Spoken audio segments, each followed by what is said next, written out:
certainly the best.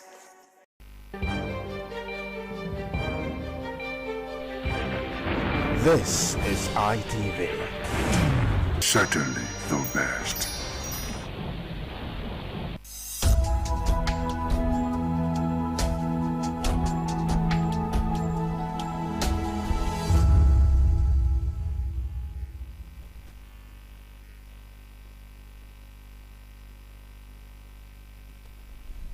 Good afternoon to all our viewers and listeners at home today, and welcome to another exciting edition of Itches and Voices.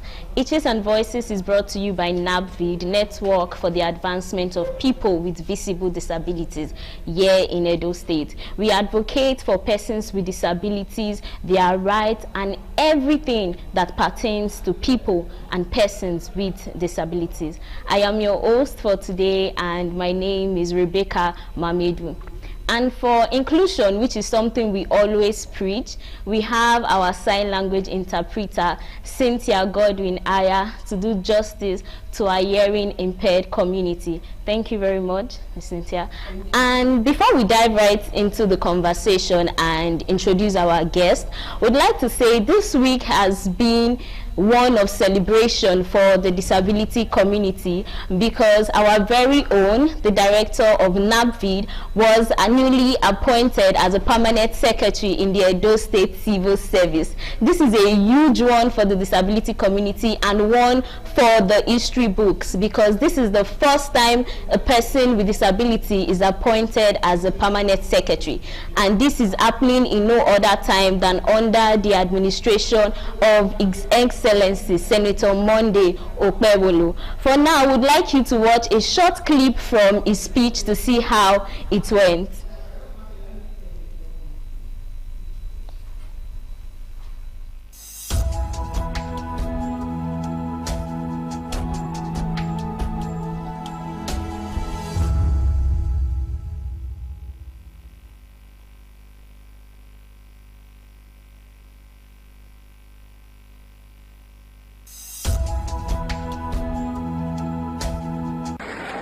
In the same way, Your Excellency, you have appointed today Melody Ismail Omosa, a visually impaired lawyer in the Edo as a permanent secretary of the state. This is first of its kind in the history of the Edo State.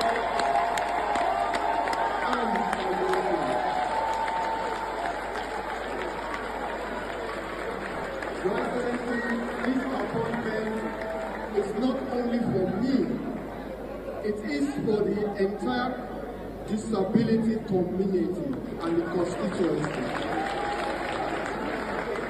You have shown that competence will always speak, and that you run an open policy of inclusion for which the disability community in Edo State will remain entirely grateful, eternally grateful. Long live the executive governor of Edo State, long live Edo State, long live the Federal Republic of Nigeria.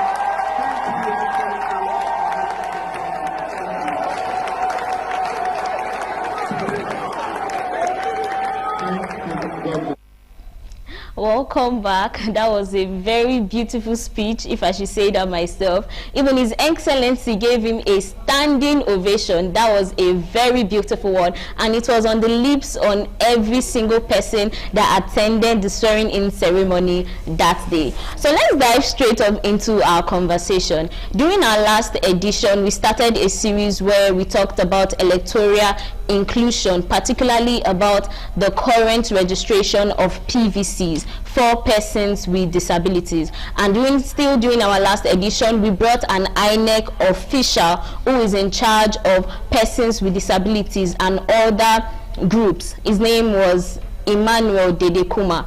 And today we have another amazing guest to help us do justice to the conversation, and he is no other than Comrade Bartholomew Okodo. Well done, sir. Welcome. Thank you very much. Thanks for having me.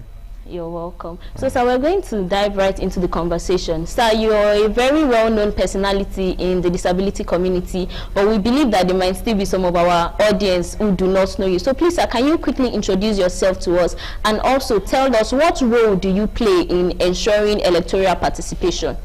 Thank you very much. My name is Comrade Dr. Bartholomew Kodo. First, I am the President, Conference of Non-Governmental Organization, Congos. Secondly, I am the Assistant Secretary, Joint National Association of Persons with Disability, Edo State Chapter, the Secretary, National Association of Persons with Physical Disability, Edo State Chapter. Before I begin to dwell on your question, let me congratulate our able Permanent Secretary, Barrister Melody Omasa, on his appointment as Permanent Secretary, the Edo State Civil Service Commission. Melody has already proven that persons with disability has capacity. Yes. They can lead, they can govern, they can do anything when given the enabling environment to do that, and he has just proven that. So I want to congratulate him and also commend His Excellency, very distinguished Senator Monday Okpebholo, for showing to the world that persons with disability can perform.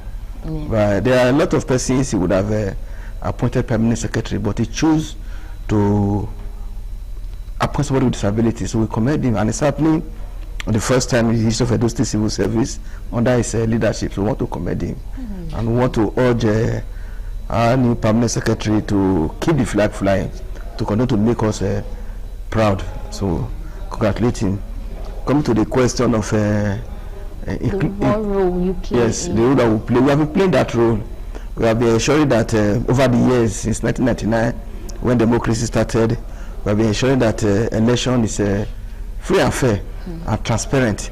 We have always been interested in the process of the election, not the result. And when the election is free, fair, credible, and transparent, the voice of the people will count. The vote of the people will matter, and that we have ensured. And the result of such engagement, election observation, engagement with electoral policy stakeholders has improved the electoral system. You know that in 1999 we started with manual voting.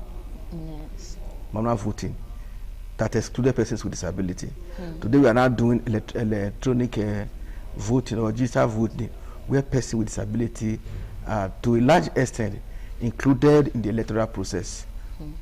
Wow, thank you very much, sir. Yeah. So you mentioned something about how you guys, you're more focused on the process than sometimes even the result. Yeah. So, sir, from your experience over the years, how would you say that the electoral process is for persons with disability? How involved is it for persons living with persons with disabilities, rather? At the beginning, it was not persons with disability were to a very large extent excluded from participating in the voting process. But as civil society, religious leaders, traditional rulers begin to advocate for inclusion of persons with disability, there was and there is a drastic improvement in that area. If you go to, though we still have a long way to go, but as at the moment, if you go to when election is taking place, discover that there's inclusion. As soon as the electoral officer or even the security agent, even the party agent, when they cite persons with disability, they give them that priority to vote. They no longer put them on the queue. They, oh, Madam Oga, come and vote. And they are allowed to vote candidate of their choice. And if it is those that cannot, that need assistance, they are allowed to the use of assistance of their choice. And also in some voting area, you see assistive equipment being provided for persons with disability. There are times where we measure, monitor, observe election, the voting materials is placed on an elevation. But when they see persons with disability, they will lower it. So those with physical disability, they will lower it so that the person will be able to cast his or her vote. So it has to a large extent be very, very inclusive. Wow, thank you, sir. So we had an INEC official come in during our last edition, still on this same topic, and he made mention of how since this voters card PVC registration started, which is ending today, and most of us are still pleading for another extension, he made mention of how a little over 30 persons with disabilities have come to register for their PVC, a little over 30 people, and I think that is a very low bench and a very low mark. So Sam, what would you have to say about that? What do you think is the reason why we are not having as much persons with disability come register for their PVC? Yes, the reason is that the awareness for persons with disability to come and vote seamless is still very low. So people still look at, if I go there, go vote now, I will not be able to vote. The stress, they still look at all those negative factors. That's why we still need to do more advocacy to traditional rulers, advocacy to parents, advocacy to school, even higher institution, to urge persons with ability to come out and register and be able to cast their vote. The figure you just mentioned now, I do not have fact for that yet until they release the result to say actually across the state 30 persons came out to register. If that figure is correct, it's also an improvement. Wow. So does that mean it was way lower than that before? It was way lower than that. So wow. To a large extent, it's also an improvement in the process. And we also pray and we urge that those 30 persons that have come out to register should follow it up by going to collect their PVC at the appropriate time. And you know, these 30 persons, they are spread, they are not in one ward. Yeah. They are spread across the state. So we want to urge them that they should go collect their PVC and come out and cast their vote. It is only when you don't know the efficacy of any law until it is tested. It is only when persons with disability come out to vote that you now say, yes, this was an impediment, this was successful.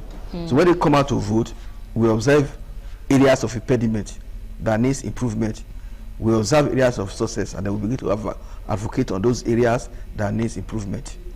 Yes, so this thing you mentioned now is very true, because like a part of the Edo State disability law states that persons with disability should be offered, I have to use the word preference when it comes to queue. They should be allowed to maybe move to the front. And exactly what you said, if people do not go out to vote, they would not know if this law is being implemented or not. So let's go back to another thing you mentioned about creating awareness. How do you think awareness should be created? Because now you made mention of how the number was a bit lower than 30 before, but now it has at least gotten to 30, which is not so high, but is somewhere better than before. So what other kind of awareness do you think should be made to further encourage persons with disability to come out to get their PVC registered? It's going to be intensive. When the time comes, it's going to be intensive advocacy.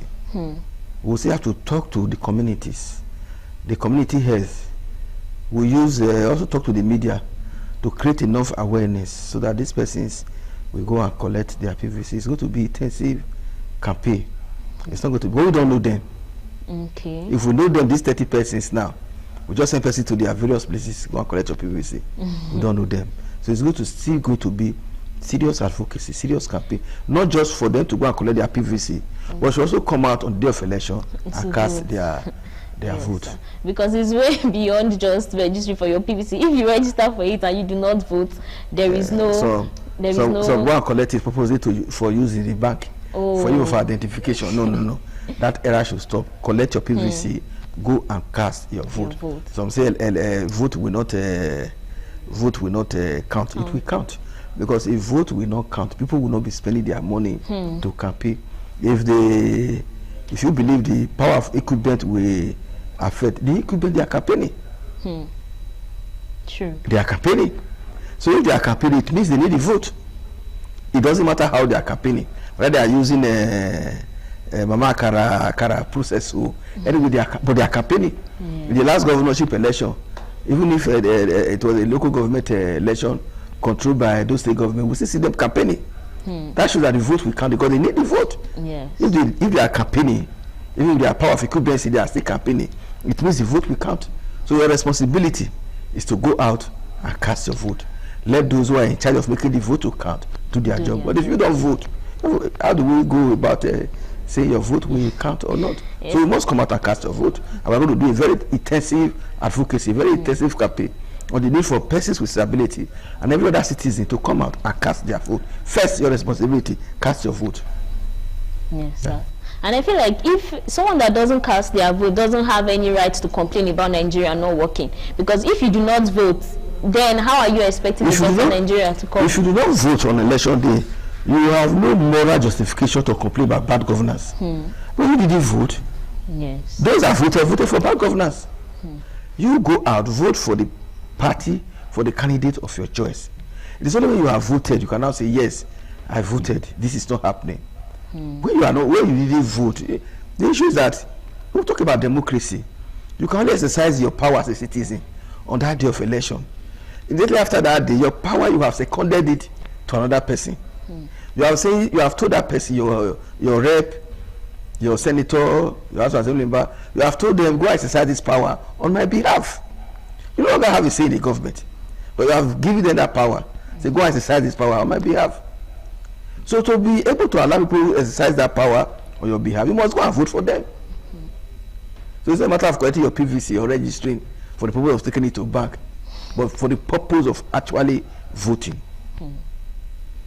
Wow, that is very profound. And so let's move to a little into the process itself. So sir, what are some challenges you think persons with disabilities still face when it comes to either registering for their PVC or voting itself? What are some of the challenges you think persons with disabilities still face? Yes. This is also a form of us raising awareness about it. Yes, the enabling environment is still very not friendly. No. The enabling environment for persons with disability to vote is still not So that, what do you mean by enabling? yes, the environment entirely. Okay. For instance, if you see in the last local government election where I observed the election in a local government Ward 2, precisely Anti-Maria Police Center, a person with disability came to vote. Wow. He came to vote, though he was allowed to vote, but he came a bit late. He came a bit late. So even when they asked him come and vote, he found it very difficult to get to the polling point, to the voting point, because of the large crowd. So he found it very difficult to get there. And even when he was trying to go, some people were still preventing him. They say, no, now we first come. They were still trying to prevent him.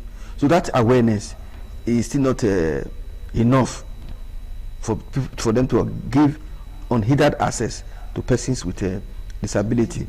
Now, there are cases, if you are going, some of us, even including myself, cannot walk to the polling unit because of the nature of the field. The fields. Some are slippery. So one needs to be very careful in order for you not to. Season. Yes, so the environment, they still need to improve on the environment. Even some of the electoral officer, the presiding officer, the electoral, they are not aware. So there are times there will be argument for them to put down the polling, the voting point for people to be able to vote. It will at times lead to an argument. I was supposed to put it down, but at the end they will put it down. But if they are fully aware, during the time of training, they were told this thing, they will not be arguing. So when they are training, the training should also be inclusive. The curriculum should be inclusive, so that it will also include persons with disability. It should be an all-inclusive training. And also they should also give opportunity for persons with disability to be presiding officer. Wow. To be presiding officer, to be local government returning officer, to be even the state returning officer. So they don't have a permanent secretary. Yes, as persons with disability. Before I became a permanent secretary, was he picked from the forest? Has he not been functioning as director? They should also make at least somebody with disability a returning officer, a state returning officer. We'll be proud if in the next governorship election, in 36 states, we have at least 3 persons with disability as state returning officer to announce the next governor. This will make the process all inclusive. For instance, if in the last local government election, where we have about 18 returning officer, we have some persons with disability, it will make it inclusive. Yes. And I think I agree with that, because if a person with disability sees that the returning officer is a person with disability, it will make him feel more included and want to actually go and vote. Because I think one of the reasons why some persons with disability might not go out, because they might think about the discrimination, the people there might not understand, and it might further want to make them stay back and not participate. But exactly what you said, having maybe a returning officer who is a person with disability will help the community feel more included. So I really appreciate that. So I'm going to, so what are some of the things that you think are currently working because I feel like when we just talk about the things that are not working, it makes people stay back more. But when we talk about the things that are also working, so people know that this is some of the reasons why you need to come, because some of these things are working, I think it will encourage more people, more persons with disabilities to participate. So sir, what would you say is something that is, or a few things that is currently working with INEC when it comes to registration and during election? Yes, we are, at this point we commend the INEC and all stakeholders, including NAVIB, for being able to work this process. A lot of things are now working for persons with disability. For instance, if you get to the polling voting center, by the time they say person with disability, on their own, they will say go and vote. Even if the crowd will be much, but they will allow them vote. Not only in voting point, even at the bank, some other places, they give preference to persons with disability. And through NAVIB, some time ago, some assisted people were trained on inclusion, and some assisted devices were presented to INEC. And when you go to some polling unit, you see these things. INEC will provide this assistive device for persons with disability to use in the electoral process. We see these things. But we also commend political parties. Political parties, they provide chairs. So when they see persons with disability, they will give chair to the person. It has happened to me severally. When they see me coming, they will give me chair to sit down. Even when they know I'm there to observe the election and possibly vote, they will give me chair. So some of these things they are working. And when the INEC staff are there, they don't allow persons with disability to waste their time in the voting process. As soon as they see them, they allow them to go and cast their vote. And INEC have a disaggregated record of persons with disability. The very unit where they are, INEC has them. So to a large extent, INEC will make that particular unit favorable for persons with disability to vote. And in most of their dealings, they include persons with disability. When we attend their stakeholders meeting, very soon it will start all over again. They make deliberate effort to ensure that persons with disability are invited to that stakeholders meeting, so to also give their view on what will make the election seamless. So we commend INEC for that, and we also commend stakeholders who, when you advocate for persons with disability, they join you in that advocacy. Yes, thank you, sir. So this is us commending INEC for the job that they are doing and the things that they are doing very well, while still saying that there is so much more to be done. But yes, we commend them for what they are doing currently. So sir, since we are also educating the public, so sir, for persons who have already registered for their PVC, if they want to go get their card, how do they get it? Do they go back to the place where they registered, or how do they go about it? That would depend on the INEC. Okay. I remember in the last PVC collection, in the first instance, everybody go to your ward, the headquarters of your ward, to go and collect your PVC.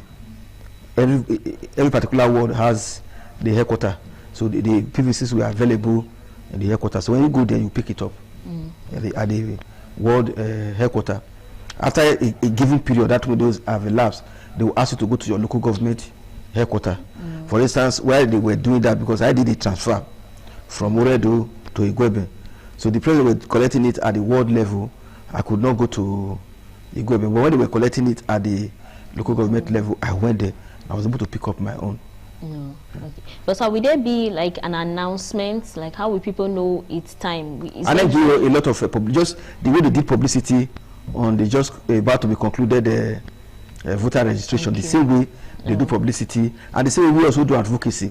We go to radio, television, community to tell people to go and collect their PVC. So that's the same publicity that follows this CVRO. The same publicity also follows the collection of PVC. Oh wow, that is amazing. So sir, lastly, before we round up, running out of time, so sir, what is a word or something you would say to persons with disability? Like, we want you to say something to persons with disability to encourage them to vote. So sir, is there any message you'd like to? Yes, I want to appeal to persons with disability to deliberately not just go and vote, participate in partisan politics. Not just going to go there and vote for the sake of voting.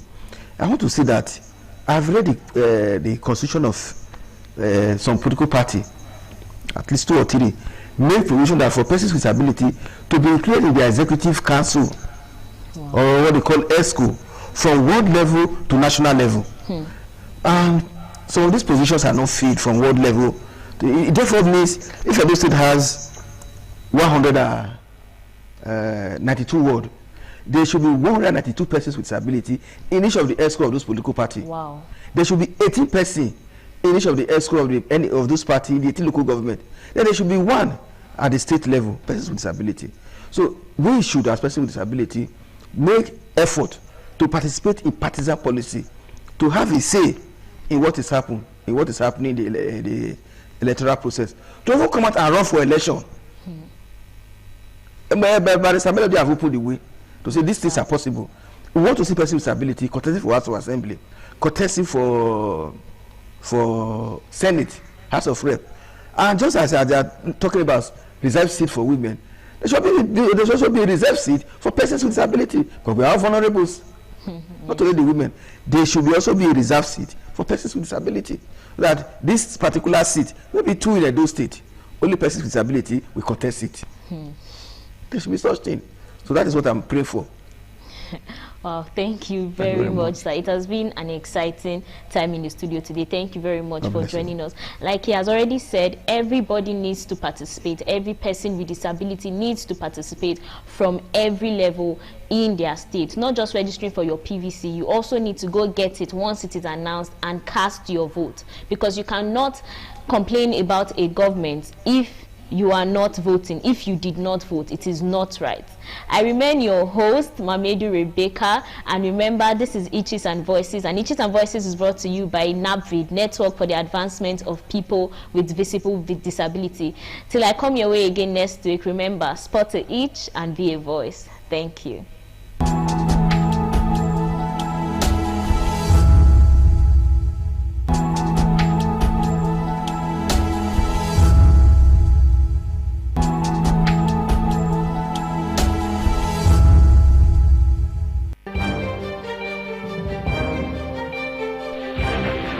This is ITV. Certainly the best.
Passengers, not the kind mini bus and the kind car where you dey enter. Oh. Passenger, not be every bus or car you see you go enter. Oh. Look at well. Oh. What's happening? All the bus, Ministry of Transport. Yellow and red, but no number, no code. No code. Now code be the problem. You know, yeah. Say for this level, this area when I did so iki happen last 2 weeks. You know they see the way that the road be, so they talk about government no dey do road for any season. Na dry season na government dey do road. They talk on those cars. Okay, government no dey do road for any season. Say it for you, no like it. Hey, mommy, how are you? Nice to see you. Okay, you know what make me call here? Yes. We get one report to say make passenger now if they want enter bus. Yes. Maybe they know the kind bus. Correct. You understand? Because they wanted to come put some allegation for our head for here. No. Kidnapper and bandits said that they load for this place. Okay. Now I say no, make I come. Yes. Me confirm. As you confirm, I see any this year. No, if passenger want enter bus for this junction. May they look the face well. Very important. Osko na Osko. Like you so they know you now. Osko na Osko. As I dey say mama. Passenger know me, I know passenger. I know my own know me. All those who carry money from other side to call here, they load, they carry money to go.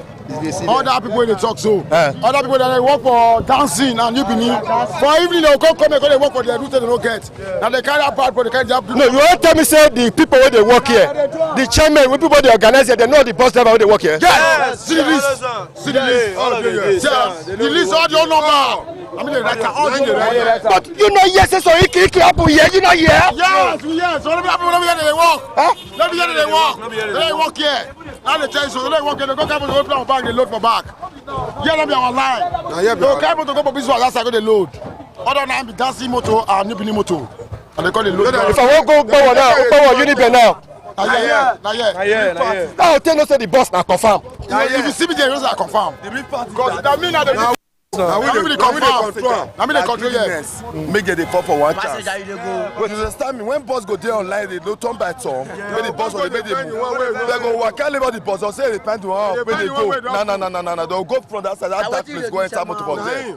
And maybe motor when they enter, only 2 people they inside, other 2 people are thief. Doesn't they go they'll enter. They'll go rob them for that. So if passengers see one bus they load, motor they enter here and are genuine. No, if passengers see where they load, make sure say they food that bus and enter the next bus. They go from say they want to go enter the one maybe say if they blow they go for this area here. It don't concern us. Yes, no, I true that.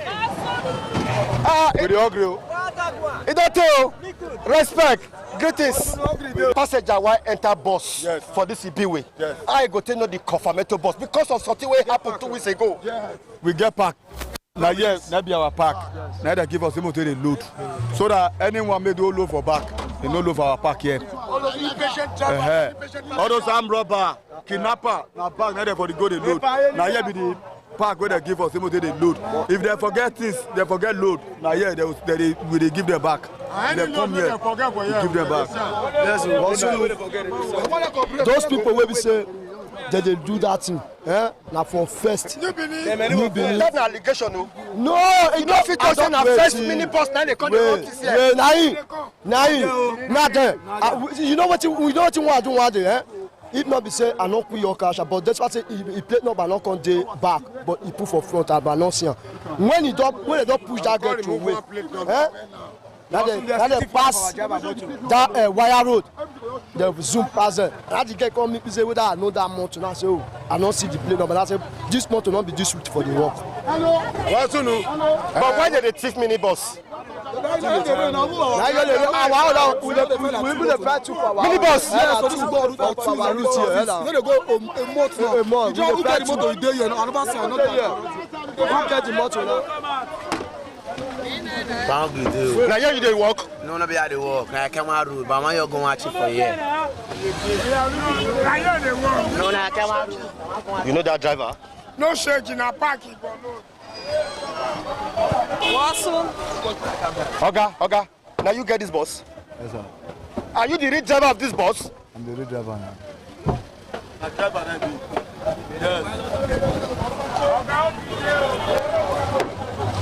Are you the driver of this bus? Yes, sir. Are you sure? Yes, sir. Because you know, yes, one day some kidnappers use this label to take operate. Yeah, now. Why you hide your face? Sit down well. But now your boss be this. Yes. Sit down well. Now, why code not there your back? Which code be that one? That number. They never don't come out now. I just spray my motor now.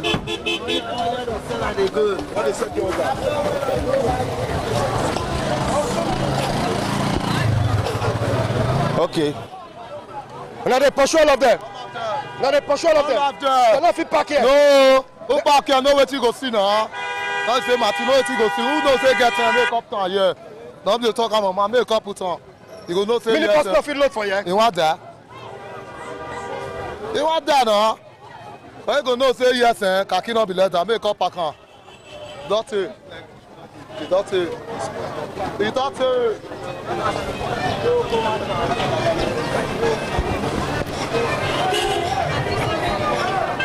This ring road, people they complain about this ring road.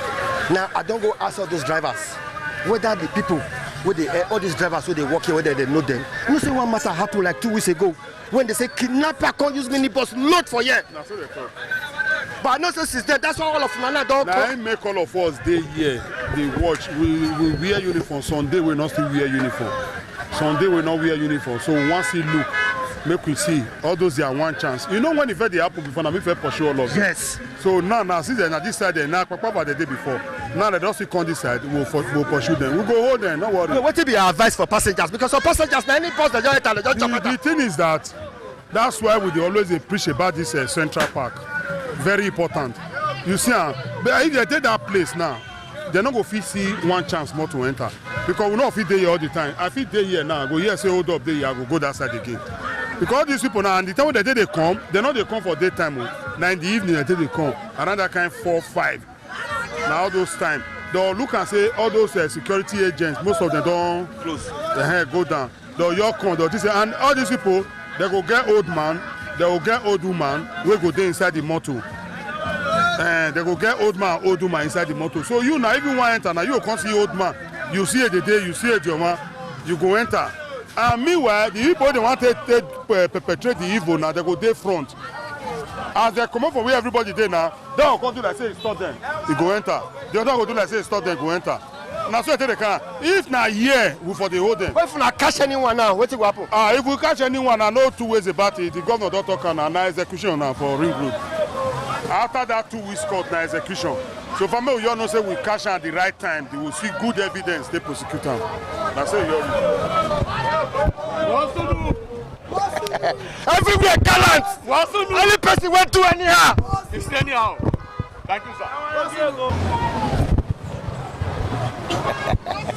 Ilaklo. Alpha. Correct.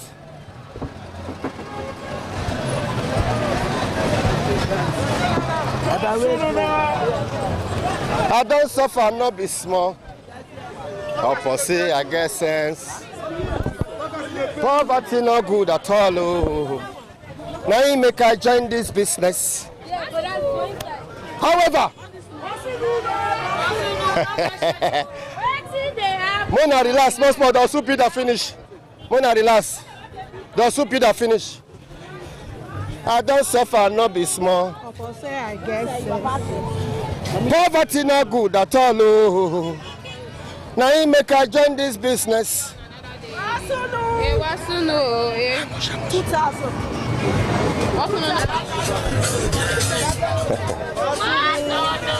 I see you now. Manicure and pedicure. Manicure and pedicure. I see you now. They're everywhere. Manicure and pedicure. They're everywhere. Manicure and pedicure. Now what? No, what did you do here? They work then and now they ask me what they do for you. Now they give me work. I don't understand. How can a mature guy tell you not get work? How be banana you the say so? I'm supposed to be here. Because the banana from my backyard they grew any year, from my frontage they grew any year. No banana will scatter everywhere for Nigeria. No. You cannot walk on the price. I mean, you not call the insult me. That's why they talk now. For my backyard, they grow every 3 months. Now it they come out. 3 months don't reach now. Now tomorrow be the 3 months. No, you go.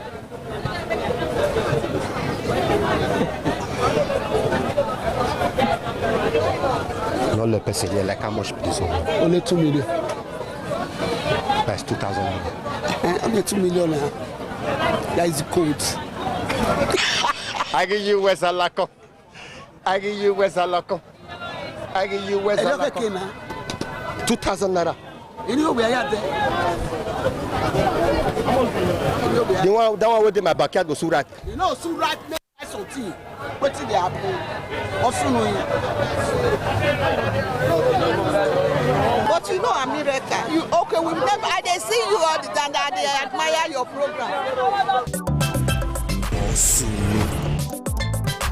Waiting they happen soon. Now waiting they happen. Now waiting they happen. Now waiting they happen. Waiting they happen. Who they drive the motor? Who they drive the motor? No, I want to know who they drive the motor. About so many one chance mini bus not everywhere. Who the driver of the motor? Clear. Now get the bus. No, so boys, so many boys go kidnap. Fair show for the unit. No, I want fair show for the unit. That can don't know where the shadow does now, you know. That's the thing of the work for check now. You know. The thing now we are for the apple. You know those Oluku Road. They say batch, you know, they are better. Madam, borrow me a format, makeup. Before you know, when you give them, they say our batch is not good. Before you say, bypass. What do you say now? So you don't say mini bus agents. They be like zoomile, when they mark guard, already help everybody when you see you. Mark your guard. Now you they show they help with your phone, your item, your phone accessories. You have go. No, make the passenger mark the guard. No, don't mark your guard.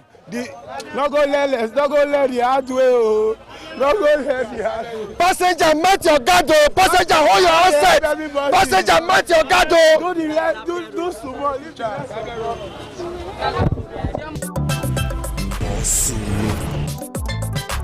Waiting they happen. So far not be small.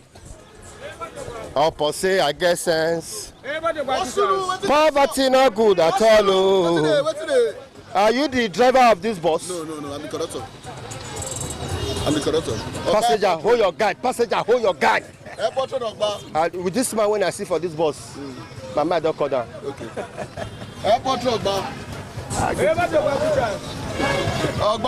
They cover your eye. If they kidnap you now, I will tell no say you dey inside the bus. If they kidnap you now, I will tell no say now you dey inside the bus. Passenger, hold yourself. Oh.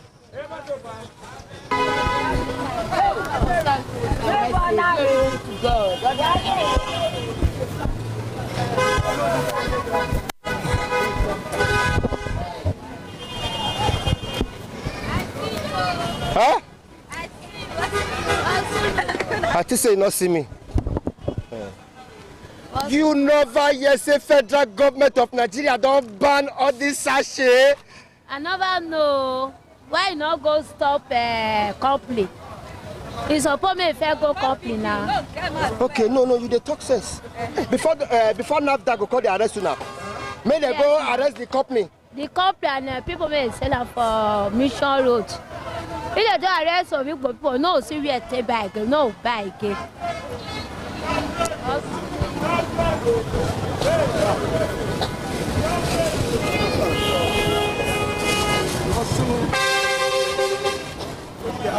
You never hear say federal government don't give NAFDAC power. Any man, any woman, where they sell this sachet drink, make them arrest them. No, I never hear. My first time when I hear them for your mouth. Okay, it's not the first time when you hear them for my mouth. Truth, I never hear them. Say they don't ban all this drink that they put for sachet. I never hear them. Truth, I don't feel like give you. I never hear them. And where you they buy and they see they sell them? They sell. Mission Road they sell am. They dey sell am. The Mission Road and company they sell am. If they are ready, they stop a company. All this of you go make them want To people tell us say they don't ban them, but they don't tell us. Me no know. Now first time. No. If of you go stop am, No. go to stop am. No, Nigerians they drink all this sachet well. You don't know. You know fit also you don't know. Sorry, let me pick up my guy. So you don't know say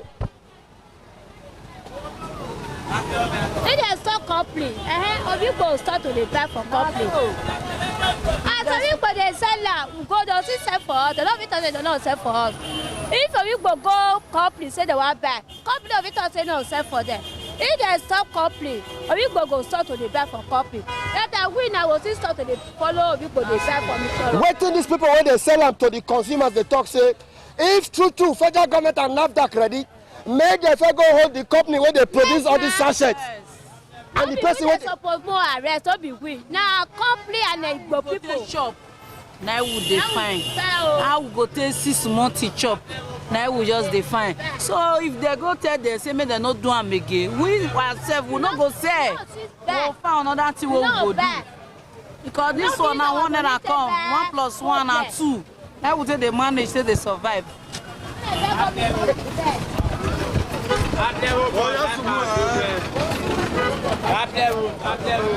Where is the driver of this bus? Hope so now know the driver of this bus where they load this motor.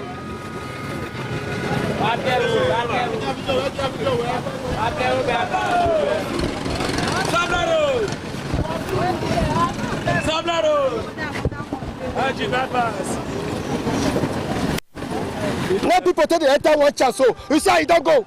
Passenger go enter, they go jump enter, they go enter one chance. They don't go no say na kidnapper bus, they don't enter. Wow. Oga, respect boss. Are you the driver of this bus? Yes, sir.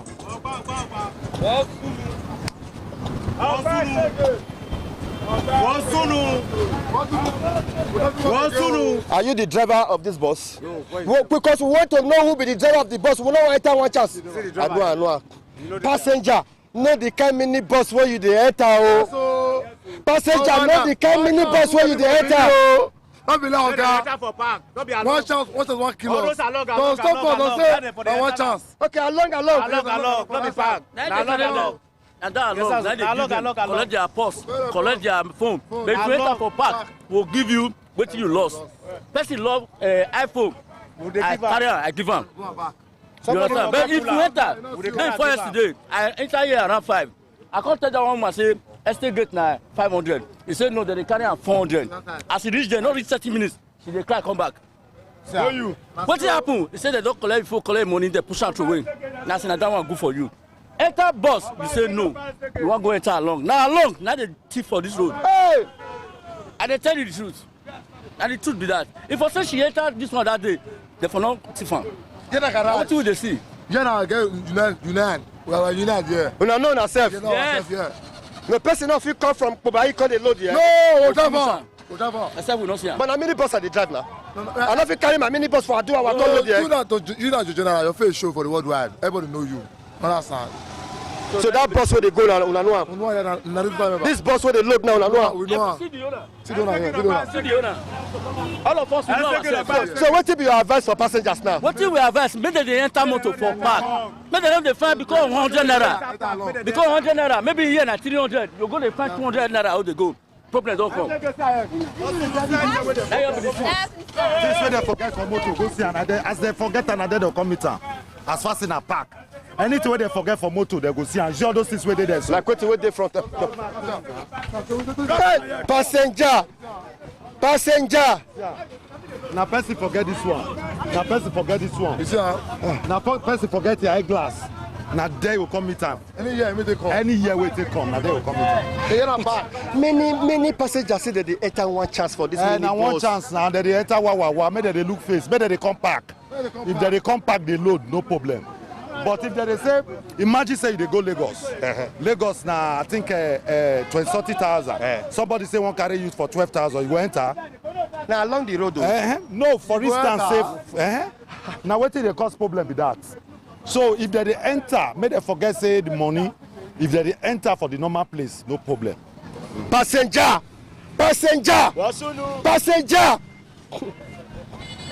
How are you? Passenger! How are you? I greet you, sir. How business now? Sir, fine. People they buy them. They buy am. Small. Small. No say they was say na food they want, na food. This say they never chop belle food. They say they want buy perfume. Na man that come they patronize them. If not, they not go buy. You can't give them some learning. I tell you. You talk, preach. Say good me body they sent. Yes. Go say but you never. Say money not reach to buy food for belle. What if they want use perfume? Do I go they beg them? Oga was soon not be smart too. But if you get opportunity to make you get work with better pass this one. Hey, Baba God don't do well. Now you leader. Nah. What you talk so na better thing? No, you believe say God will locate your help and I mean you get better work. Just now, yeah, if God bring better locator, what go locate me, go favor me. I don't boom that one because wisdom there, I tell the. How will they reach you? Me. If you reach me, I'll give you my number. Give me your number. People they watch us online. Just now, man. But if anytime I come this place, I'll see you. Just now, every day, now they also they preach when they buy this perfume. Every day, I tell you. But you say if you see work way past this one. Sharply, I move. Give me your number. Okay, my number is 0. Okay, my quick. Sharp. Now God just bless me so. I hope I don't locate me. 081 186 414 97. Ogban. Don't know why. You can flash me inside. You feel work any work? Come Mandala. I go work. Any work?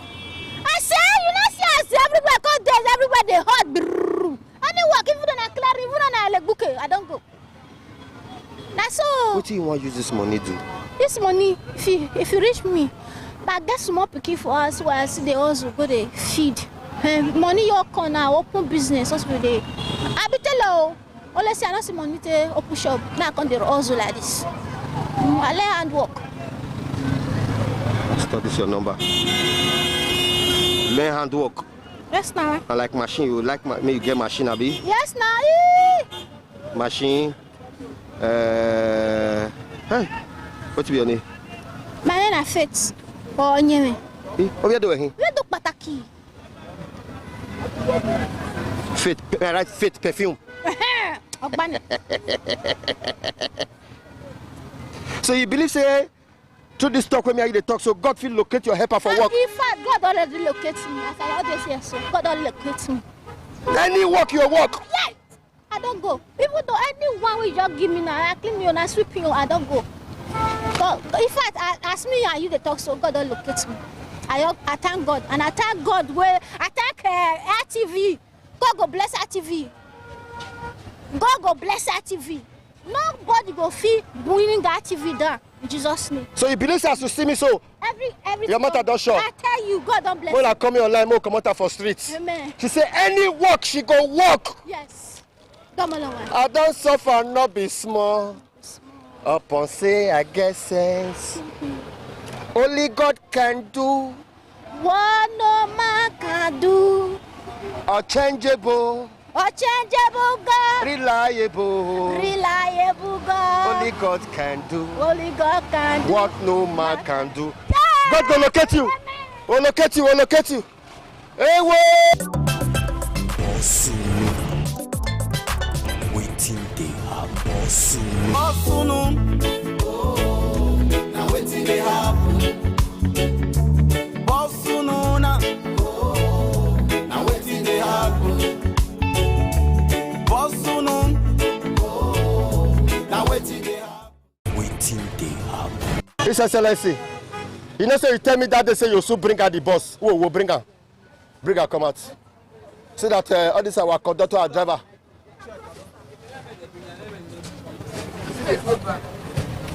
One of the biggest problems when Nigerians they face na transportation. Transportation don't chop their salary. Transportation don't chop 60 to 70% of their salary. His Excellency, that new bus where you want bring so now free we go take enter. Who say amen? Amen. Amen. I said the new bus will come now one bring come and free will take enter. Amen. Till election day. Amen. You say Celeste, they say amen. No. That new bus where you want bring come and so now free will take enter. Till January 16. That bus, may I tell you the name? No. The name of the bus is Akpako bus. You know, say before we get comrade bus, this one is Akpako. I might ask you a question. Why is it that waiting people talk? Waiting we talk for our mouth, you know the chat for TV. Why? No, this one where you talk so. Why don't they chat for TV? No, Why? this one where you talk so I must break a comment. Why don't they chat for TV? I must break a comment. People go talk within them, but no, we don't say for news. You know, look at that off. Why? Why no do like, want to do like that? They go come out with person talk. You know that you made the woman here to government. Why do they go off? What do they talk so we go sham oh? Sham, I got it sham. Una go let you talk, don't go come out for TV now. You bring the one where they sweet to people here. No, you dey blame television station for Nigeria. Yes, I'm blaming you for not up. Yes, I dey blame una. Una dey do who here. Television station? Yes. No, they said the needful. I got up better thing, you know, that thing go over up, no show the way people this. They reach to the government. It is wrong. If you not talk, they go know what they talk about. No fear on the head, no good. Una be our eye, una be our representative for that place. Now go talk within the put and cut off. Can't the one way na put for people here, no good. No good. I can't kill myself. Kill yourself. I can't kill myself. Oh.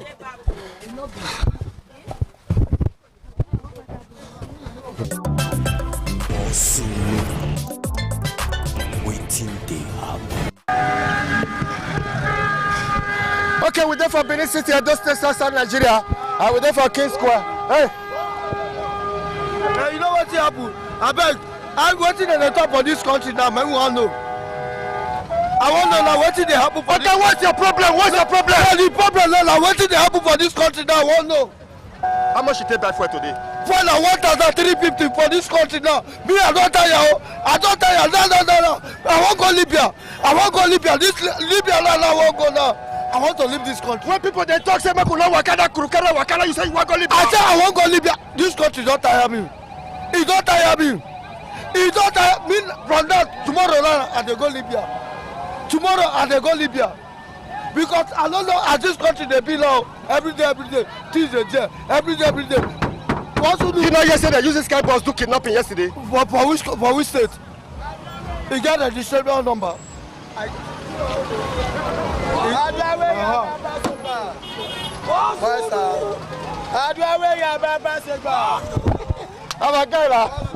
Correct. Move.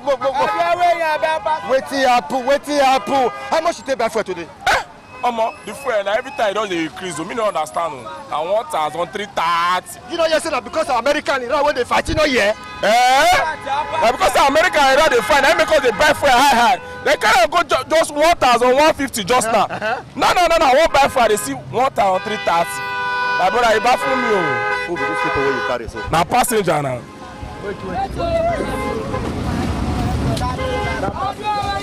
But they get mark for face. Are you a passenger? No go carry kidnapper so. Never. No go carry bandit. Never. No.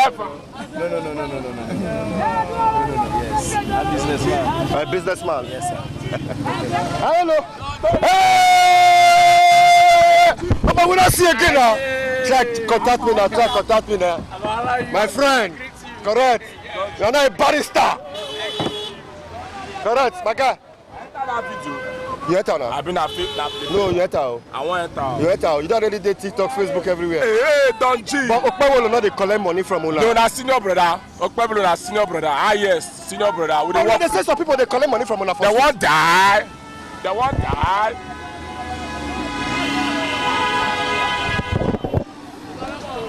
Hey, all this guy na street.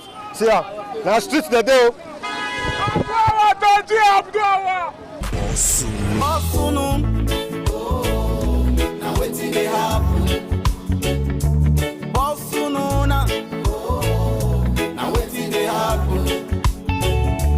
Bosunun. Now wetin dey happen? Waiting they happen. ITV, certainly the best. for joining us on this week's edition of the program, Icons. Icon is a program designed where we showcase individuals and personalities who have made a mark in their chosen profession. And so you learn from their story to enhance your productivity, your efficiency, your effectiveness, and your output generally. The program was designed to ensure that we give value to life from the experiences of those who are contemporaries, those who have gone ahead of us to achieve so much in the society. And I'm Sonny Duke Okosun, your host on the program.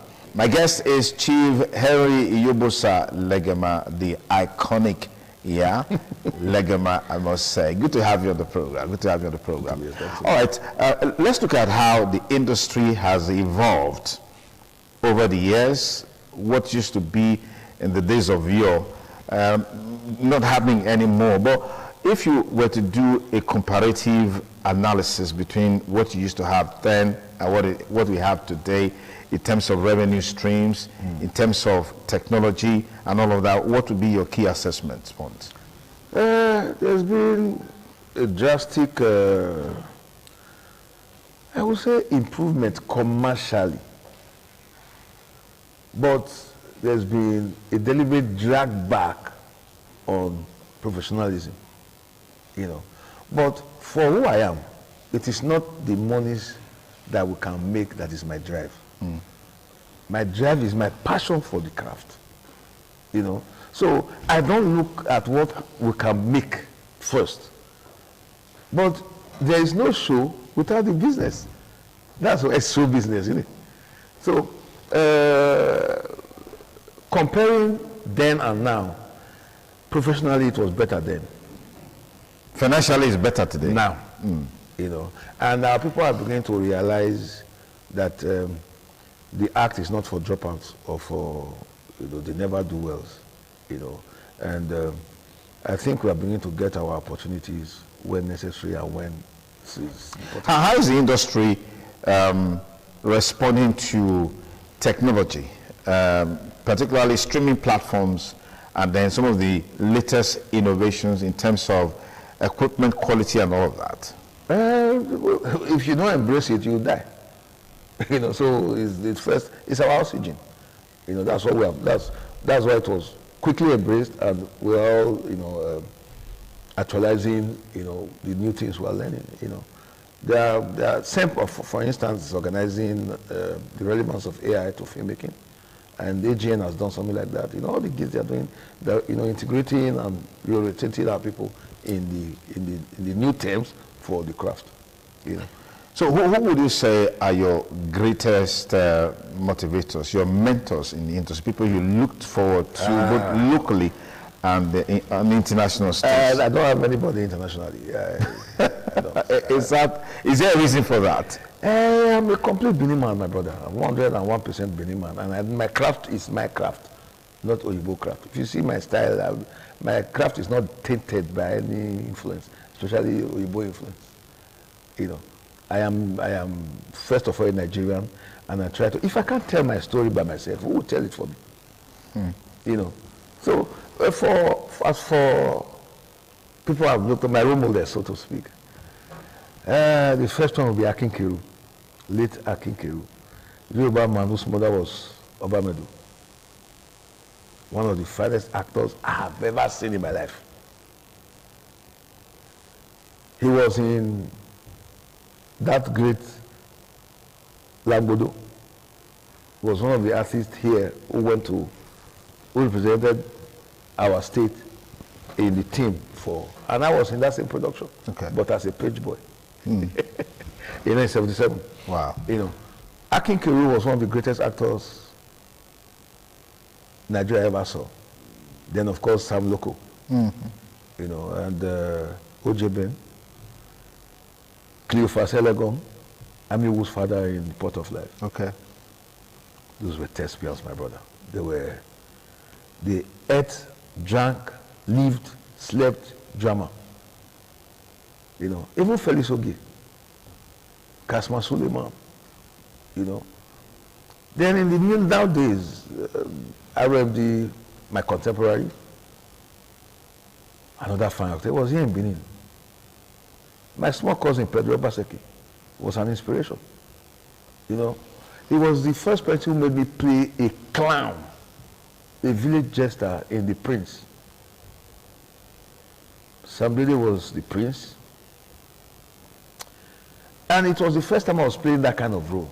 I never believed I could carry it. You know. But he told me, "Pa, there is nothing you that I know cannot do." I said, "Clown, me." I've always thought myself a very serious actor. He said, "Pa, without knowing you are a comedian." You know. I was shocked at what I could, you know, do with that character. I was in a wild way for months, for weeks, shooting, you know. And, you know, I think that was one of my best performances, I tell you, in this business. Then, you may think Pedro Obaseki is a young man. He's done everything in this industry, everything. Even for his young age. He's achieved everything. One of the best directors. Look at his play, his film, I mean, Eziza. There is no film like that in this country.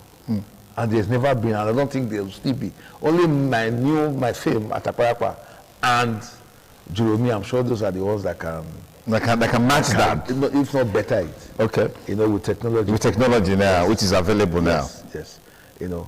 Then, of course, Lancelot.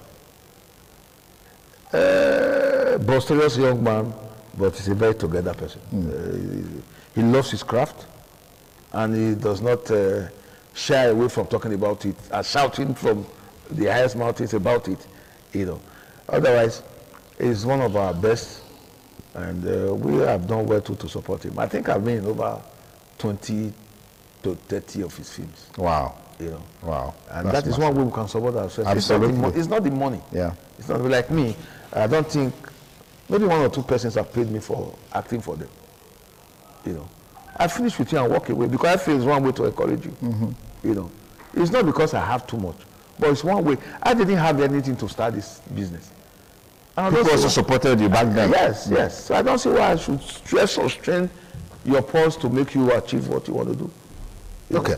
What would you say are those values? Some of them you highlighted, but I just want us to talk a bit more about those values and virtues that you head on to that has kept you thus far in the industry, which I believe strongly our younger people, younger actors, actresses need to learn from.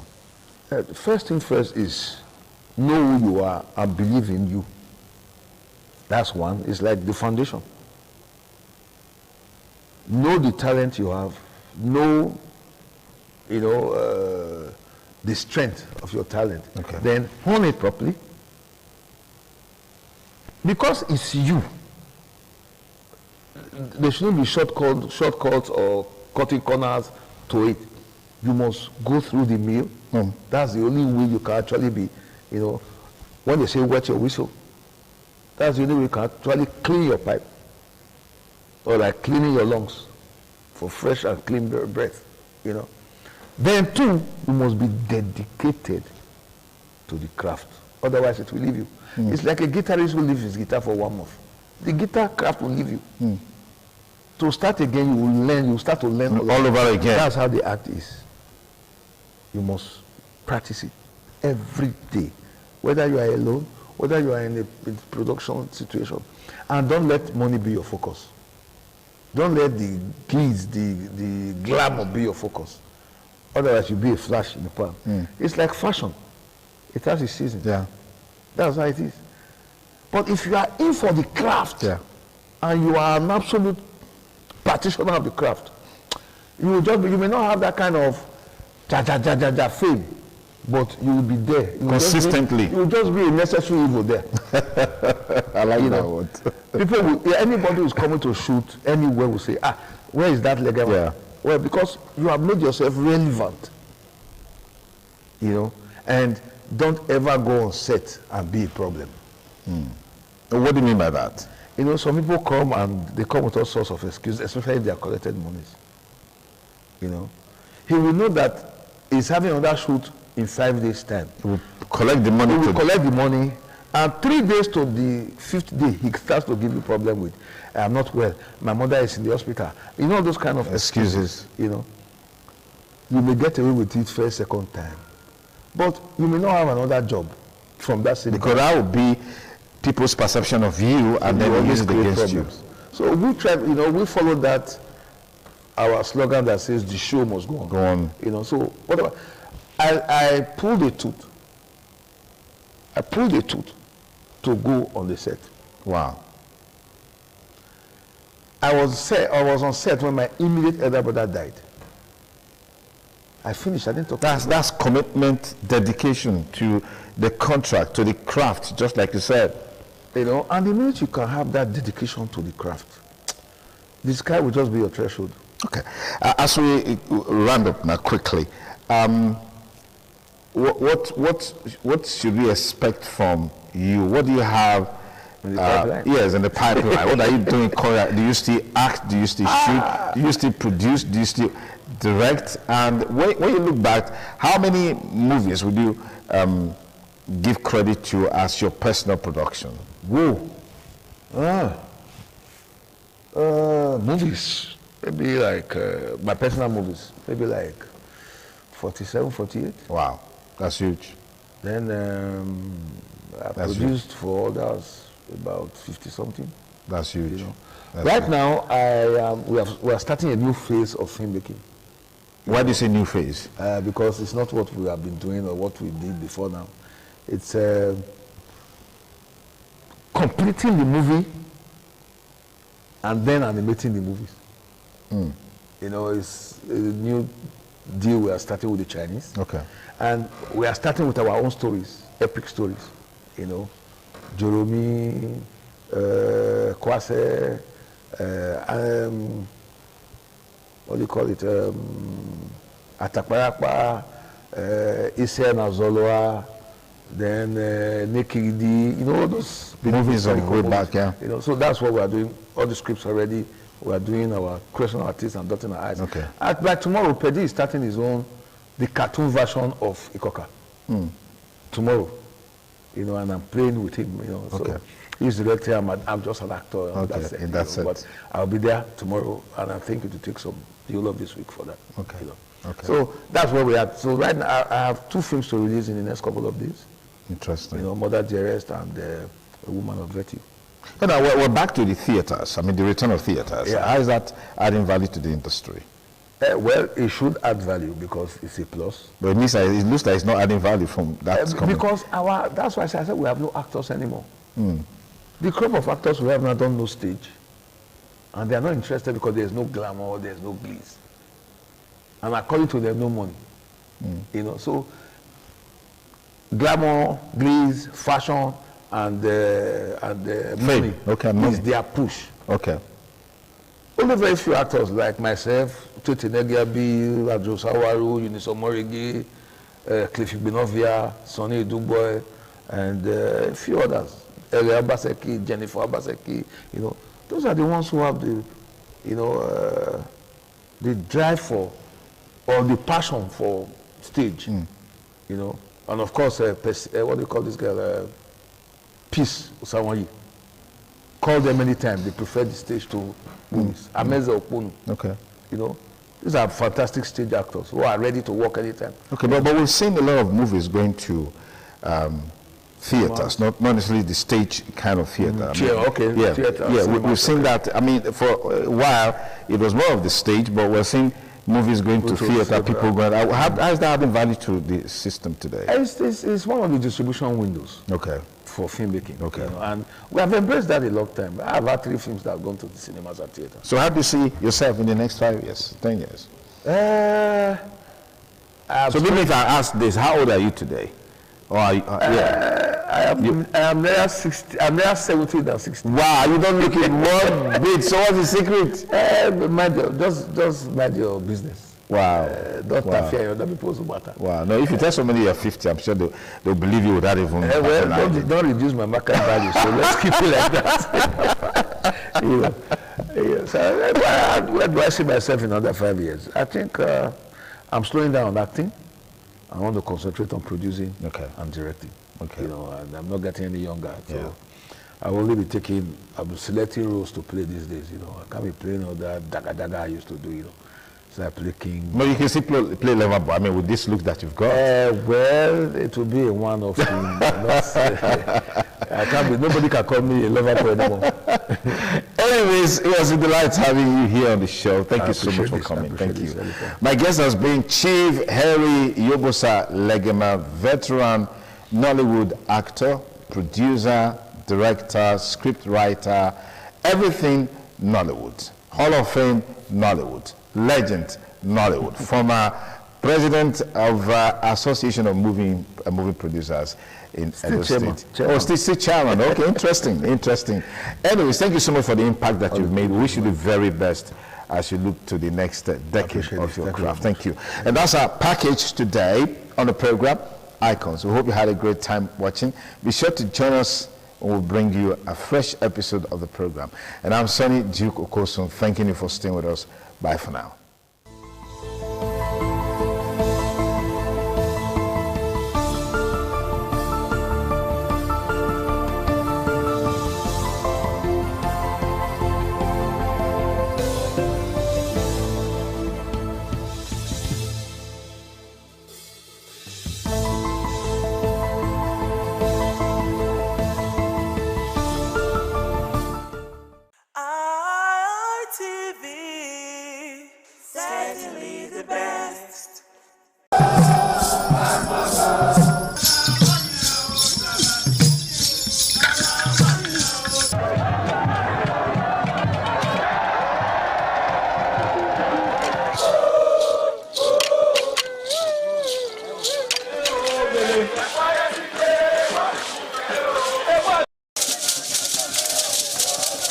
In the evening of the initiation day, all the newly initiated Edion danced to the residents of the Odion Way and also visited some homes of the various senior elders, where Chief Elder Ogbede Onwonse was very conspicuous, especially at the country home of Sir Chief Dr. Gabriel Osawo Igbenedion with his family on the night of the initiation.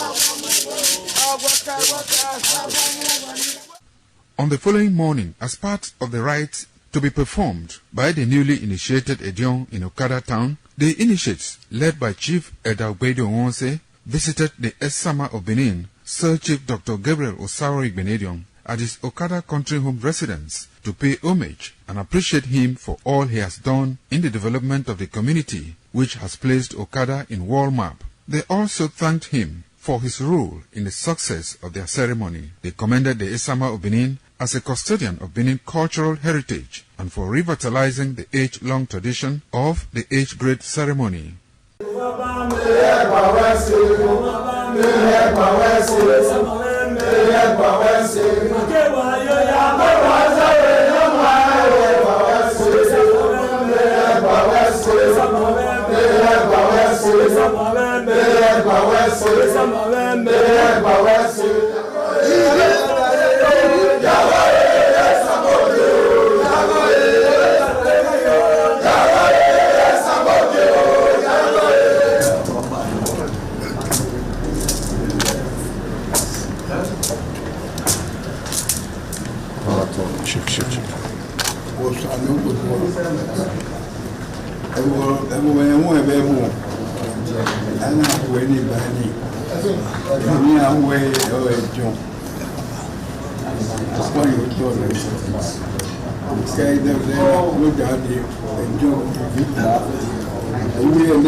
This is Akwa Game, a popular game in Africa played by our ancestors to entertain themselves after each day of farming.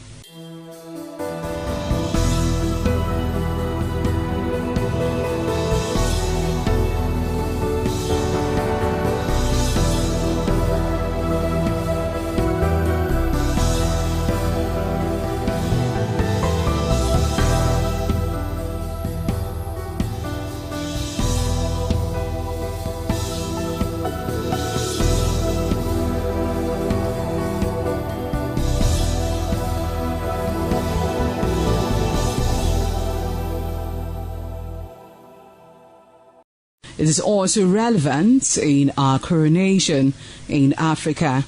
It is a sport and indeed very interesting, as every seed had a role in the game.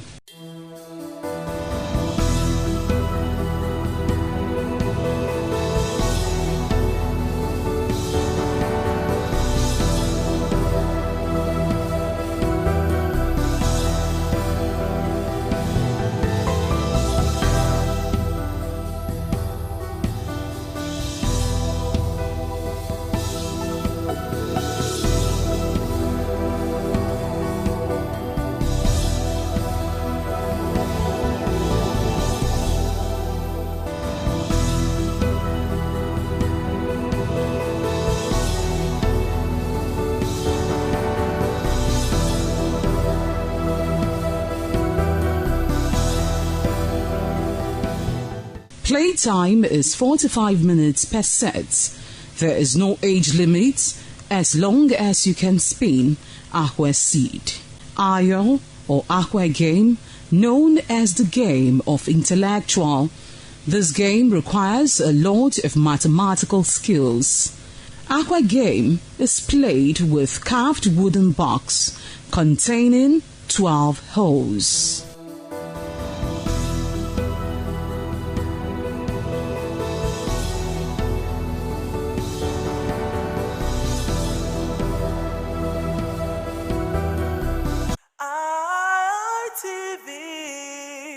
Certainly the best.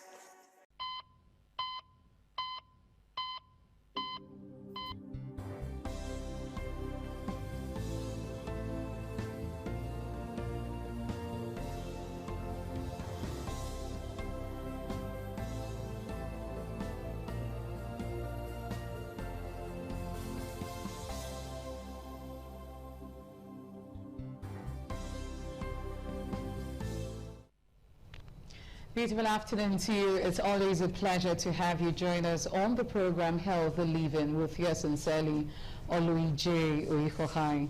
Today on Healthy Living, we'll be talking about things that has to do with mother and child. Yes, not even our fathers also, because the head is always the head, and when the head is healthy, you have enough time to know that the neck also will have enough energy to stay healthy also.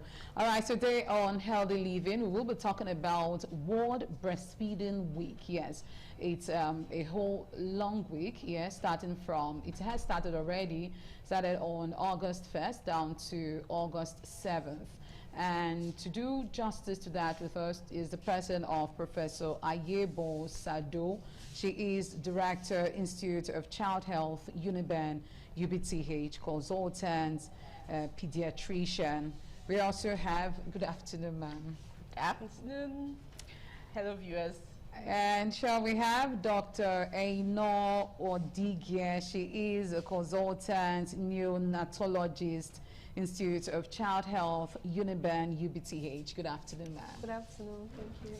And yes, we have a nutritionist in our house, because a lot of breastfeeding women, they actually don't know what to take to have enough nutrients to be able to deliver well on breastfeeding to their young. So we have a nutritionist in the house today, the person of Mrs. Phil Imade Ameze. She is the Chief Nutrition Officer at Edo State. It's a pleasure having you today here. Good afternoon, ma, and good afternoon to good people of Edo State. Okay, now World Breastfeeding Week. We know every year the UN, WHO, yes, we celebrate World Breastfeeding Week, and we want to know what's so special in the year 2026 as far as World Breastfeeding Week is concerned. Now, with our topic and theme being breastfeeding for a sustainable start in life, strengthening what works. Now, we want to know, first off, we know a whole lot of women out there, they know what breastfeeding is. But the issue of the fact that, yes, breastfeeding is not being practiced by a whole lot of women. I would not say by women, because some women, they practice breastfeeding. So first off, what is breastfeeding? Let's start with Dr. Sadu. Okay, so breastfeeding is the act of feeding the baby with the mother's milk.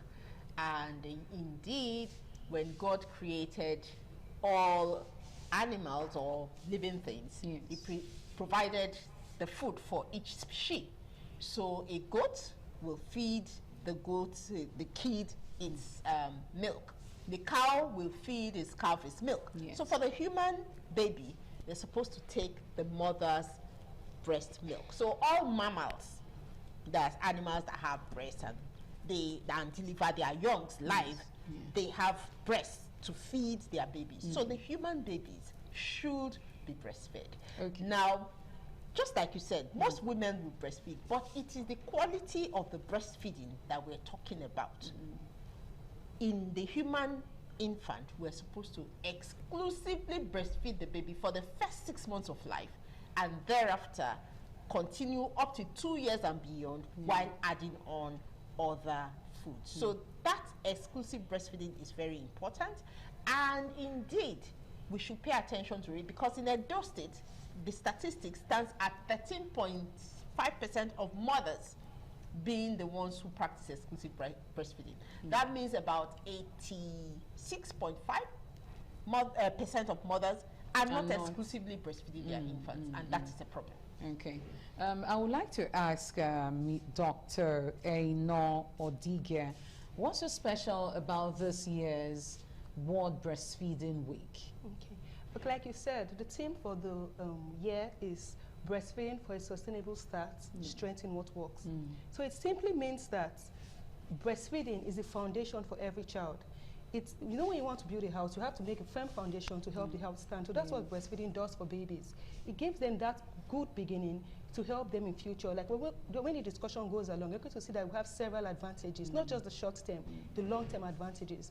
Then when we talk about strengthening what works, several studies have shown that optimal breastfeeding, which we're going to explain as the discussion goes on, is very essential. So it's essential that, just like my chief said, we should optimally breastfeed our babies, not just breastfeeding. There's a definition of what optimal breastfeeding is, so that should be encouraged. Okay. So, okay, I would like in our explanation today, we should try as much as we can to, you know, break it down. So the mothers in the village, the ones that are not well educated will understand what we're trying to talk about, because we are here to educate the populace. Now, the nutritionist in the house, we know very well that breastfeeding is important, even when we go for antenatal checks and all of that. Now, there's this at the beginning of breastfeeding a child.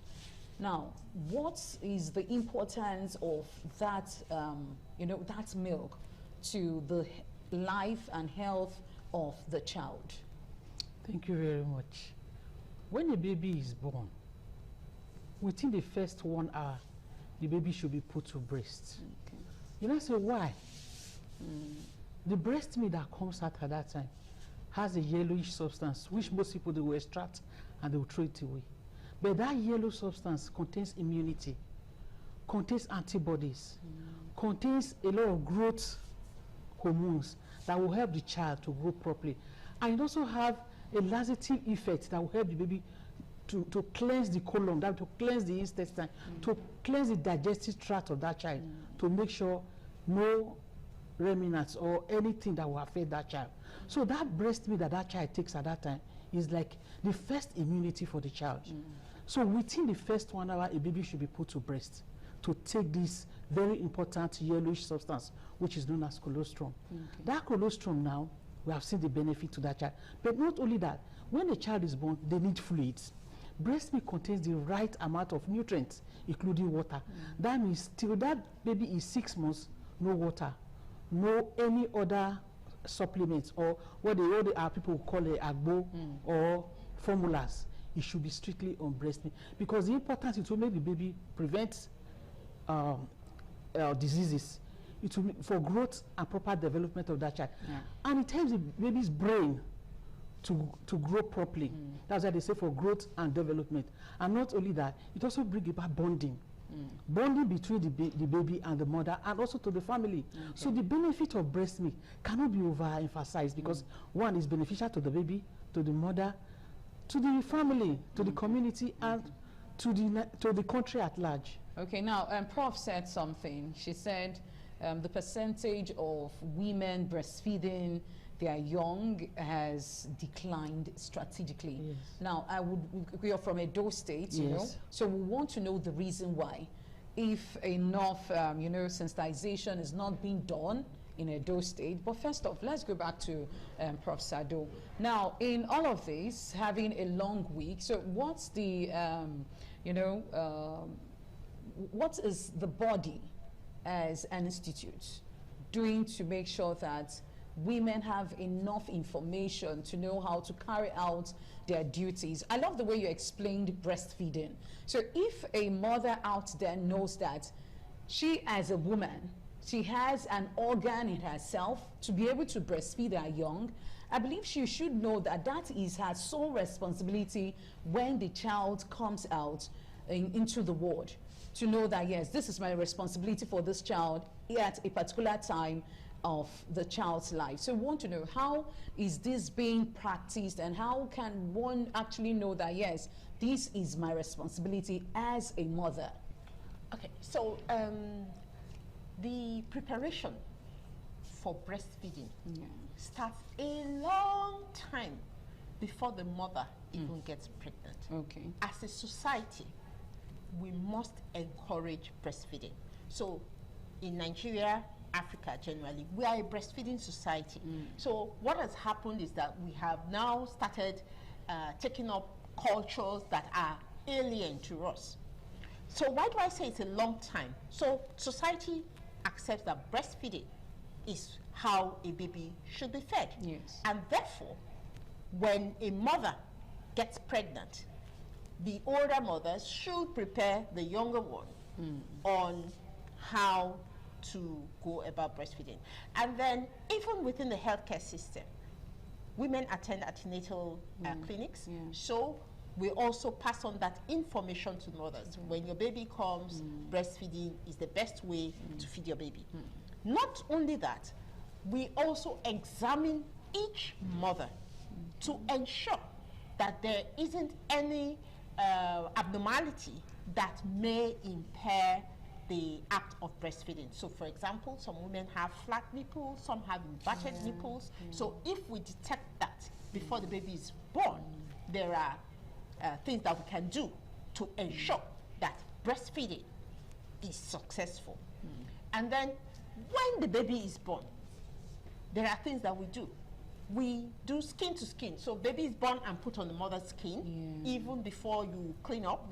And interestingly, experiments have shown that once you put a baby on the mother's tummy, the baby starts moving, and where is it moving to? Towards the breast. It's an innate reflex.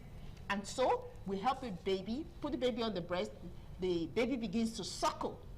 So that is stage one, and then subsequently we continue to support the mother to breastfeed.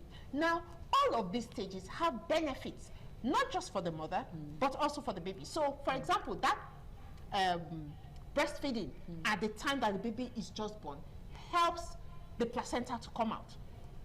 There are stories told of women who had retained placenta, just put baby to breast and the baby sucks, the hormone called oxytocin is released and just contracts the uterus, and woof, the placenta comes out. So even the continued breastfeeding after the baby is born helps to squeeze out any other blood, remnants of placenta that might be in the uterus. So mothers will tell you, as they are breastfeeding, they feel this contraction in their uterus. A bit painful, but it is helpful to stop the flow of lochia postpartum. So God did not make a mistake when he decided that the human baby should be fed by breastfeeding.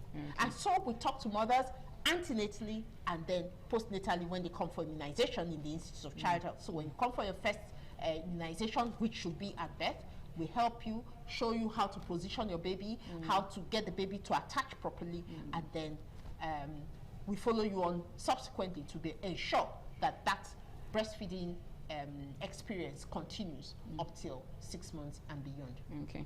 Now, Dr. Aino Odige, who is a neonatologist, we will go on a short break right now, but before that, we want to ask you a question. Now, we know you deal with premature babies, yes, day in, day out. Now, for mothers that have their young at maybe the ICU and all of that, now how do they get to bond with their babies?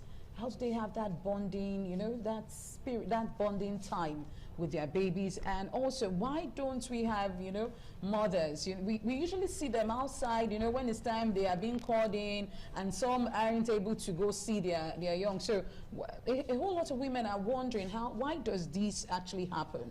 Okay.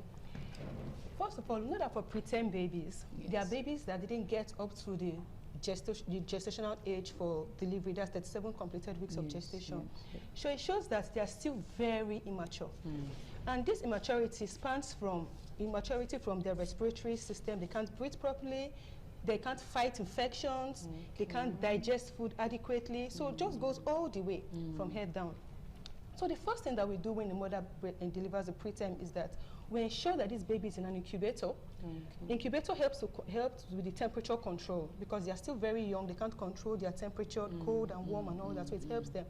Then for the breathing, we have to put them on oxygen. So you know that with all of this, the baby is kind of separated from the mother. However, even the digestive system, like the stomach or the intestines, are not fully developed for feeding. So usually we don't start immediately. We don't start immediately because we have to start gradually to ensure that these babies can actually digest the feed. Would this mother breastfeed this baby immediately? Not in all circumstances. For the bigger preterm babies, yes, she can. But for the very young ones, their suck reflex is not well developed. So the baby might not be able to suck directly on breast. However, we still encourage breast milk. So what would this mother do? She would express her milk, then gradually we feed the child and gradually increase as the child tolerates it. And breastfeeding is key. We don't encourage formula feeds for preterm babies because of course they would digest breast milk better. Then you also talked about bonding for preterm babies. There's what we call kangaroo mother care. When these babies are a bit more healthy, in the sense that they can cope with breathing, cope with temperature, we encourage what we call kangaroo mother care, like the skin-to-skin care that Madam talked about. We put the baby on the chest of the mother and tie a wrapper around them to provide warmth for the child. That helps for bonding. Not just bonding, that position also helps to keep the mother's breast warm, which will increase the blood flow to the breast. It would also help for milk production in the breast. So eventually her production of milk improves with that contact that she has. So even for preterm babies, we encourage bonding, and yes, breast milk too. So just to add that, when babies are sick or small like this and temporarily the baby is not feeding, we encourage the mothers to express their milk. They can keep it so that when the baby is ready, it's their mother's milk they start feeding on. We do not encourage formula at all. All right, thank you so much, Professor Sado, for that, and of course, Dr. Aino Odige. We will be going on a quick short break. We'll be right back.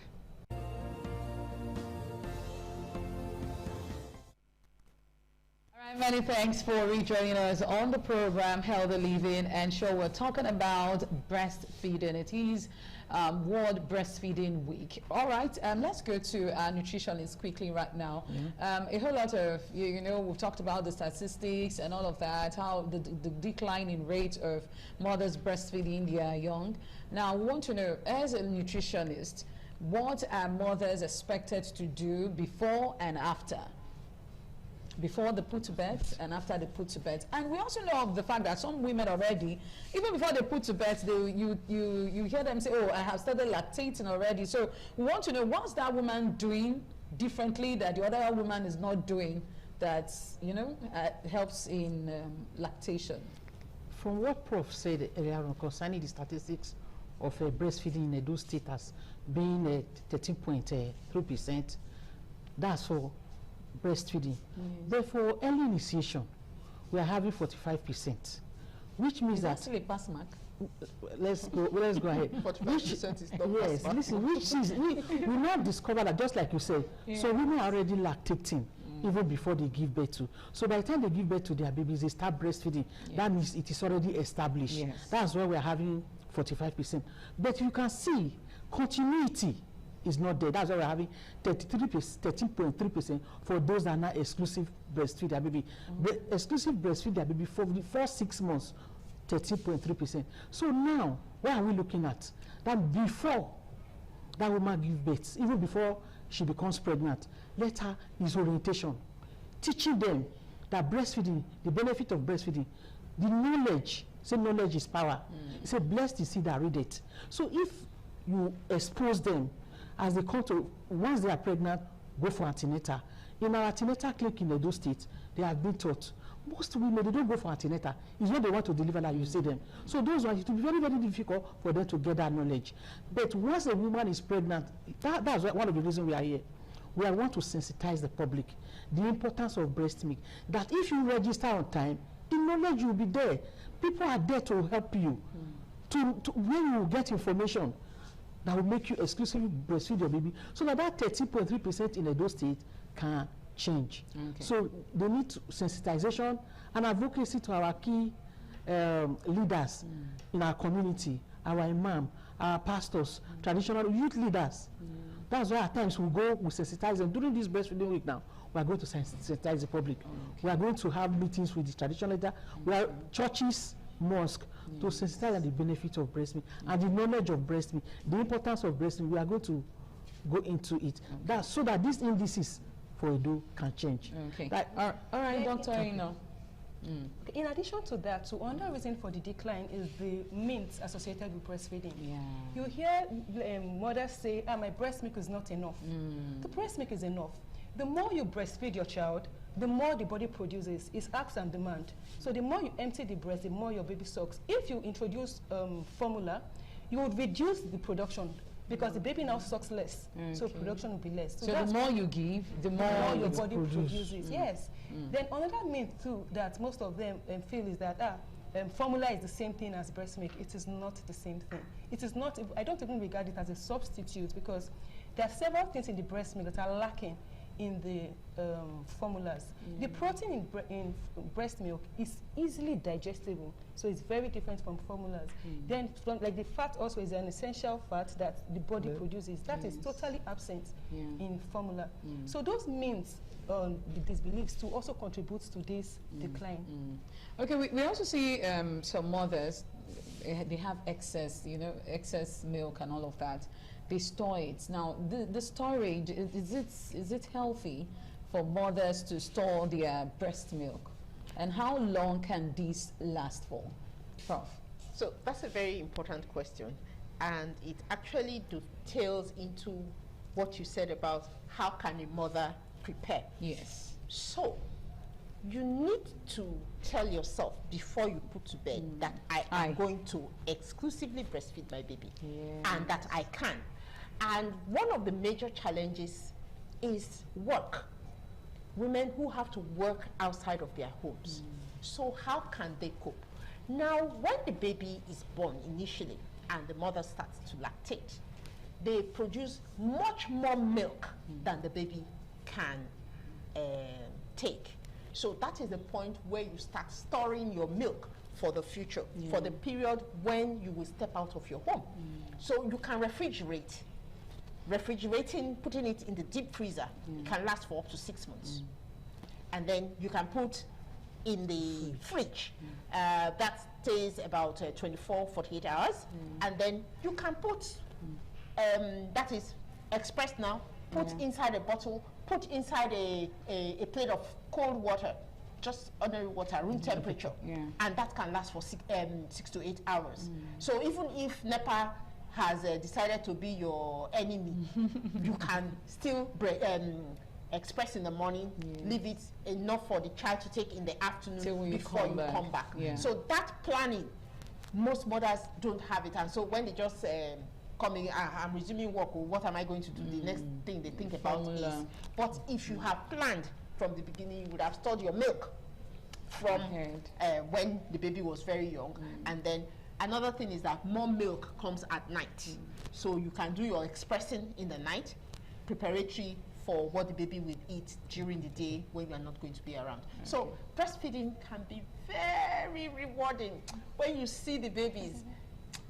Sometimes when I see mothers doing that, I say, maybe I should have another one. But no, I'm waiting for my grandchildren. All right, it certainly has been an exciting one, yes, educative one at that, on Breastfeeding Week. I tell you, mothers, it's easier and cheaper to breastfeed your young. You don't need to start calculating where you get your salary, how much you'll be able to go to the market to go get the formula and all of that. Try as much as you can. We know it's not easy, especially for mothers that don't lactate well. Like our prof and our other guests have said, yes, the more you give, the more it comes out. So you need to just try as much as you can to, you know, spoil yourself, to tell yourself, yes, I will do this and I can. So I want to say a big thank you to Professor Ayebo Sado, Dr. Ino Odige, and of course, Mrs. Phil Imade Ameze. Thank you so much, Matt, for your time, and thank you for educating mothers out there. I hope we'll do this again next year, God willing. Just one word before we go, because if you don't say this, quickly. Men must support their wives. Very so once essential. they are supporting, then the mothers will be able to do it. But if the mother is just stressed all by herself, that's a problem. So men, please support your wives. Men, support your wife. Do have yourself a blessed day. Bye for now.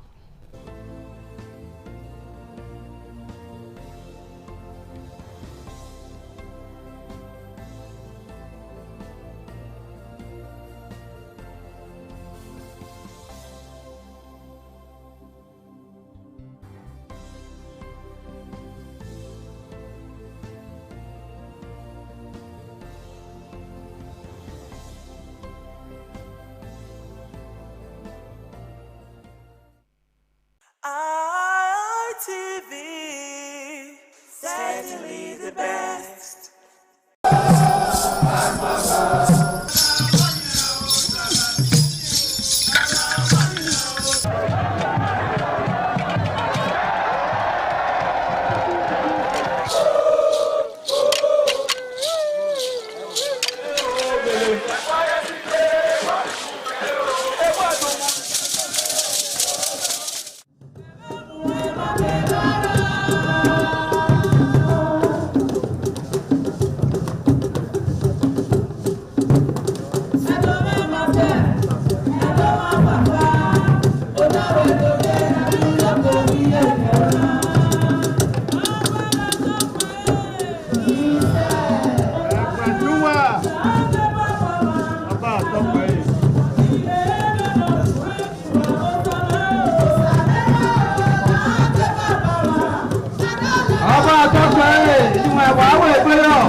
ITV, certainly the best.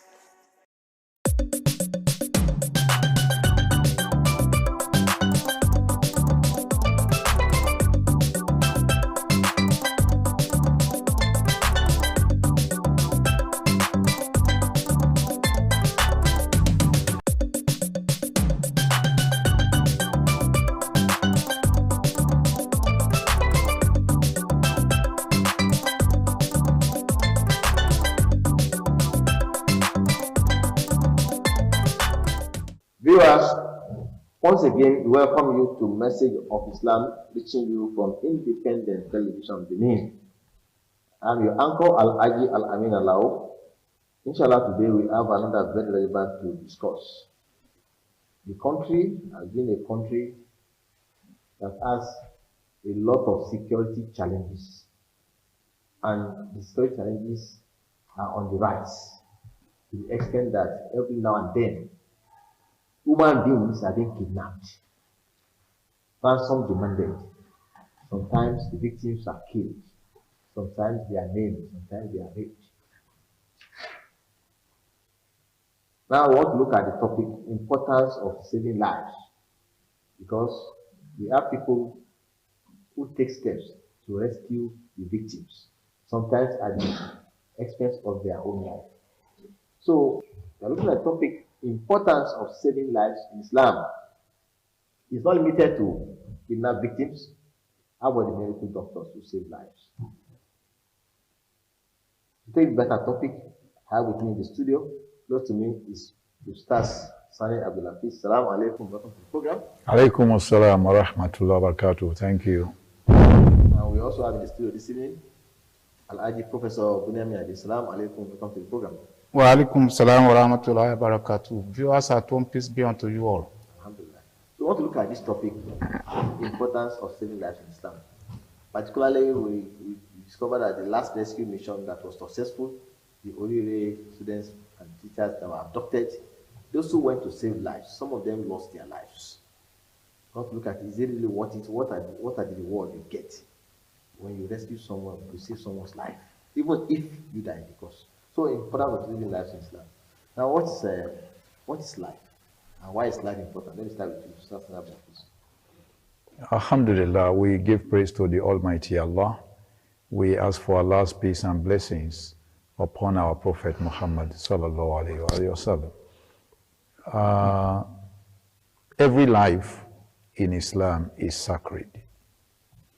That is why Allah subhanahu wa ta'ala says in the Quran, وَلَا تَقْتُلُوا النَّفْسَ الَّتِي حَرَّمَ اللَّهُ إِلَّا بِالْحَقِّ, that you should not take the life which Allah has made sacred without justification.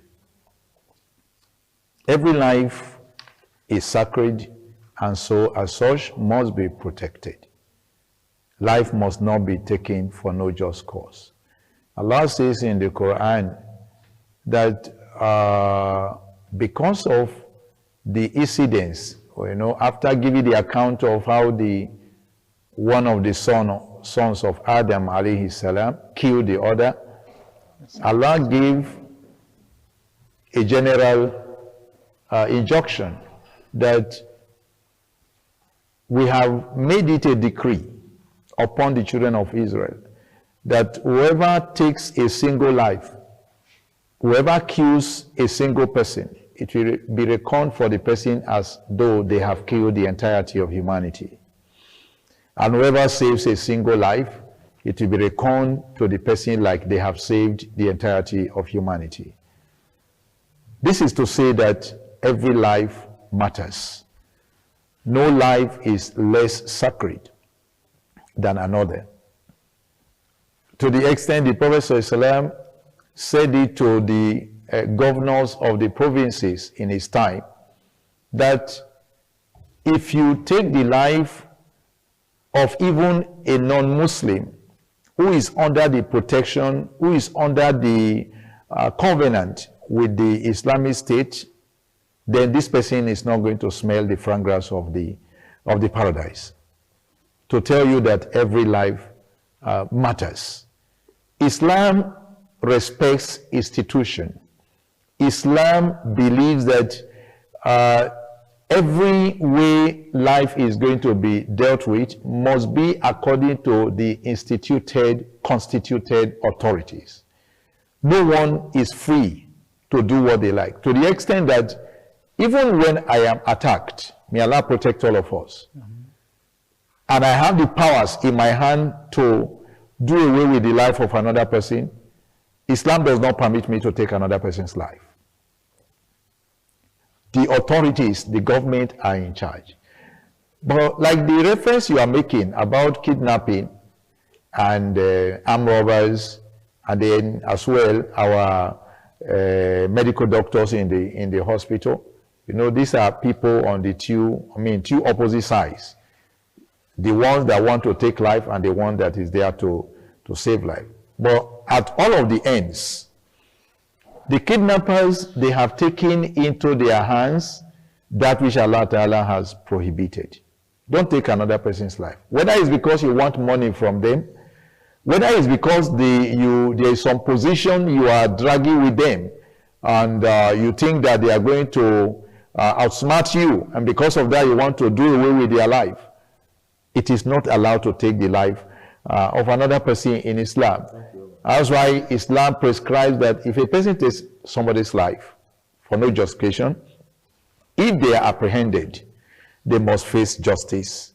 And among the prescription in Islam is that whoever takes another life without justification, their own life should also be taken. Thank you very much. Yeah. The punishment for murder in Islam, unlawful killing in Islam, is death.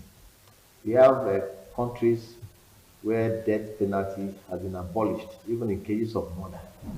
You cannot be more merciful than Almighty Allah, Almighty God, creator of the heavens and the earth. It is that seeming mercy that has led this country to these rising security challenges. For example, the Sharia of Allah, that is the law of God, as contained in the Quran, for the man who steals and the woman who steals, cut off their hand. That's what Allah said in the Quran, Quran 5:30. But we now say, oh, that is too strict. How do you cut somebody's hand for stealing? Now, you fail to cut the hand of the thief graduates to becoming an armed robber. He's now carrying guns. He's now killing. You now say, oh, because he's an armed robber, okay, capital punishment. Why now? From armed robbery now, you're going now to kidnapping, demanding ransom, killing people left and right. Now some states are now legislating that, oh, if they are caught now, we kill them. Why now? If you have followed the law of Almighty Allah from the beginning, cut off the hand of the thief. When it's coming, you identify him. Oh, it's a thief, keep your hand set. There's a mark. There's a stigma on him. Now, I'm coming to you, Professor Budamin Aide. Now, contrary to the misconception that Islam encourages killing, as you have in some quarters, he has just told us now that Almighty Allah is saying in the Quran, Surah to Maida, that whoever kills a soul, it's as if he has killed the entire humanity, and that whoever saves a soul, it's as if he has saved the entire humanity. And that even if you kill a non-Muslim with whom we have entered into covenant, Prophet Islam says that you, the Muslim who killed the non-Muslim with whom we have entered into covenant, will not smell the fragrance of paradise, despite the fact that the fragrance of paradise is perceptible from a distance of 500 years journey. Now, importance of saving lives in Islam. This rescue mission, the last one, we are told that some people lost their lives. Some of those who went to rescue the victims lost their life. What is the Islamic view on this? Is it worth it for you to take steps, saving another person's life and losing your own life in the cause? What is your reward? أعوذ بالله من الشيطان الرجيم بسم الله الرحمن الرحيم Wassalatu wassalam ala Sayyidina Muhammad. You see, life, as said by Malam Abdulafi Sani, is sacred. And we have to keep that sanctity of life, no matter what it takes, to keep the life of another person, or even our own life.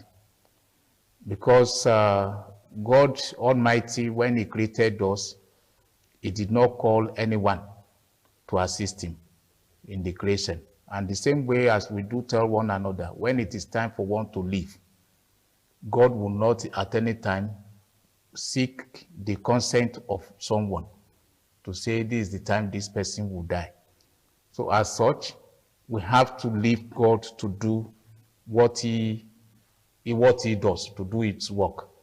Now, the saving of life in Islam is not something that we joke with at all. It starts from even seeing someone who is under stress, who is under serious problem, psychological, financial, or whatever. Because some of the problems that we do have in our societies today, some precipitate suicide.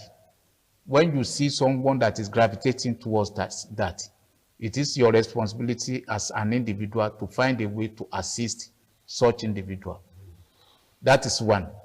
Now that we have people that have been kidnapped who have fallen victims of the wayward ones in the society, it is the responsibility of the government to do the needful by way of rescuing them. And the government will not come to say this is the way we want to do it, except through individuals who have become, who are staff of the federal government, so to speak, particularly those that are in the security circles.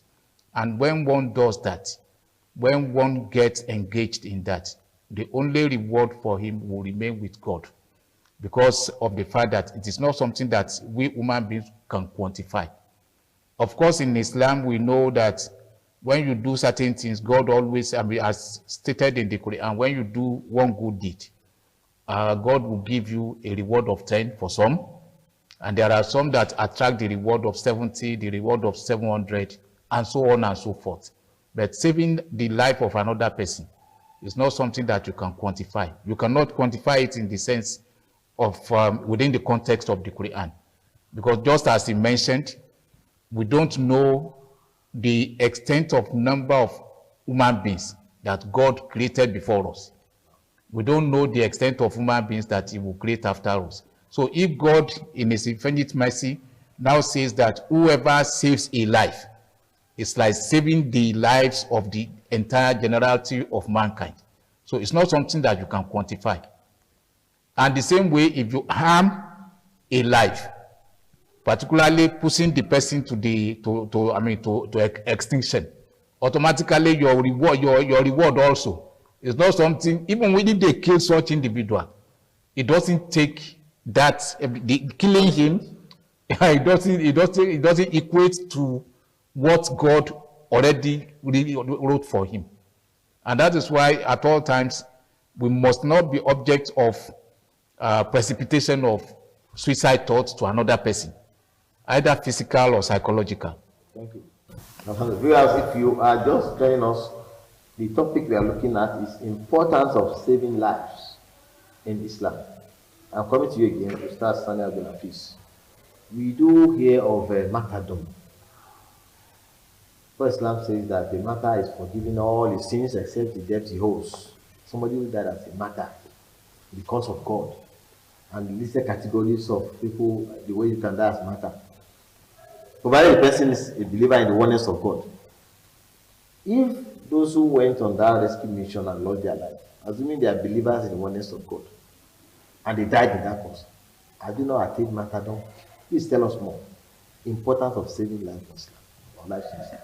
No, actually, the responsibility to protect ourselves, protect our families, protect our properties, and everything that matters to us is an obligatory responsibility. It's not optional. And that's why the Prophet ﷺ in the hadith, he says that whoever dies while struggling to protect his property, the person has died as a martyr. If you died struggling to save your family because of somebody who is attacking your family and you are defending your family against this attack, and because of that, you were brought to death, you are a martyr. If you die because you were protecting your faith, you are a martyr. So, the people that go for rescue mission, as we have it, the only condition is just for them to be people of faith. Those who believe in Allah, and they know that there is day of judgment. They know that their good works, Allah has promised He is going to reward them, just as the sins may be punished. So if a person has gone on such a mission, this is a noble cause. It's a noble cause that you cannot celebrate them enough. So Allah is, including them among the martyrs, if because they have to save another life, their life were lost. And that's why when things like that happens, if these kind of consequences amounts from the efforts of the security agents in trying to save citizens from the hands of kidnappers and other evildoers, if it amounts to they losing their life, government must properly really respect, honor, and protect the families of these people. So that if at all we cannot tell where they have gone after they have died, the families should not see their person as having wasted their life. The government should take responsibility to see that the families they leave behind, they are properly cared for. A person that's signed to be in the corps, in the security corps, to be part of the troops, either as an army officer, as a soldier, as a police, as a naval officer, whatever. All of these people, they have, it's a great commitment to say you are giving in yourself to serve the nation. So if there is faith and you are doing it, with due diligence to see that people's lives are actually protected, and because your life is lost, Allah knows better how to pay such a person. So that bravery is what Allah wants in us. That the criminals must not be allowed to lord over the whole place. Not until we are able to confront them headlong, they may continue to think that they are in charge. So I think we must give kudos to the presidency, the security agents, for the effort they did in the rescue mission for these children. And we pray Allah to continue to grant them success everywhere they are after these criminals. And may Allah bring them down on their knees. Thank you very much. No. Yes. Importance of saving life in Islam. Topic continues. In fact, Allah said in the Quran that do not say that those who died because of Allah are dead. They are not dead. They are alive and well provided for by their Lord. And it goes on like that. So someone has made sacrifice. It's called the supreme sacrifice. Sacrificing his own life to save others' life. How many of us can do that? Almighty God says they are not dead, they are alive.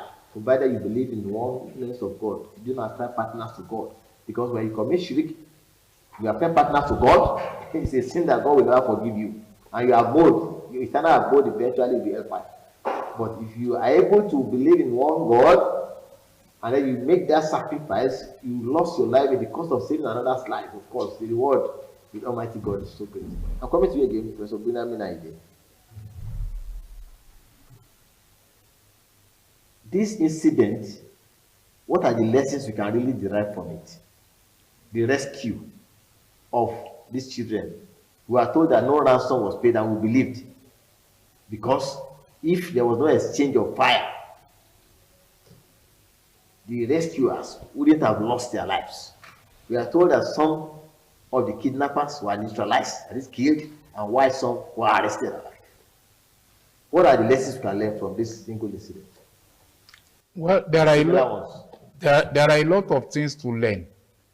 One, we have to be conscious of our society, that the society is so porous, so polarized, to the extent that hardly would one want to believe the identity of the person sitting next to you. We have to be more security conscious. And the slogan of when you see something, say something. This is the time it has to be louder than ever. And our security agents as well, police, particularly those that are close to the grassroots, this is the time they have to be equipped more to be able to discharge their responsibilities. Because situations where we hear that the weapons that kidnappers, bandits even carry are more sophisticated than the ones that the conventional security agents carry, that does not speak well of a community that is conscious of a society, that is conscious of the importance of high level of security being given to the occupant, the inhabitants of every area. Equally, our government must also start thinking of extending location of security agents to even the rural areas.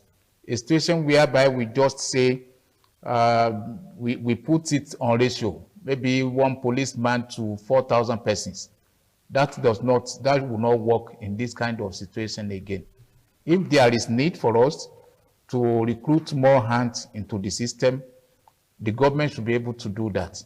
And if there is if we can even engage the civilians, teaching everybody the basic knowledge of security. For instance, the National Youth Service Corps that we do, we can start adapting what happens elsewhere. Where when someone graduates, before you even graduate, you are exposed to 6 months or 4 months of normal military training. So everybody that you see also has knowledge of how to handle one thing or another.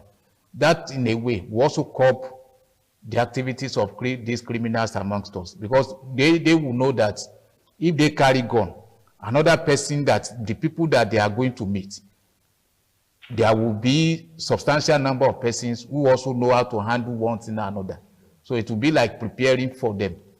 And moreover, in our society today, we have to learn the knowledge of how to dissipate the criminals as quickly as possible, dispense them. Once you catch a criminal, you don't have to wait 2-3 months, 2-3 years before you start thinking of what to do with such individual.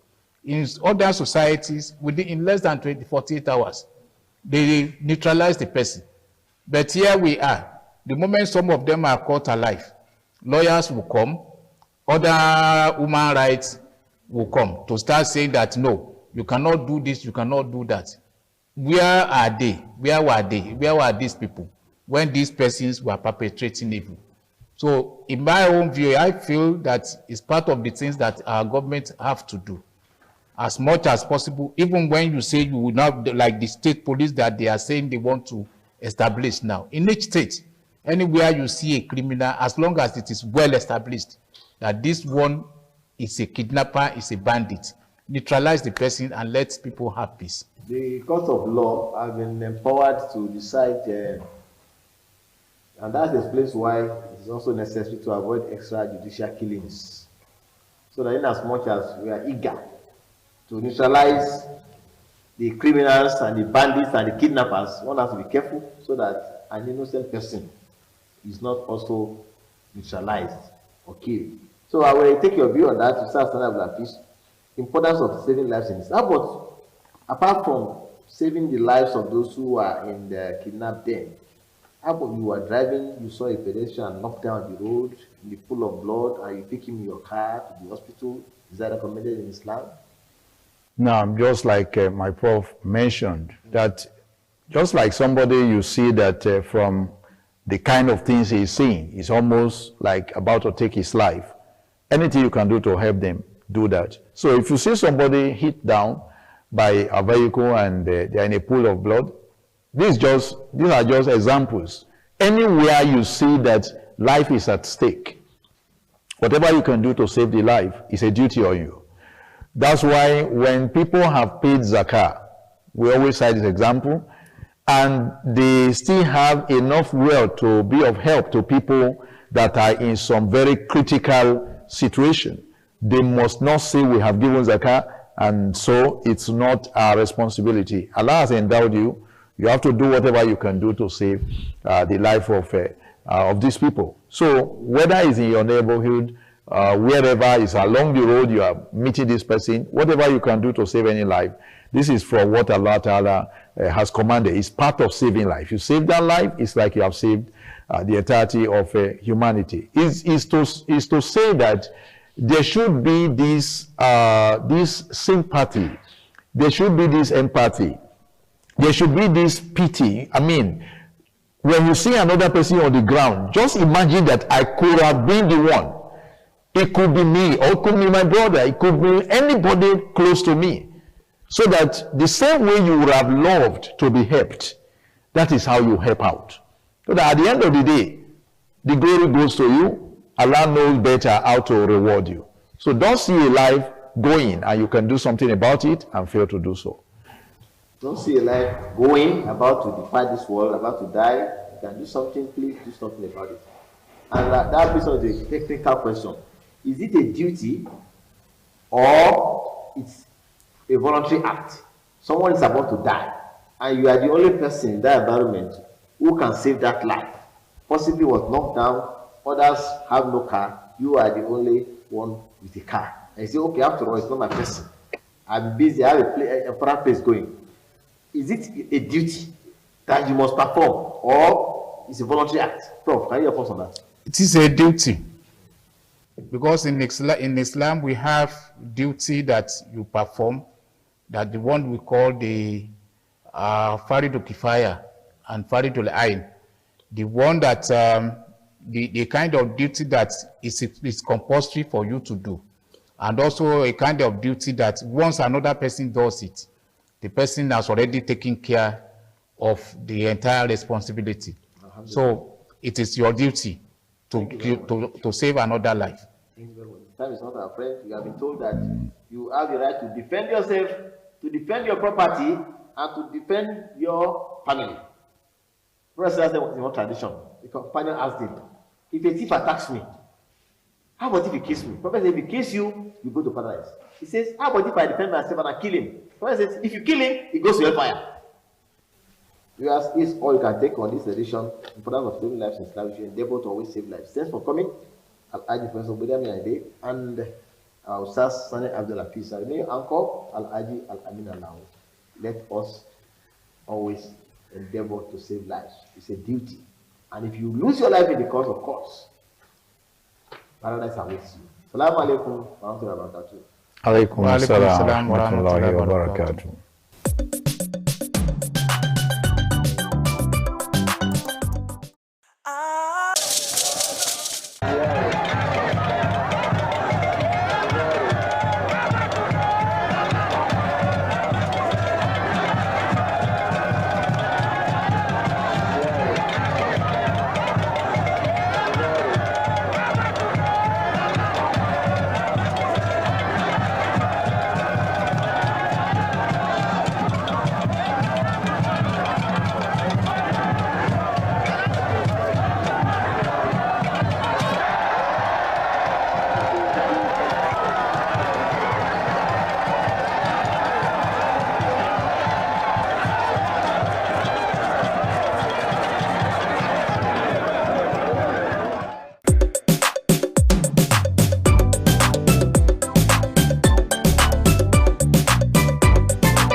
Hi there, it's another exciting time on Heritage with your sincerely, Oluije Oyihokai. Wherever you all, get ready as we will be bringing tradition, culture down to your doorstep, as we will be definitely taking a ride down to Delta State to go see Ubuluku traditional dance. Yes, talking about the costume, the beats, the drum beats, the music, yes, and of course the way they move their body. So wherever you are, come along with me as we take a ride down to Delta State. Don't get away.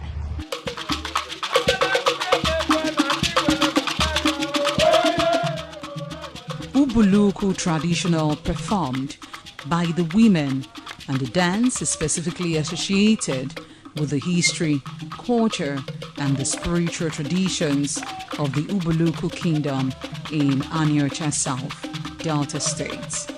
The dance, often referred to as a part of Ubuluku celebration, is rooted in the narrative of bravery.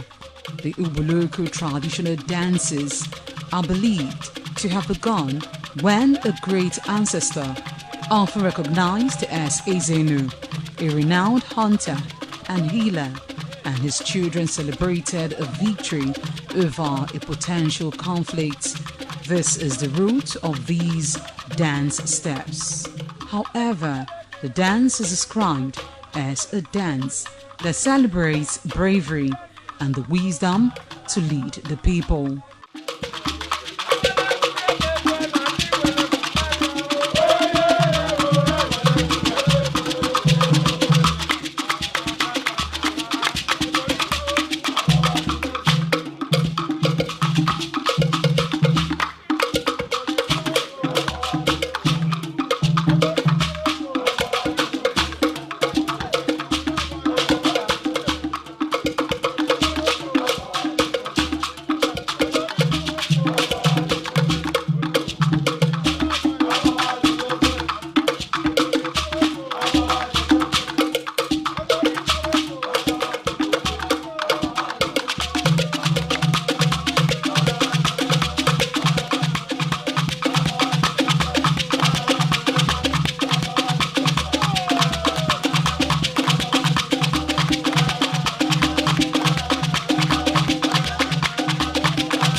Ubuluku women dance is a central component of the people and is performed annually.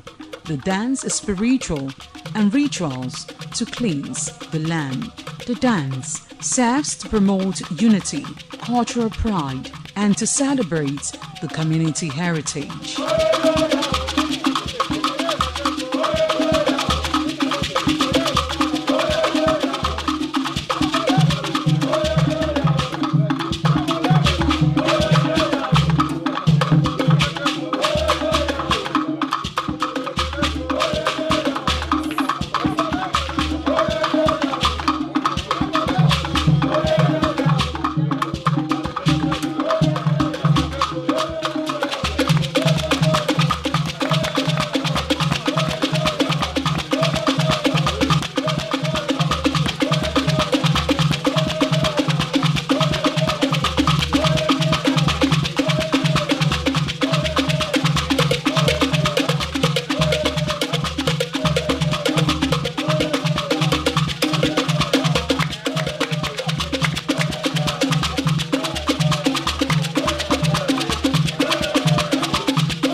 traditional dance is deeply tied to the history of Ubuluku cultural norms, either in agriculture, social, or spiritual practices.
are the Otonyo Gane, Bobike of Oboloko.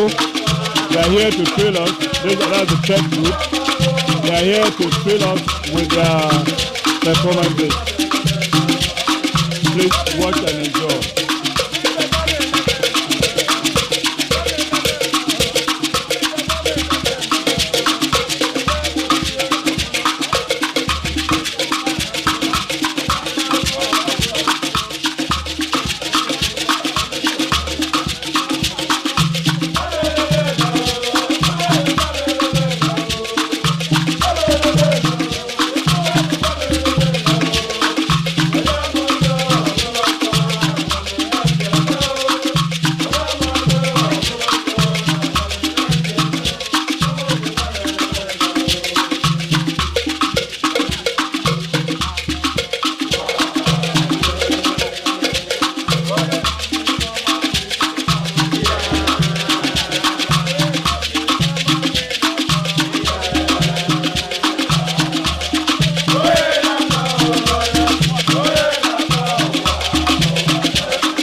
sure you will agree with me that it certainly has been an exciting time, mind-blowing at that, on Heritage Today with yours sincerely, Oluije Oyekokai.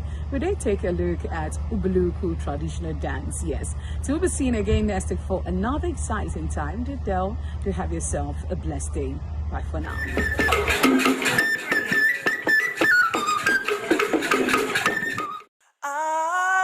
ITV, certainly the best.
ITV, certainly the best.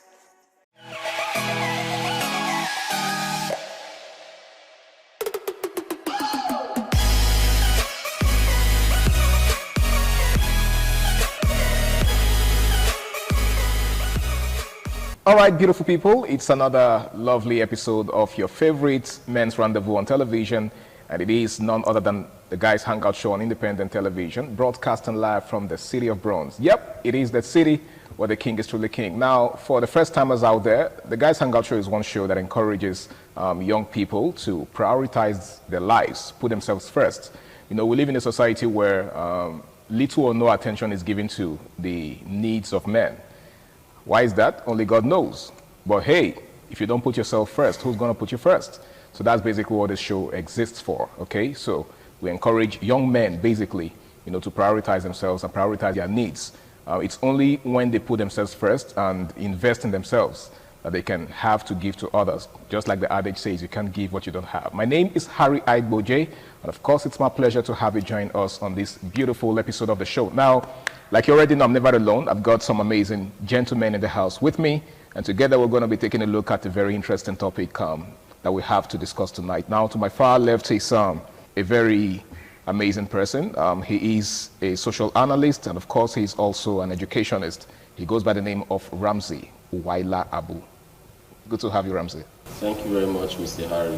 And as usual, it is always a pleasure to be on the show. Indeed. And as good advocates of good things in society, or as satirists, the Guys Hangout Show has been a platform for us to correct some of the ills in society and as well expose its vices in order for it not to be repeated by the younger generations. Absolutely. I mean, who's in a better position to, you know, bring some of these issues to the fore than the natural leaders of society? Yeah. You know, there are lots of responsibilities on men's shoulders, so we really can't afford not to live up to those expectations, right? Yes, all right, it's good to have you in the house. Thank you. Now, seated next to him is a friend and a colleague. Yeah, he took out time from his busy schedule to be with us today. Of course. Yes, of course, and he goes by the name of Michael. It's good to have you, Michael. Thank you very much. It's a privilege to be here again to, showcase and show what the guys is all about, anyway, this is a wonderful platform for us to actually discuss things that pertains boys, guys especially, the good and the bad. We don't have to be biased. Understand? Thank you very much for the privilege. Thank you so much for coming. Now, gentlemen, we have a very interesting topic before us. We're taking a look at emotional intelligence, right? The need for people to learn to control their emotion. Now, if you take a look at a lot of young people today, you will discover that there seems to be a lack of emotional control. For example, when someone is very happy, they tend to do something crazy. They tend to do things that, they later begin to regret. And then when they're also very angry, they go to the extreme, right? Some of them do some very crazy things, only for them to start regretting it later. Now, you will agree with me that there is need for emotional control. Why do you think a lot of young people don't seem to have that ability to control themselves when they are at the apogee, when they are at the height of their emotional expressions? Okay, let me say lack of emotional discipline. It's almost becoming a widespread thing in our society. Not almost becoming, it is. It is a cankerworm that is eating deep into the fabric of the society. Lack of emotional discipline among the youth today can be tied to a number of factors. Okay. But before going to this number of factors, I want us to dwell on I want us to give a working definition of lack of emotional discipline. To be able to discipline yourself first is one of the greatest things you could ever do in life. It's very easy for you to tell the next person you are not doing this, you are supposed to do this. But how about yourself? How about you? So that is what many of our youths don't have. Now when these emotions come, we know that emotions sometimes tend to take us off our natural state, at that state where our senses are complete. But that notwithstanding, there is still need for us to take control over our emotions, because the resultant effects of our emotional actions most times are very detrimental. People tend to take permanent decisions in temporary settings because they couldn't just suppress their emotions. And as youth, we all know that the youthful age comes with its own youthful exuberance. There are that curiosity, that need for exploration and all that tend to make our emotions flare up, and some of us even we are not being controlled by our temporary emotions instead of sitting down to say, what will be the resultant effect of this particular thing? But what are some of the factors that are responsible for this lack of emotional discipline? One, peer pressure. My friends do it, I will also want to do it. It's almost becoming a new normal now that if you are, let me use your language, if you are the type that is rugged in quotes, so they seem to see you as a macho man, that man that is taking control over, that tough guy. So instead they want to also do so that people will call them tough guy. No one is thinking about the consequences. And these consequences most time are very, very detrimental, either in the long run or in the short time. So I think youth need to sit down and take total control of their emotions. If they are able to take total control of their emotions, it will save them a whole lot. Religiously, in terms of a relationship and all that. We'll get to that in the course of this discussion. Absolutely, we will definitely get to that. Now, Michael, there is a story in the Bible of a king, I think Herod, who asked his wife's daughter to entertain him and his guests. Now, the lady performed so well that he was super impressed. He was impressed to the point where he, gave her a blank check, asked her to, name her price or ask for anything. And then we all know how that story went. The lady asked for the head of John the Baptist, and the rest, they say, is history. Now, that was at the height of the man's excitement, right? And that's a case in point, as far as this discourse is concerned. The fact that some men, particularly, we're actually looking at this as it affects us men, because, a lot of things go wrong when a man loses his emotion. We're not trying to, give exceptions for other people or other classes of society, women and children. But, men are supposed to be in charge. Of course. Right? They're supposed to be at the helm of affairs. And then imagine what happens when someone who's supposed to be at the helm of affairs loses control, like in the case of Herod. And we all, like I said, we all know how that story went. Of course. Why do you think some men lose it in the height of excitement? All right. Sometimes we let our emotions get the better part of us. You know, we need to do things that we're not supposed to do. Okay. Understand? So when a society whereby my colleague just said that this exuberance, cloud of memories, cloud of memories and everything, you get. So right now, when some persons are in a kind of state, it's better for you to calm down. All right, better for you to calm down and think. We shouldn't. Some will even recommend that you take a deep breath. Of course, just take a deep breath. You understand? Sometimes if I can make should I say, salacious allusion, when some men are in this, what should I put it now? This ecstasy. Yeah. They tend to make rash decisions, and because of that ecstasy, something that they can't actually do. You get, so they just start making those promises because of the height, the peak, the apogee of that excitement in quotes. You get, so I think people should, most of the time they have to calm down when they're in situations, whether they are, we have some people that are belligerent. You get, so when they're in a particular situation, they should try to, keep calm. Just keep calm so that your emotions don't get the better part of you. Okay. You get, sometimes we got to do things that we later get to regret so much. In fact, you'll be like, am I the one that did this? I can't believe it. Okay. You get, these some persons there in television, they'll ask them, so how do you feel? They'll not be melancholic, like, well, I feel bad. That's because they are allowed, you get. So they allow their emotion to get the better part of them. You get, so if some persons actually bring themselves to a check, like, this is how I should respond in situation. For example, now, all right, some persons they're asking for donation. Some persons out of shyness or whatever, out of they want to impress, intimidation, they don't begin to call. At the end of the day, now you're calling them, they're running away from. Like we say in our local parlance, when their eye clear. Of course, when their eye clear in the local parlance, you understand. So sometimes when they're in different situations, you try to be placid. Okay. Not so fall into regret. Now, there's a particular story I stumbled upon on social media of a guy that was just thinking aloud, right? Some of these guys will just come on social media and say certain things, like share their experiences and all.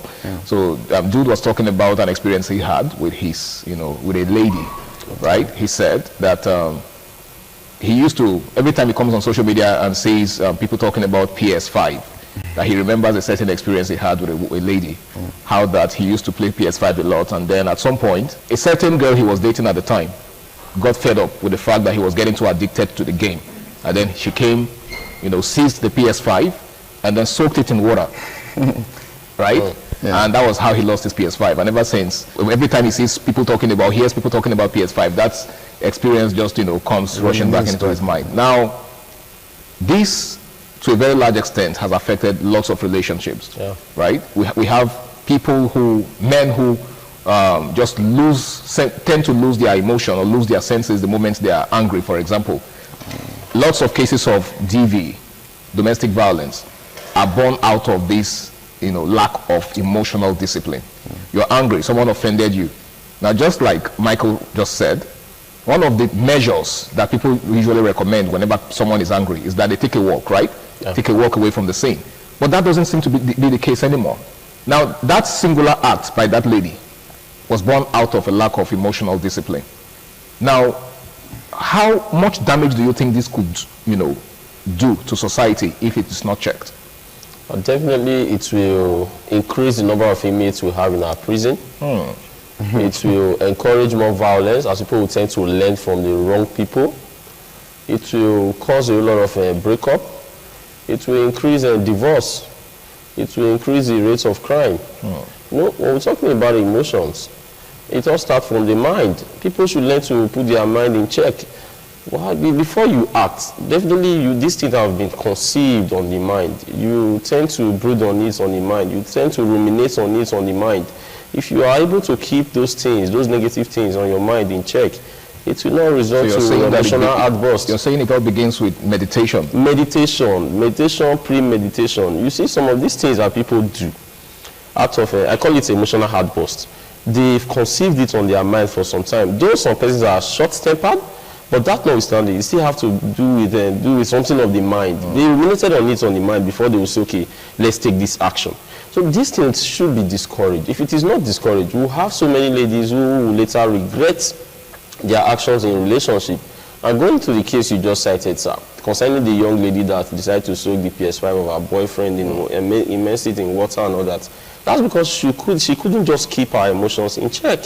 Now, this is the same lady that will sit down later and say she will regret that thing she have done. That was not her intention. Her intention was just to get the attention of the man. But now that she have done it, the man is scared. If a lady could do this, next time she might decide to go for the TV or the refrigerator or any other appliances they have in the house. So the guy seems to be living with the trauma now. The guy seems to be living with the trauma, and the lady also live with the trauma. She's traumatized. There are some ladies that cannot, there are some people that cannot keep their emotions in check. And after the action, they always regret it. So the guy, the lady, the emotional outburst is not okay for any of them. So what we need to tell our youth out there is they should learn to always take responsibility for their action, and they should learn to always keep their emotions in check. They should learn to always guide their hearts. Not many things comes into the heart. It depends on how you ruminate on it before you give it out. The heart is like the processing unit. If you process it well and decide to say, okay, let this thing go, or I will report this to the authority, you do this yourself before doing that thing. Not you trying to just get everything at this before you want to attack. No, at the end, those are right to become wrong. So I think people should learn to discuss some of the things they intend to do with themselves. Before bringing it out. Okay, now, Michael, while he was talking, he made reference to the need for accountability. And that's should I call it a currency that seems to be lacking in recent time, in modern day, because a lot of persons would rather push the blame to someone else, the blame for their actions to someone else, and the blame game continues. It seems like a cycle. It's a never-ending, phenomenon. Someone does something wrong, and instead of owning up and saying, "Oh, yeah, I did this, and this is why I did it, and I'm sorry," they keep looking for somebody else to push the blame to, and then the person you're pushing the blame to also wants to push it to somebody else. Where does this lead us?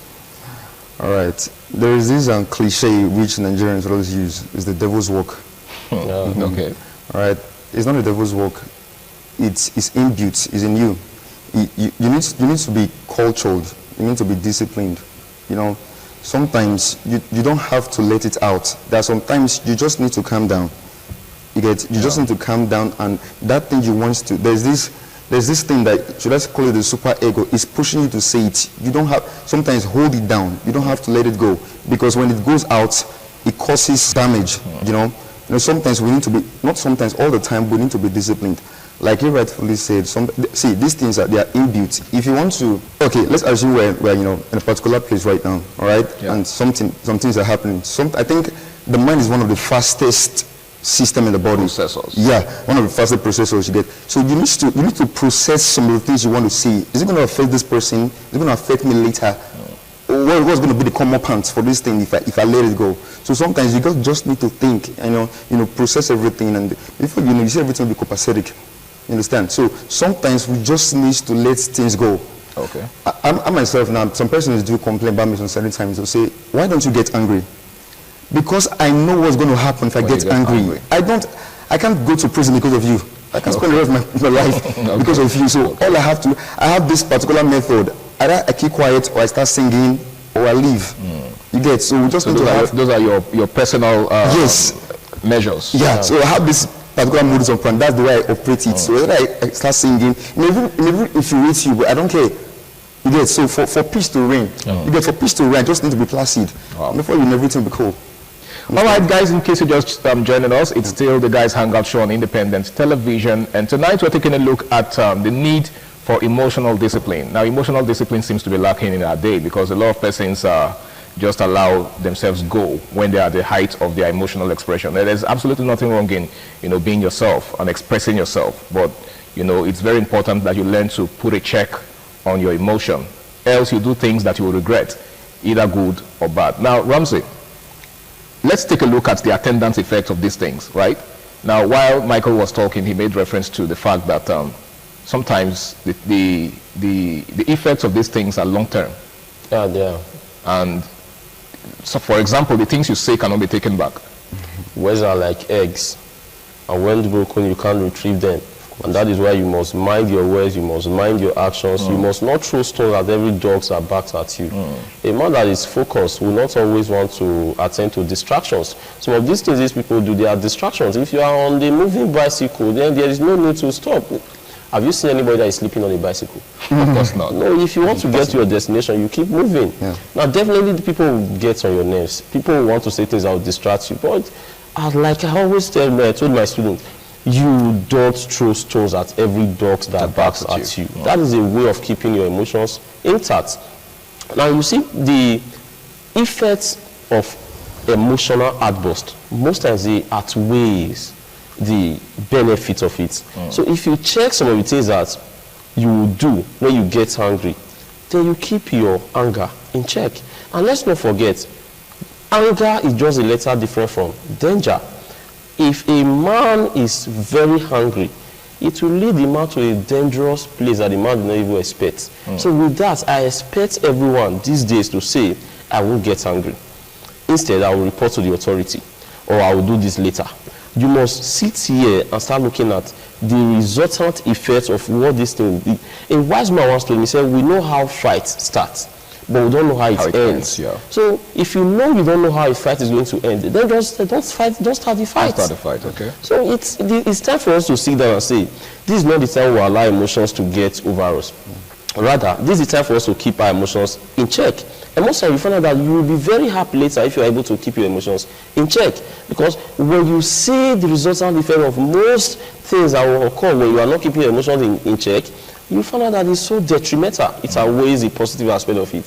So I think it's always good for us to control our emotions and don't allow our emotions to control us. Like I said before, when you see people that are taking permanent decisions in temporary situations, you know that they are not able to keep their emotions in check.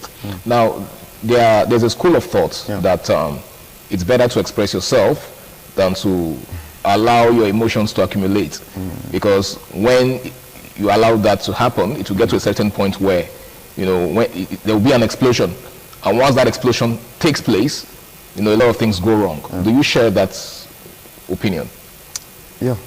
All right. The thing now is that I think it's a stupendous idea. See, share your opinions, but let it be packaged in a way that will not affect the next person. Okay. See, let's assume someone upsets me, and it's been bothering me, it's causing through my dreams, you know, everything. So I want to let the person know. There'll be a way. I have to take the person away from the public or from that place, so that person will not feel embarrassed. And I'll take the person to a particular place and start first. See, you need to make the person feel calm first, compliment the person first, and then start making your own complaints. Okay. In that, using that modus operandi, it will make the person feel guilty. Like, oh, I'm so sorry. But if you come in a bellicose manner, just in a hostile manner, just be shouting and everything, it deteriorates everything. So there should be a particular way, like I said, the packaging. Just call the person to a particular place. At least the person should be reasonable enough to know, okay, for you to even bring this thing to my table, I think let us solve it. You get, if the person keeps talking and make everything worse, you can tell the person, okay, I've said what I have to say, and well, to God, I've already done my part and done my level best, and you take off. So it doesn't have, just develop a particular pattern that will not make things worse. Okay. Rather make things, you know, ameliorate things. Okay. You get, so it's just be the way you think. All right, Ramsey, what you just said borders on manner of approach. Do you share that thought? Yes, another angle to this particular issue is that there are some things that are better left unsaid. Unsaid, okay. Maybe instead of saying it and before you know it creates rancor, state of aggy-baggy, chaos and all that. But then, what you say and how you say it are two different things. You can decide to say something bad in a very good manner, in a way that the person you are talking to will not even know this thing is as bad as that. So if you must express yourself in order not to add fuel to fire, you must learn to put words in order. You know, when a child said, "Mommy, if you are my mother, you shouldn't have allowed Mama Nkechi to beat me like this. I never knew someone can beat me." The child is using words to manipulate his mother. Another person will say, "Okay, Mommy, this is what happened." Okay. So how you say it and what you are going to say matters a lot. But I think if you must express yourself, put all your skills and dexterity, your communicative skills to how you are going to put that message across. It will help settle the dust. All right, thank you so much, Ramsey. Now, on the final note, because time is actually fast spent, what's your advice for people out there who always tend to think after they've acted? Right? There are people like that. Of course. Whereas the normal procedure is to think before acting. But there are people who only begin to think after they've done certain things. What's your advice for such people? Yeah, some persons should develop this habit of packaging themselves to the extent that they don't have to regret their actions. Before you just blow off, think about what is this my outburst going to cause for me and for the person. What is going to be the end result? Okay. You just have to calm down sometimes. You see, the mind is very, very delicate. It can traumatize you. After you've hurt someone with your words, it can come back like a boomerang. It can boomerang, come back to you. You may never believe, you may not even sleep because of what you've said. You are thinking of. So it's your conscience that's not helping you. Yeah, of course. You just need to think like, okay, how will you feel somebody tells you this particular thing you're saying? Shoes, So you just need to just calm down. All right. Most of the time now, I begin to think like, this what I say to this person, let me edit it. Okay. Like I just send somebody a message. Sometimes it's too late to even edit. Of course, it's too late. You get. So sometimes I just throw my advice and be like, okay, I'm so sorry about that. All right, thank you. Ramsey, you said something about, I know on the final note though, I know you already said something about discussing some of these things with yourself first. Yeah, so would that be your final word on this? Yeah, everyone out there should learn to be in total control of their personality in all ramification. Okay. Don't throw stones at every dog that barks at you. Keep moving and be focused. All right, gentlemen, I want to say a big thank you for taking out time to be with me on tonight's edition of the show. You guys made it a success, and I really do appreciate it. Thank you very much. And I hope that the next time I call upon you, you will be able to oblige me. Absolutely. Thank you so much. Now, it's been the Guys Hangout Show on Independent Television, broadcasting live from the city of Bronx. And tonight, we've been talking about the need for emotional discipline. Now, it's very, very important that you learn to control yourself. There is absolutely nothing wrong in expressing yourself. It's why you're human, right? But it's also very important that you learn to put a check on yourself, just so you don't do things that you'll regret. Nobody wants to regret their actions. It's never a good thing, okay? So it's very important that you learn to put your emotions in check. My name is Harry Igboje, and until I come your way again, same time, same station next week, this is me saying, stay out of trouble and enjoy the rest of your night. Bye for now.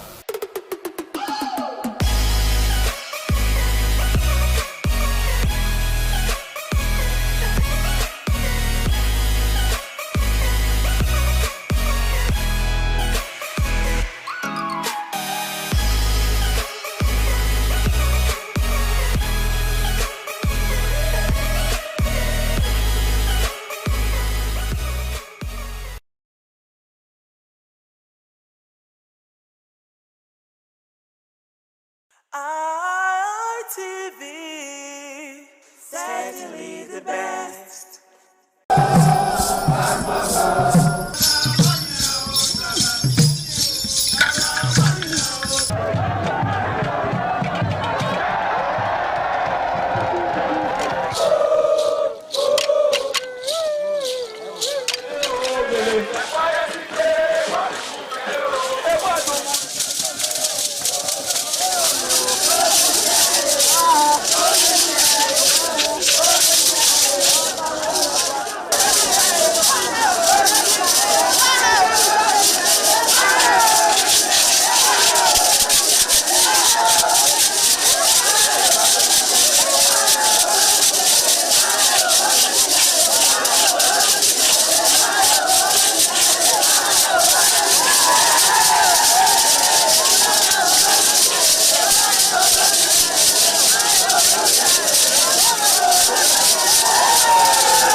Ugeni Madonna, Imazedion, Orero, obviously Agbe, Manazo, or Ugeni Madonna. You will have to serve the community for 30 years before you come to this stage.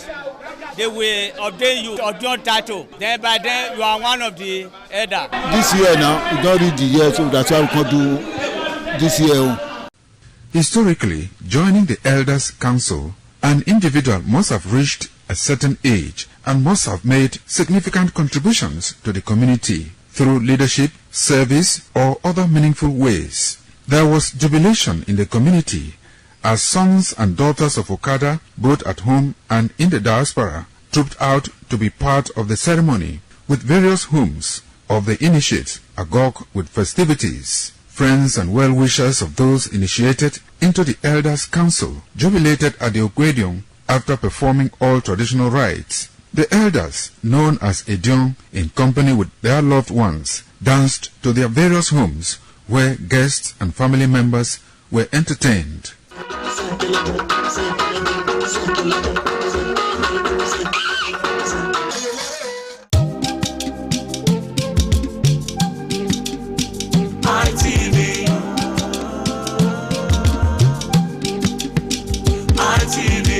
ITV, certainly the best. ITV, certainly the best.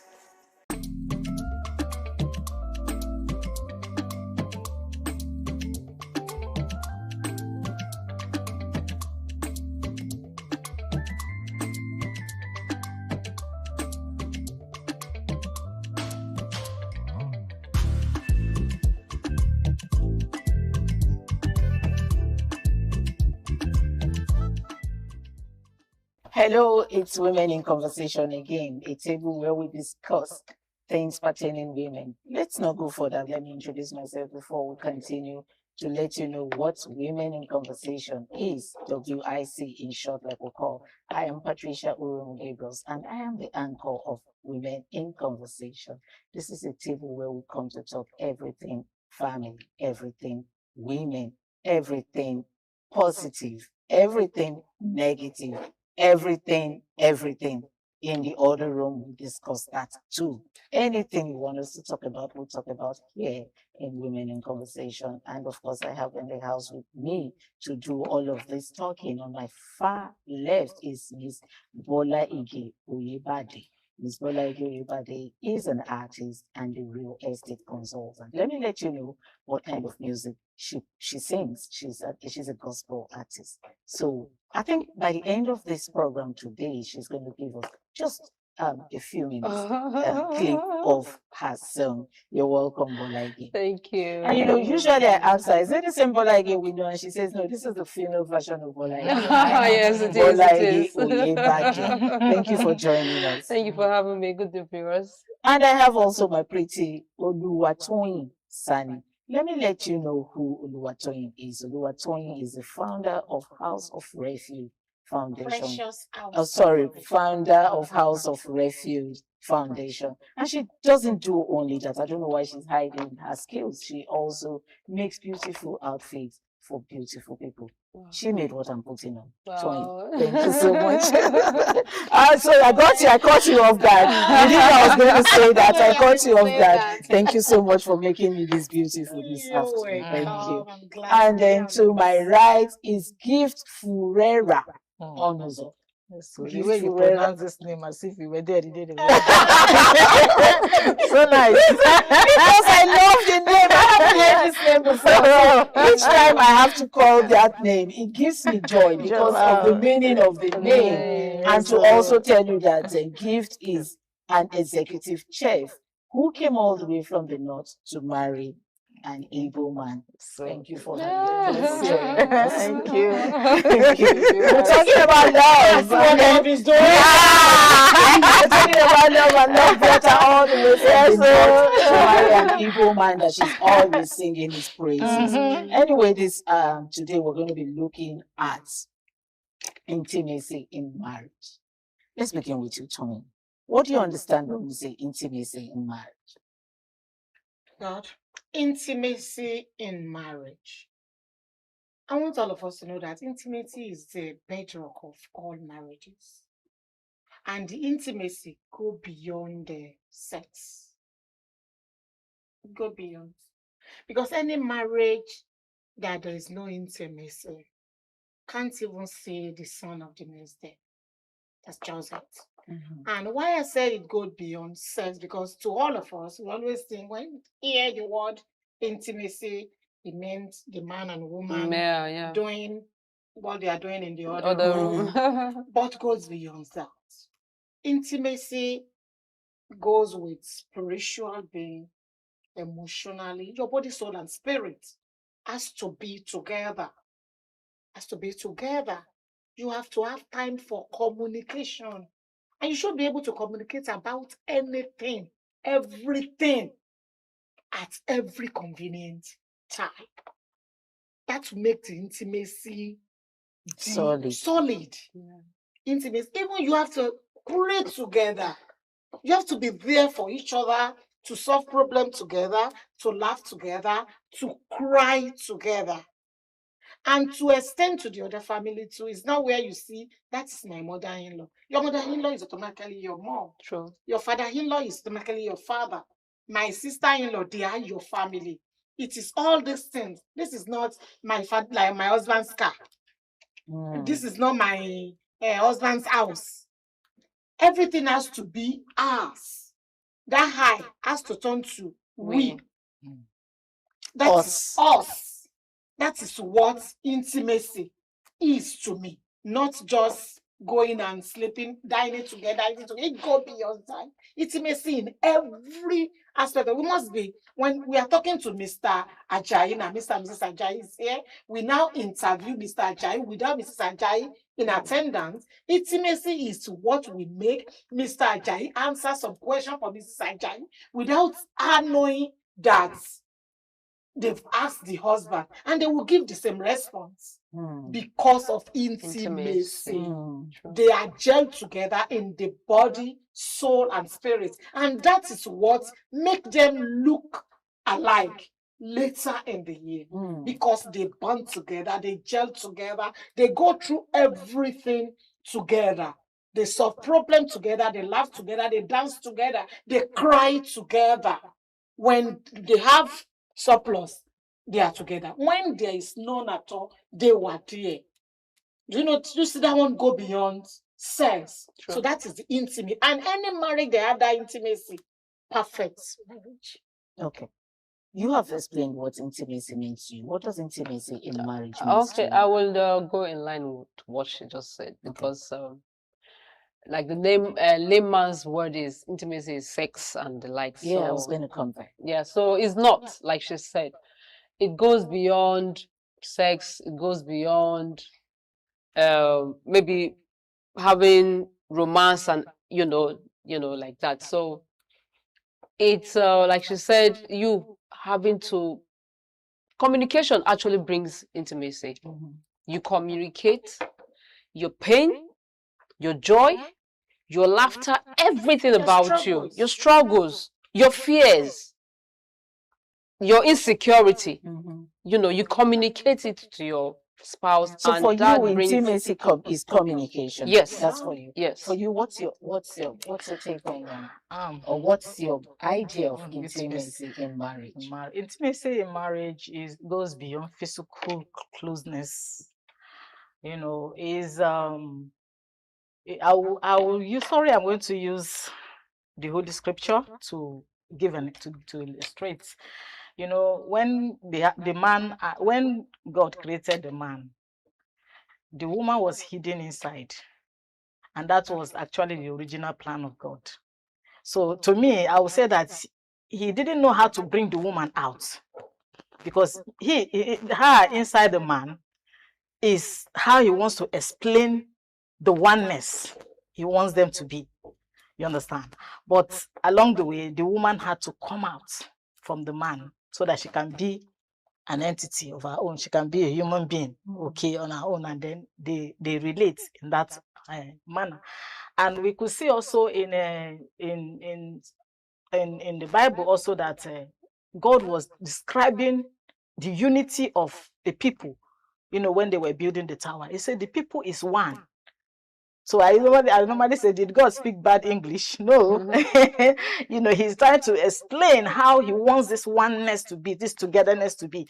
Yes, he said the people is one, not the people are one. You understand? So, you know, intimacy, you know, goes, like I said, it goes beyond physical closeness. Intimacy, you know, when you are intimate with somebody, you are into the person is into you, you are just interwoven. It's just like the dress I'm wearing. I think I should, if I have a better color, but this color is different from this one, but as it is now, it is already mingled.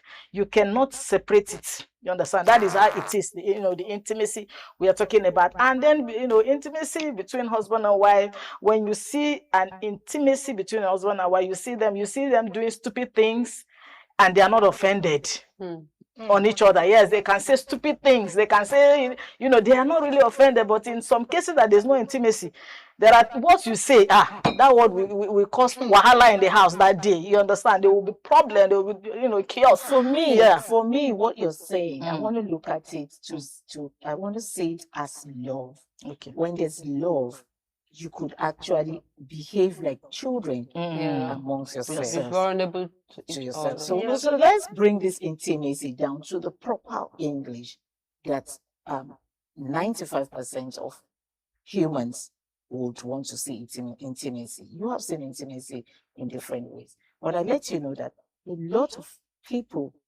would want to see intimacy in marriage is what we're talking about. As sleeping with each other, sex. Okay, the literal. So let's bring it down. Okay, narrow it to sex. Okay, yeah, you know, now when we are talking about that, why you are not making us to say sex. Why looking at me now?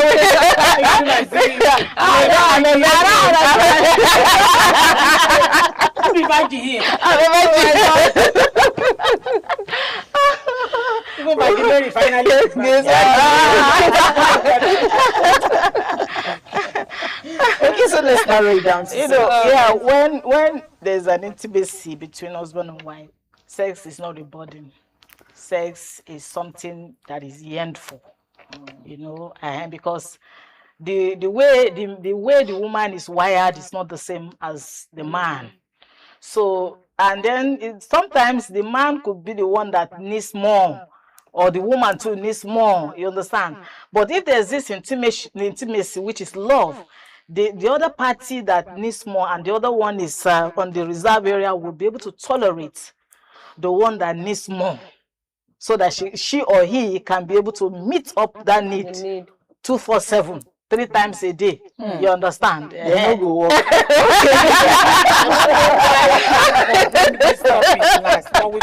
Yes.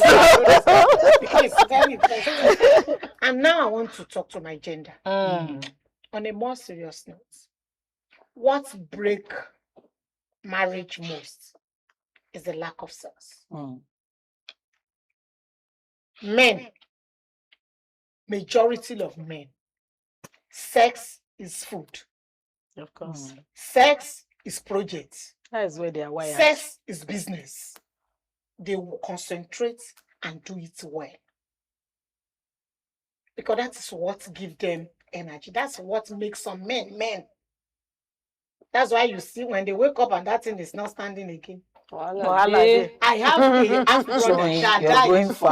I have a half brother. He died of diabetes just because he didn't want to take the drug that he's supposed to be taking, so that it doesn't because it won't affect his. That is how serious sex is to Man. Why I want to beg my gender is, you know him before you say, I do. When you need that thing, stop telling him you are tired. Stop telling him, shey we no do yesterday, this thing no get that day. Stop telling him no now. That no now, you are open door for Angela outside. Men goes with what they see. What they see, carry them. I wish we had a man here to actually speak for the men. What they see, it is what we hear. It is what, that's why you see men, they're putting it into our head through what we hear. But men, it is what they see. That's why you see some gender where they no get upbringing. Can't they open everything for them to see? But that's a public toilet. Because you can't open it. It needs to be covered. So I want to beg my gender, please allow them. Sex does not kill. It's even good for our heads. It makes us look good. Many of us are going to start buying cream, but you don't need it. When you sex very well, you look good. Okay, No, as no, no, well no, as no, so it for now. So it for now. But again, let me hear from you. I was somewhere, narrowing it down to I was somewhere one day and I heard somebody saying something like, sex outside marriage is sin, and marriage without sex is abomination. Meaning, marriage without sex. Sex out of marriage is sin. It's sin, yeah. Marriage without sex is abomination. Marriage without sex is abomination. How they come marry? No marriage. Meaning, that is the core thing in the marriage. Because when you don't do it, you're causing your spouse to sin. It is an abomination because, and somebody also told me that sex in marriage is worship. That was a Muslim person telling me this now, that sex in marriage is worship. That when you have sex with your partner, it's more like a worship to God, like they say. You understand? So it is a key thing in marriage. It is a key thing in marriage. So I would, like she said, I beg my gender. As long as you're married, you're ready for it. Okay, you were going to say something before we go on a short break. Okay, yes. So just like you are speaking to our gender, okay, I too am going to speak to the men. The male gender. Yes. Okay. Yes. You know, sometimes when a woman says no, she doesn't mean no as in no. She's just trying to say, just pet me. Not even pet me a little bit. I just caress give me a break. me. So, Also, okay. That's not a matter of caress. But they are saying we don't need to take a break. No, now. Okay, now the thing is that if you're not sick, you don't take a break.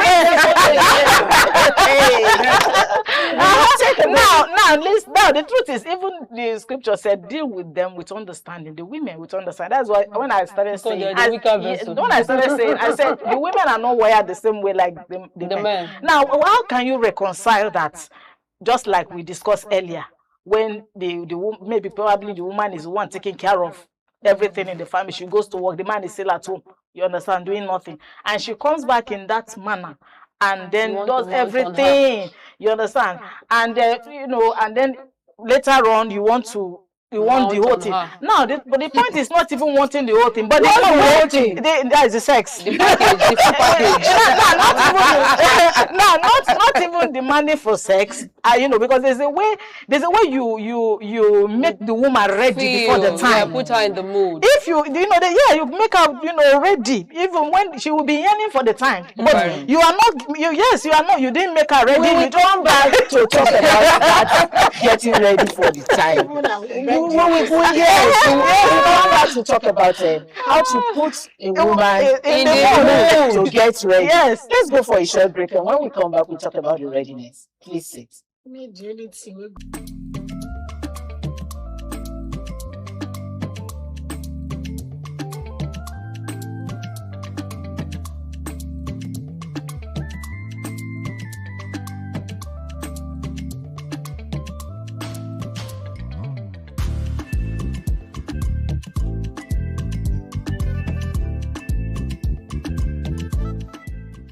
And welcome back to the mood. We were talking about the mood, and behind the camera, a lot of things had gone down. Even Olumide here says that he's a man.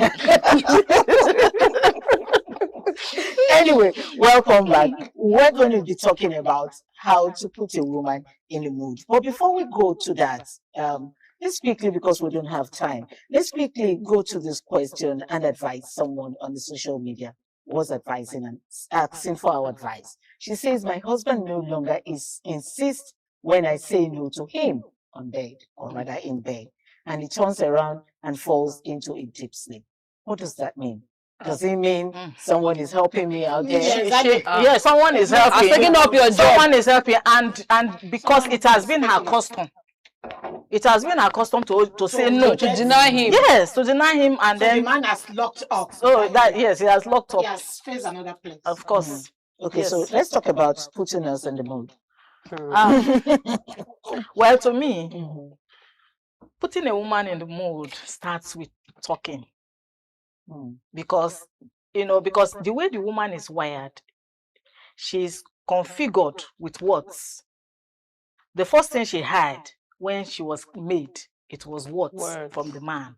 You are the bone of my bone, the flesh of my flesh. Those phrases. You totori her. Yes, because that is the configuration of the woman. She's activated by what, and that is what the devil used against her. Words, he lured her with words. So you start with words, because the thing is that when the man is wants to put the woman in, he talks. Let talking go before the action. You understand? That's what I mean to say. Let talking goes beyond the action, so that But then she's feeling high because she has been praised. You praise her. You tell her you love her. Because when you look at it, some men that don't have money in their pockets have gotten fine, classy girls. Why? Because they have talked. And he doesn't have anything, yet.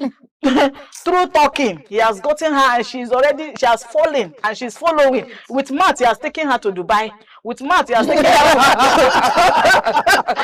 to London. Yes. With Matt, he has taken her to shopping. He has bought everything for her. You understand? So when the men, So that's being deceived. Yeah, that's deceiving. that is the yourself. you're wired. That's the way women are wired. So you have to be deceived. I know they with words. Let's run into a lady that came to talk to me. She's a divorcee. Okay. And then she said she met this guy who from day one started calling her, honey, my sweetheart. Okay, you see now. And so that woman is not the same. Because she came to meet me and said, which one is that one?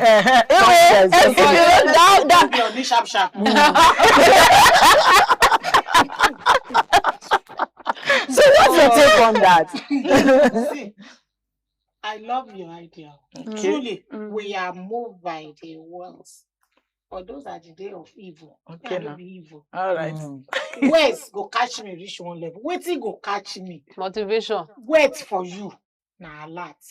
Motivation. Find money. Motivation. Be there Yeah. for me. Yeah. Be available. When I need you, When I want need you. Yes. Be a shoulder that I can lean on anytime. Sweet talk. We don't come up for that era. Tell me say na your papa get money to allow I go investigate. Before they carry this thing come up for my table, I want to beg opposite gender, our daddies, stop punishing our gender with sex. Before women will get to the level that will ask for it or will be nice to you, some women do not know how to ask for it. But when you see her doing like all those things. do like pick up, doing like this, we need you. Don't deprive us again. It will weaken us, it kill us inside. Okay. Please don't punish us with sex. Okay, another woman on Instagram wants our advice. And she says, my husband wants intimacy almost every day, but he's dirty and I can't bear it. His mouth smells, his body odor is killing me, and I'm always battling with recurrent infections. To be honest, black market. You know, see before you buy. It's a no. It's a no. So the intimacy should be cut. He wants to kill somebody's daughter, ne? I go they use close match. How? No, but if you love him, supposed to work on that. Exactly. But when he's not teachable, when you keep correcting him and he's not taking correction, what do you do? I go carry and go back from. You know, let me tell you, everything, even an animal responds to love. To include. Yes, You understand? True. You know, everything is not. It's Fight, not violence. Everything is not fight. Yes. There are ways to go around things. You understand? This same man, another woman could handle him. And she could bring the best out of him. That knows how to press him. So the woman needs to go back to the board and do her homework. Let me just advise, instead of you telling him to go and brush, put a toothbrush. Now come and be brushing. Thank you. That is the way of going around. Everything involves violence. Yes. You carry sponging,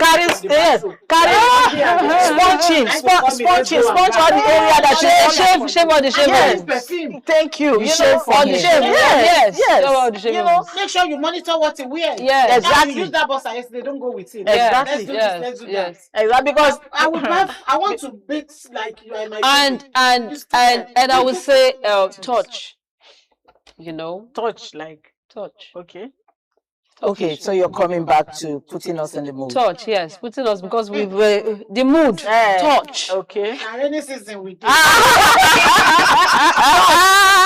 Yes, now. Yes, because I've heard stories. And some men will just go. Don't go.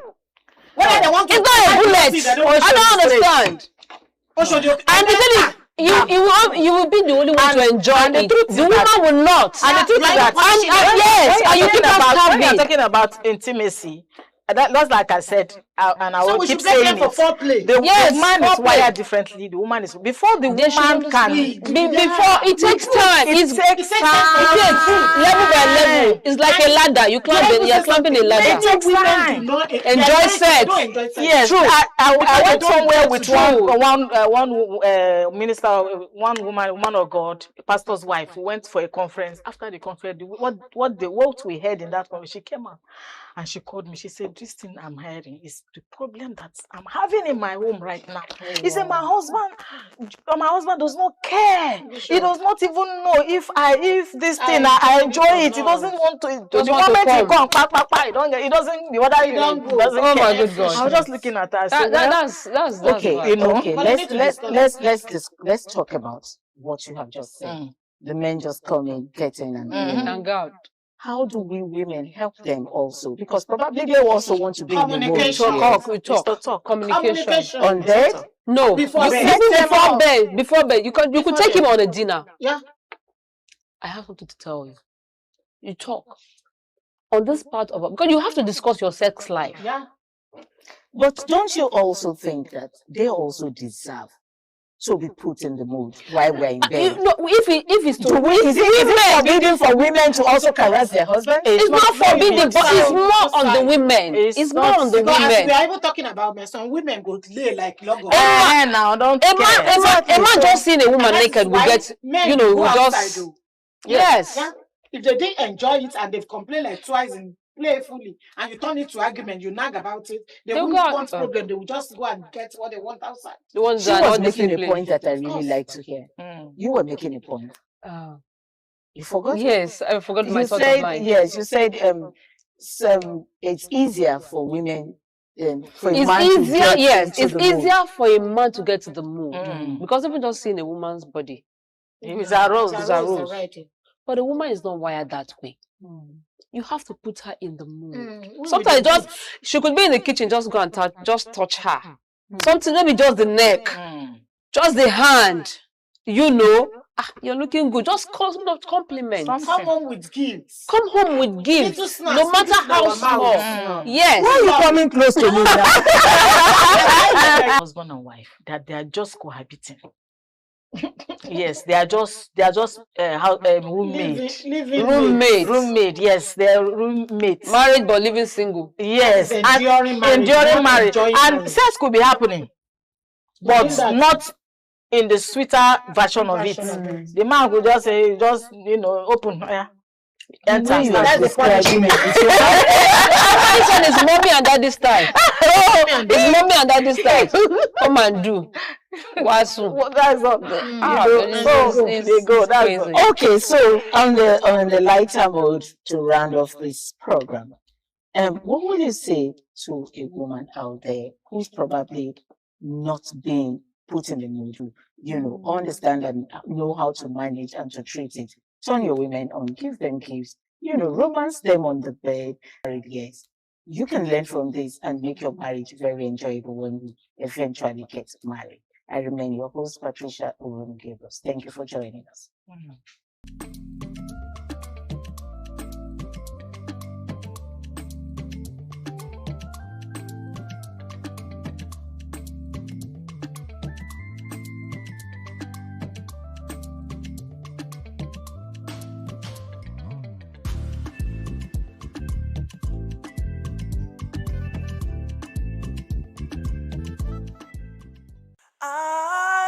ITV, certainly the best.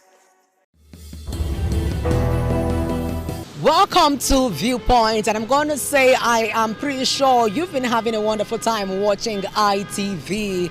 And on Viewpoint, it is that program that gives us opportunity to talk about trending issues, and as the issues emerge and affect us basically as citizens. So today we're going to be talking about the 2027 general election and the influence of social media supporters, putting into consideration the rate at which different social media supporters, influencers are going about the 2027 general election. It is Viewpoint on ITV. I am Caroline Okonji. Social media, first of all, I would say has been a major tool in the dissemination of information. When we are looking at the various social media channels like the Facebook, the YouTube, the X, which was formerly known as Twitter, and the Instagram and all that. So these have been viable platforms by which information have been divulged. Now, a lot has been ongoing. We can look at it from two aspects.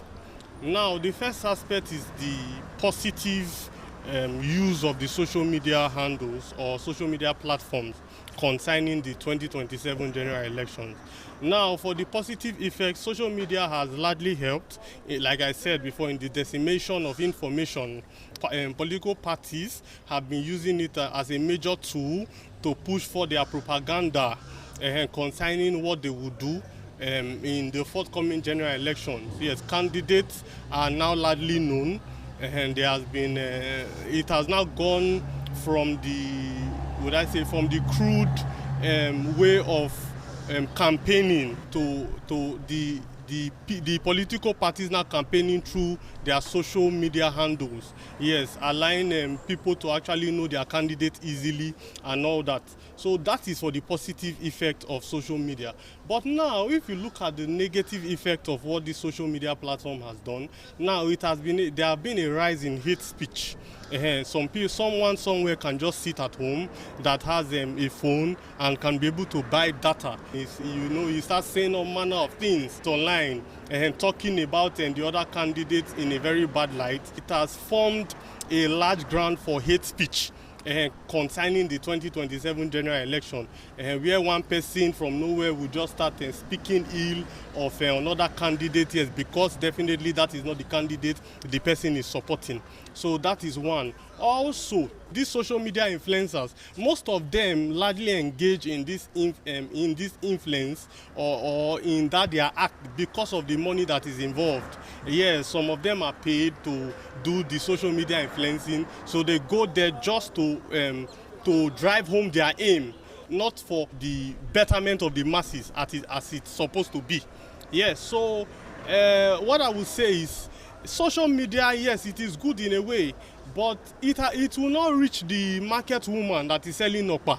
in Anegbete, or he will not reach the carpenter that the only thing that he knows how to do is to come out early in the morning to come to his shop and nail or go about his business. It will not reach them. So that is still a very big gap to be closed concerning it. And if you look at all these things, these people that are doing social media influencing, they might not come out the day of election. If you look at the older generations, they are the ones that have shown patience to come out and come and vote on the day of election. So social media, yes, has largely helped. Even this electronic registration of voters, yes, it has been pushed, or it has been driven by this online platform or social media handles, because I also know that some people have been able to register via these social media handles. But however, there are wrong information that are still being passed through these social media handles. Like I can say, someone came to me and said he clicked a link for the registration of himself as a voter, but clicking the link, he found out that it was a wrong link. It took him to another portal entirely, and people might fall largely for these scamming activities because of all these social media platforms and the influencers that are actually doing the election. But I would say that their effect will be minimal in the 2027 general election, because most people on social media are not the people on ground coming out to vote. Theirs is just to make money, make noise online, attack the people that they are not supporting, and attack their supporters. But what I have seen largely is the amount of hate speeches being used by these social media influencers. Well, personally, I see the social media as the strongest vehicle of information, dissemination, and enlightenment to not just voters but to the entire populace. I see the social media covering larger space than the regular print and electronic media for people who may not get electricity to watch their televisions, for those who cannot have access to newspapers on a daily basis. But the stories and the news that they hear on social media, they are there.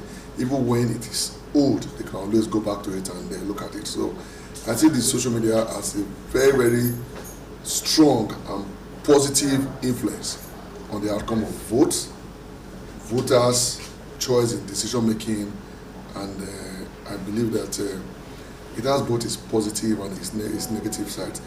Positive in the sense that information spread through the social media, if it is negative, has a tendency to mislead people on the negative part. Why, if it is spread positively, also have the tendency to take people to guide people towards the right direction. That being also the issue of who are the content creators. To what extent do the content creators have a knowledge of the things they are speaking about? Many of them, because the media space is free, just go to social media without an in-depth knowledge of the issues at hand, begins to talk and knowing fully well that the things you hear and the things you see tend to stick more than those things that you read. So when they go out giving information that they do not have in-depth knowledge, you know that half information is worse than no information at all. So people who do not know what is going on form opinions based on those half-baked information, and what happened, they now take decisions, and at the end of the day will become catastrophic. My position will be that, or my suggestion will be that social media content creators should do a lot of practical analysis of issues that they tend to talk about, they intend to circulate and promote on social media before bringing it up to the fore.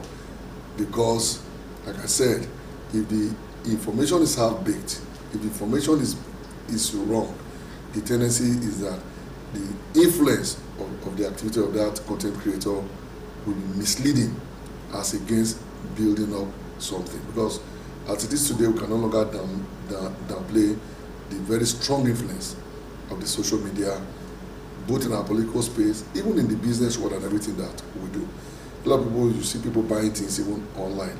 The method that they see it online and the people selling the thing give some information, people trust it and buy. Only for at the end of the day, they find out that some of them are far, far different from the things that they saw on social media. Whereas, if it is the real ones too, that the information is accurate, you'll find out that social media also help to sell and market products, either positively or negatively. But overall, I'll say that social media content creators should be very, very in-depth as to their knowledge of the issues they want to bring to the fore before taking it to the social media, knowing fully well that when people are guided by their own opinion, if that opinion is wrong, it will lead to catastrophe. But if it is right, it will lead us towards having better decision making as it relates to whether it is elections, choice of candidates, and the things that they are trying to project. But like I said, the social media influencers must do an in-depth study. If you want to market Matuido Ekeme, for instance, do an in-depth study of Matuido Ekeme to know me to my elements and not just say things that you polish and you cannot substantiate. That tomorrow when the facts are presented at you would, inside of you, you have some regrets that you have misled the public because the public trusted your media platform to take a decision. So I will say some of them are very good, just like also have some of them who do not have an in-depth knowledge of the things they are talking about. Social media is a major tool and undisputedly will play a major role in the way the 2027 general elections across the nation is going to go. But I would say social media has come to democratize politics. But then elections definitely are still won through the ballot and not through social media. But then social media will play a major role in shaping the mind, the perception of voters before the election. And will also play a major role in increasing the turnout of voters. Because the social media is like a basis for discussion and digital communication, even between the candidates and the voters. So supporters are already everywhere on social media promoting their preferred candidates and all that. That's exactly the role social media is going to play. But then social media helps to shaping the perception of these voters. But then one thing we must also be careful about, in as much as we all agree that social media has come to democratize the process, we also need to help so it will not be like a tool of disharmony. Everyone needs to respect the decisions of their fellow social media users. Unlike sure you see someone campaigning for one candidate, because you think that person has not done well or will not do well, you start attacking the person through personal tantrum and personal attack against that person and hit up the whole politics. Or you start using social media as a means to spread fake and unconfirmed news against one candidate in favor of another. Those are things that definitely going to affect the process wrongly. So better put, we should use it as a positive tool to encourage voters, discuss true informations, and promote our preferred candidate, while also giving other persons the needed space to also promote whoever they feel is the best or preferred candidate. The issue of social media has been existing for a very long time in the Western and advanced nation. And if you want to understand what we mean of social media, we need to understand what is communication. Communication is the definition of transmitting information from one place to another. And social media is a digital platform, tools like Facebook, Instagram, TikTok, that give opportunity for two people to communicate to thousands of people in the world.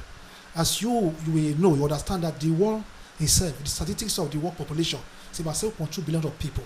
So social media make it very easy for you to interact with a community of friends online. So the effect on social media on our politics in Nigeria is so very powerful. We can start an analogies of 2023 election. When this young man came into the terrain, this young intelligent and impeccable characters man called Mr. Peter Obi. When we had this force from the internet for most of these adapted parties, strong parties on our ground, when the man joined Labour, they make it a very response definitions on the internet that we shouldn't mind him, that there are social media people, 4 or 2 or 3 people in a room. But at the end, the effect of that election last 2023 was impactful. Social media supporters, people who are online, they create a profile. And in that regard, we have people who are influencers online. What's an influencer? An influencer is somebody who has the power, the ability to control people's behavior, who has made an impact either negatively or positively. So an influencer have an impact. And in this 2027 that is coming, social media are going to play a very integral role. And if anybody says social media are not playing impact, why? The question you ask yourself: why is it that the House of Assembly, our Senate, trying to contain social media? Why are they trying to pass a law to the social media? They know the effect and impact. They have positive effect. You also have negative effect. But in this election, because Nigeria is striving very far in AI technology, the only people that against social media today are these monomana generations, which 80% of them today are political representative. In this new generation, generation Gen Z, which I don't forget that the circulation populations of Nigeria is about 250 million populations, and 70% of populations are the youth demography, which is about 80 million population. And this 80 million population today, they are youth generation who are intellectual, who are on 24-hour internet. So it's going to have an impact on this election, very more positive impact. And all their supporters, all these people that are supporting each individual group will make an impact. If it's to the men of these top politicians, different parties today, they have social media supporters. They part out a lot of money in order to be able to communicate information to them. If you look at the same work social media you do today, is the issue of national Nigeria, NOAA, Nigeria's Rotation Agency of Nigeria. In Edo State, we have Ministry of Communication. They pass information through one of their government policies. As of today now, you don't even need anybody with your phone. You can communicate with somebody, thousands of people in abroad.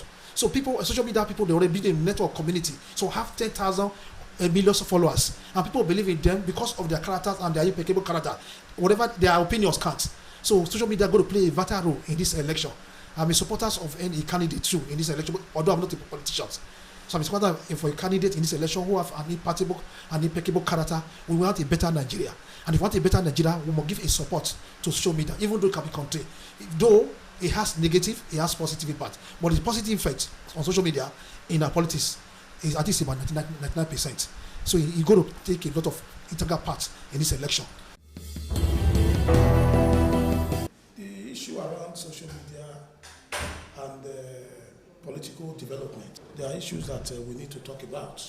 And honestly, it can be very, very concerning because, of course, the reality, political reality is different from social media behavior, particularly the fact that it's not regulated. Social media content are not regulated. They go there and put whatever. And sometimes, as a politician, if you are not careful, you make mistakes by way of believing what the social media is saying. If you are not popular, social media may say you are popular. And that might be very far from the reality because politics is all about grassroots. The fact that the social media is not regulated is another issue. It's an issue that is affecting the content. It's an issue that is affecting the behavior, not only of the social media practitioners, those that go there and put things there, and those that also watch the viewers. And that is why conventional media are more reliable in terms of content because they are regulated. So I think that is the difference. In 2027, is it going to shape the social or political behavior of people? Well, they've started to teach out whatever they want to teach. It's also, you have a right to believe what they are saying or not, but you must verify every content. Otherwise, you believe what is not right. And that is why it is important and it's imperative that we rely more on the conventional media than the social media. And I think the government should begin to look at putting some measures in place to regulate content and what people put there. I have seen many times where they will say somebody died, somebody has lost his life on social media, and you just begin to look at it. And at the end of the day, what you find is that the person will come out the next minute to say, I'm still alive. So they just go there and put whatever they like. And sometimes they put unverifiable information there. And that is the problem. Is it going to shape political behavior? Well, to some extent, because of course, social media do provide information. So in terms of informing people and telling people this is what is happening politically, that is fine. We get information from that. But it is also in terms of policy direction and in terms of program direction of political parties.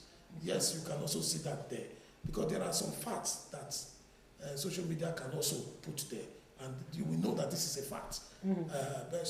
But one needs to be very careful when it comes to the propaganda aspect of the use of social media. Politicians do that as well. Try to discredit the other political party or try to discredit the other opponent. They put some verifiable things there. And that is also why I do support the laws that tend to shape those behaviors. All this cyber crime and all these social media crimes that affect people's integrity, that affect people's personality. So it's something that we take very seriously. And that is why I would say social media is okay, but to some extent, we need to verify information because of their unregulated nature. Social media has become a tool that further amplify, further expose, further bring a whole lot of awareness to the public. So social media can be used either positively or negatively. And people try to equally weaponize social media for blackmail, emotional blackmail, social blackmail, and even social media has equally been used negatively this time around. Scammers, fraudulent purposes. So that is why when we are looking at social media, we look at it in two folds, either positively or negatively. And again, social media has equally been used negatively to be very critical of government, particularly government policies, government intentions, and all that. Social media ought to be used positively as a third force, acting as check and balances, particularly with regards to public institutions and government. Just like we have the three arms of government, the legislature, the executive, and of course the judiciary, acting as check and balances for the good of the public, to check abuse of power, to check totalitarianism, dictatorship, and all that. But back here in our climate, social media has eventually become a tool whereby government are unduly criticized. Even if you see the good intention the government is doing, it is the duty of social media influencers to let the public know the good side, what the government is doing for the common man in the street. Social media always should not be used as a tool to blackmail government institutions. We are not saying that when the government is not doing in line with the expectation of the people, social media influencers should not talk. They should talk. While talking, they should equally be recommending solutions, practical and viable alternative and initiative that the government should deploy in solving societal challenges. Some are just out to be very, very critical of government actions and decisions and policy. They tend not to look at the beautiful side, the impact such a particular policy will have on the people. But they will rather choose to look at the other side, So what we are saying here is that social media influencers should be more rational. They should be more objective. We are not saying they should be analytical. They should be analytical. They should be critical, but they must always, at all times, be fair and balance their sense of judgment. If that is not what we get from social media, it therefore means that there are some social media that are influencers that are being sponsored. Look at the good work Senator Modoperole is doing in the area of security, in critical infrastructure that impact directly on the lives of our people. What are the social media doing? They want to look at the negative side.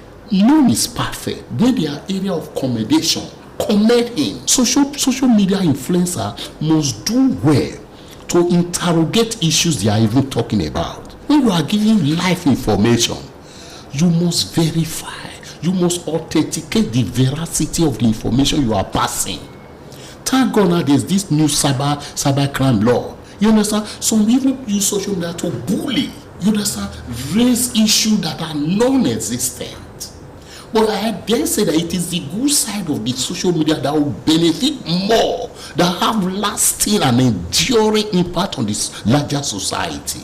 So my advice to social media handlers in all the various platforms, is it Twitter, X? Is it Facebook? Is it WhatsApp? The energies they deploy should be in the positive drive, not using your energy for negative tendencies that will take us nowhere. My appeal to social media handlers is that they should balance their information. They should balance their opinion. Be objective, be fair in your analysis of issues, so that the public in the long run will be better informed and actually know the steps to take. So for me, social media handlers, they are welcome. In any society where you don't have social media, it is not a functioning government. It is not a functioning society, because these are feedback mechanisms on how government gets information. They could act as a source of information to the government. So social media, they are equally good, but we must advise ourselves to always balance our information. Okay. The role and power of social media can never be underestimated, and so far so good. With the response from the people we actually spoke to, you can also understand that in as much as social media is a vital tool for disseminating information, it is also proper for all the social media influencers and social media supporters of a particular party or a particular candidate to make sure that whatever information they are giving out is accurate and is based on proper findings on what they dish out to the general public.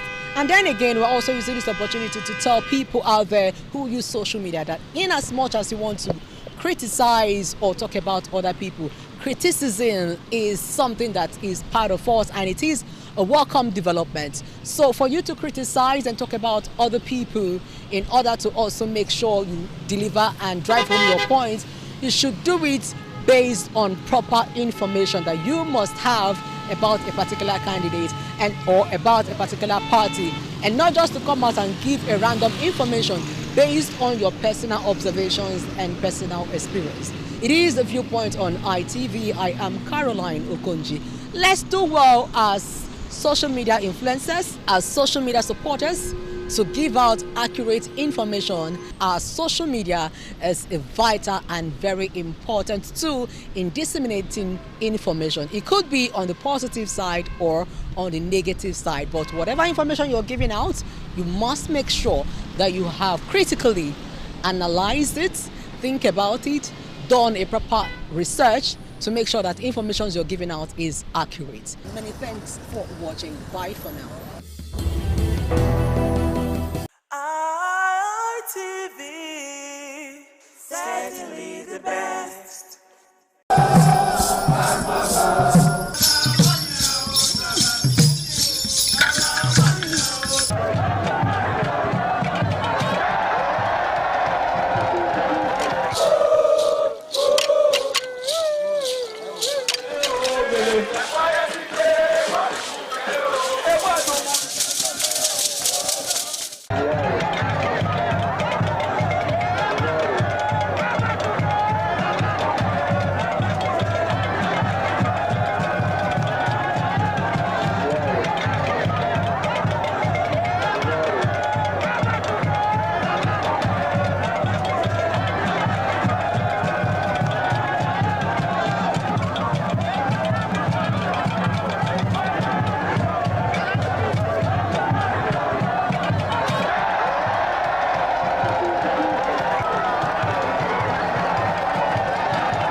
And sure, it's another day, another time out on Woman to Woman. Yes, where we have the privilege to talk about things related to women.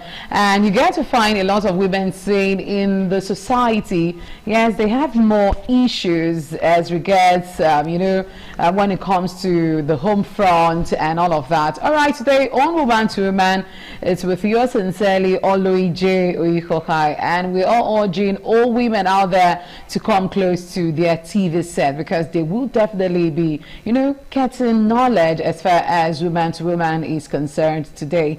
Now, the topic we have before you is coping with divorce and starting over. Now, a lot of persons will be of the notion, can anyone actually or ever cope with divorce and the startup? How is it like? You have the issue of you're getting married, you're happy, two shall become one, and all of a sudden you're already talking about divorce.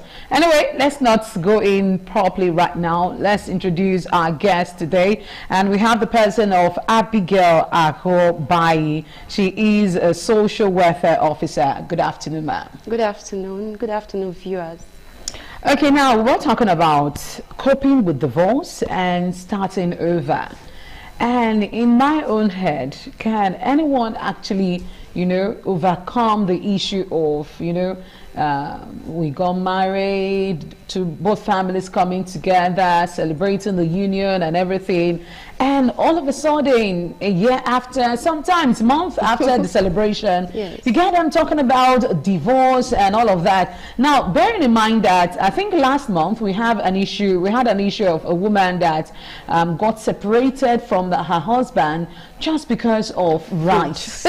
So different things can actually result to one going to the fact that, okay, the resolve is we should go our separate ways, divorce and all of that. So we want to know, can one actually cope with divorce? But first off, some persons out there might not know the meaning of divorce, just in case. So let's get to know what is divorce, and we will from there, move over to how one can actually cope with divorce, the things that, one see as a green light or a red light, rather, that makes one to say, okay, I can't cope any longer. Let's go for divorce. So first of all, what is divorce? All right. Thank you so much for that question. Now, when you look at the term divorce, in simple terms, it means the legal dissolution of a marriage. Yeah. Whether that marriage was conducted under customary laws or according to the act. So it means the dissolution of a marriage. Some people might also term it, okay, we are no longer together. Yeah. So maybe in a situation of, let's say, the man and the woman, they were married traditionally, and at the end of the day, maybe one of them said they are no longer interested in the marriage, and the bride price was returned. So traditionally, that means that marriage has been, because when bride price is returned, it signifies the dissolution of the marriage. So in simple terms, divorce means the legal or traditional dissolution of a marriage. Now, to your second question, if people can actually cope and what are some of the red lights? Yes. Was that what you said? Yes, like some people, like the red lights you can, that will show that, okay, this marriage is beyond repair or is beyond reconciliation, like there is no way forward. Now, firstly, I would like to say this, that divorce, like every other life challenges, is something that people can cope with, because there is nothing new in life. There is nothing that is happening today that has not happened, Divorce is often considered one of life's most challenging transition in life, It's like a transition. Let's say, for example, you were once single, then you got married, and like you said during the introduction of this topic, people go into marriage with this expectation, with a lot of expectation. In fact, I don't think, especially in this part of the world, I don't think most people go into marriage with the end goal of divorce.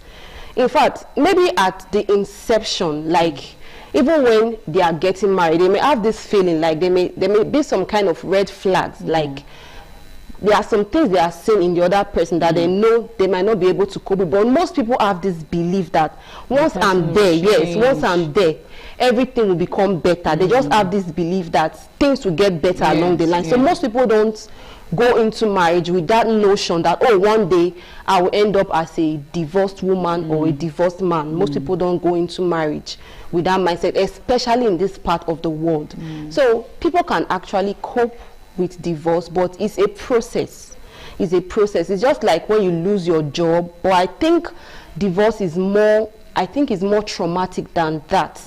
The loss of, let's say, a loved one. Yes. So if people can actually cope with that, then people can also cope with divorce. Then what was the second question? Yes, the red flag.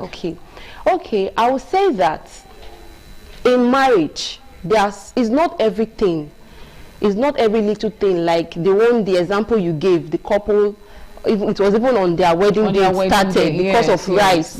And sometimes little things can even lead to divorce, but I don't think it's every issue that should trigger divorce in a marriage. There are things that are too kind of trivial that can be settled among the couple. They can settle them. But when we actually talk about red flags that people should kind of put into consideration is when there is abuse in the marriage. Most times when there is abuse in a marriage, and when we talk about abuse, it is not limited to physical abuse. Abuse can come in different forms. It can be physical abuse, it can be emotional abuse, which is even as dangerous as physical abuse. Now, when we talk about abuse, most people just imagine physical abuse and the fist fight and all of that. The violence, domestic violence. And one thing about emotional abuse is that it takes a toll on you. Like, you will lose your self-esteem. It can even affect the way you parent your children. It can even affect the way your relationship with others. You begin to develop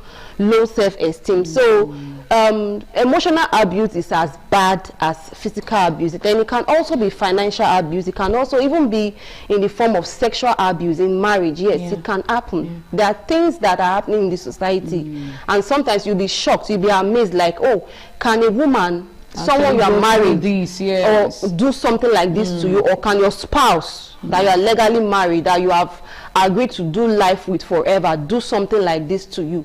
So I think when it comes to the area of abuse, there are so many factors that can lead to divorce. Why most social scientists will tell you it has to do with financial issues, but I will say that the number one reason, or there is no universal or a generally agreed reason or factor that usually leads to divorce. But I would say one is when there is breakdown in communication. Like that couple, there was kind of a breakdown in communication. When couples can no longer sit down to agree on things respectfully or in a cordial way, it kind of hastens the conflict in the marriage, because sometimes issues will definitely come in marriage. It is normal. It's normal. In marriage, by the time that the man and the woman, they are not able to sit down and communicate, it kind of bring out other issues that are already underlying issues in the marriage, maybe like financial strain,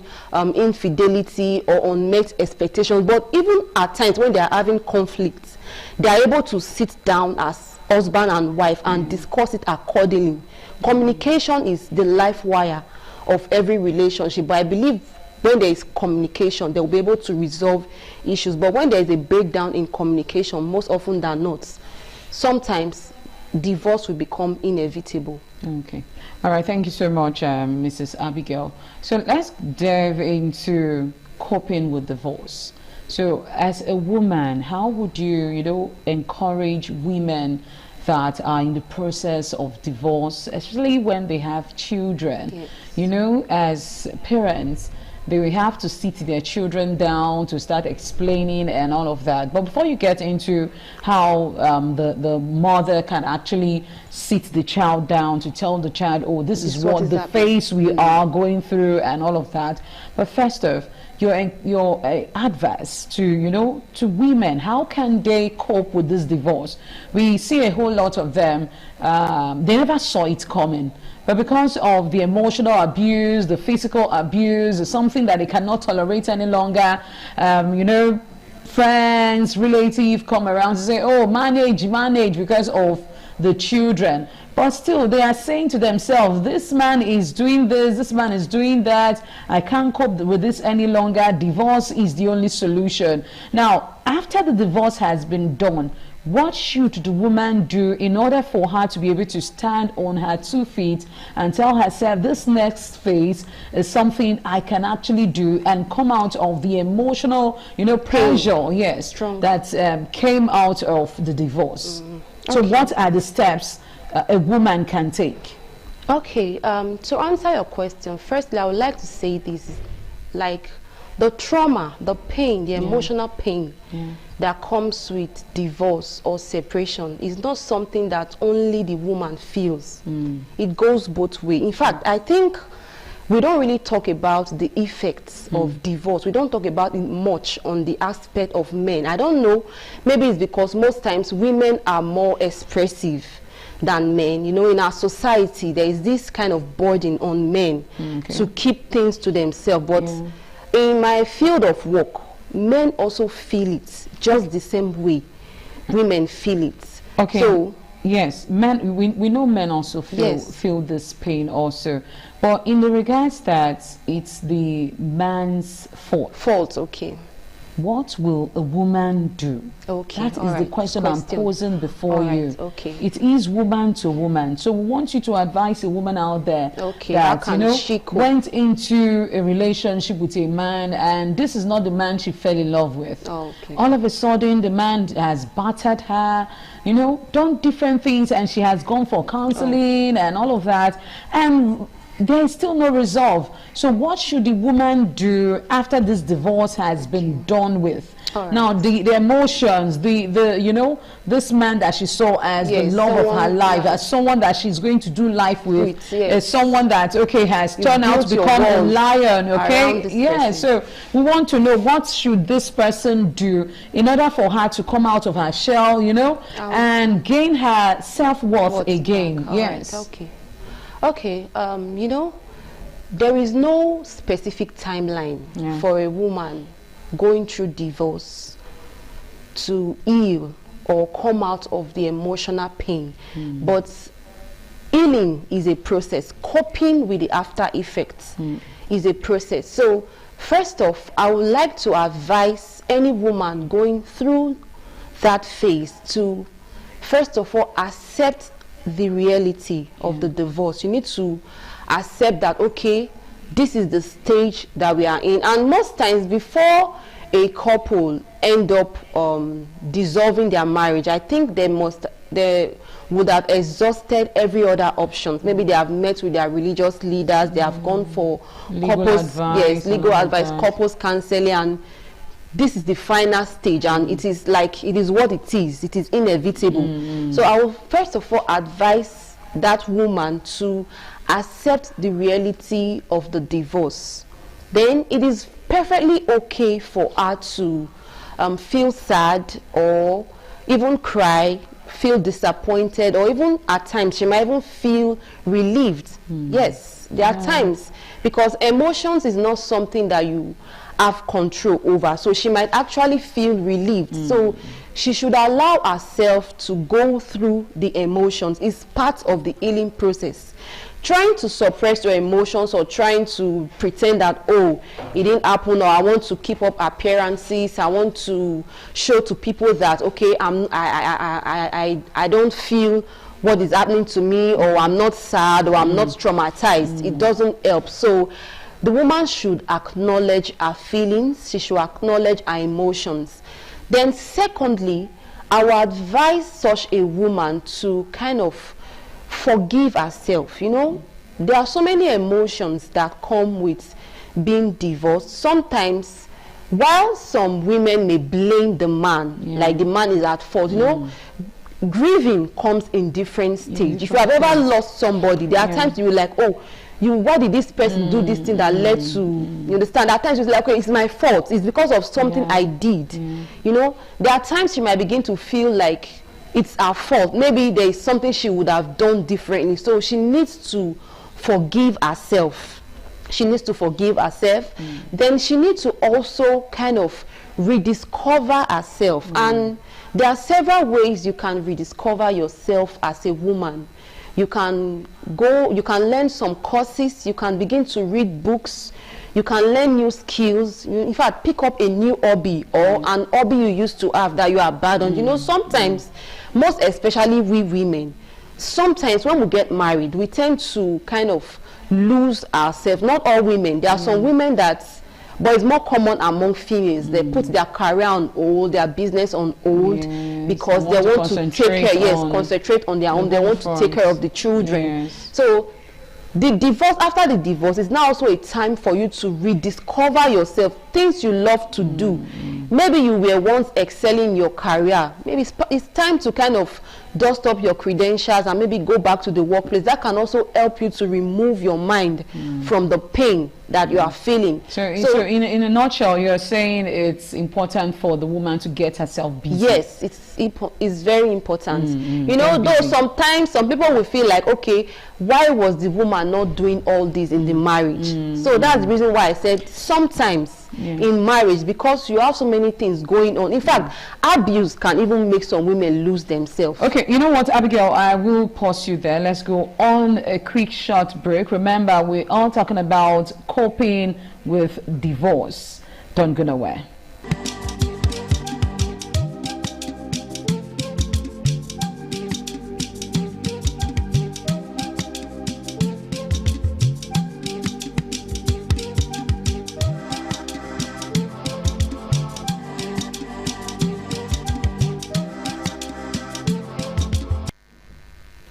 All right, welcome back. If you just joined us, this is Woman to Woman. Yes, women out there, we all here just because you are there. All right, so we have been talking about coping with divorce and starting over. It's just like a new phase, you know? Yes. It's like someone that has actually, you know, transited from primary, you're entering into secondary, because this is something that you have done before.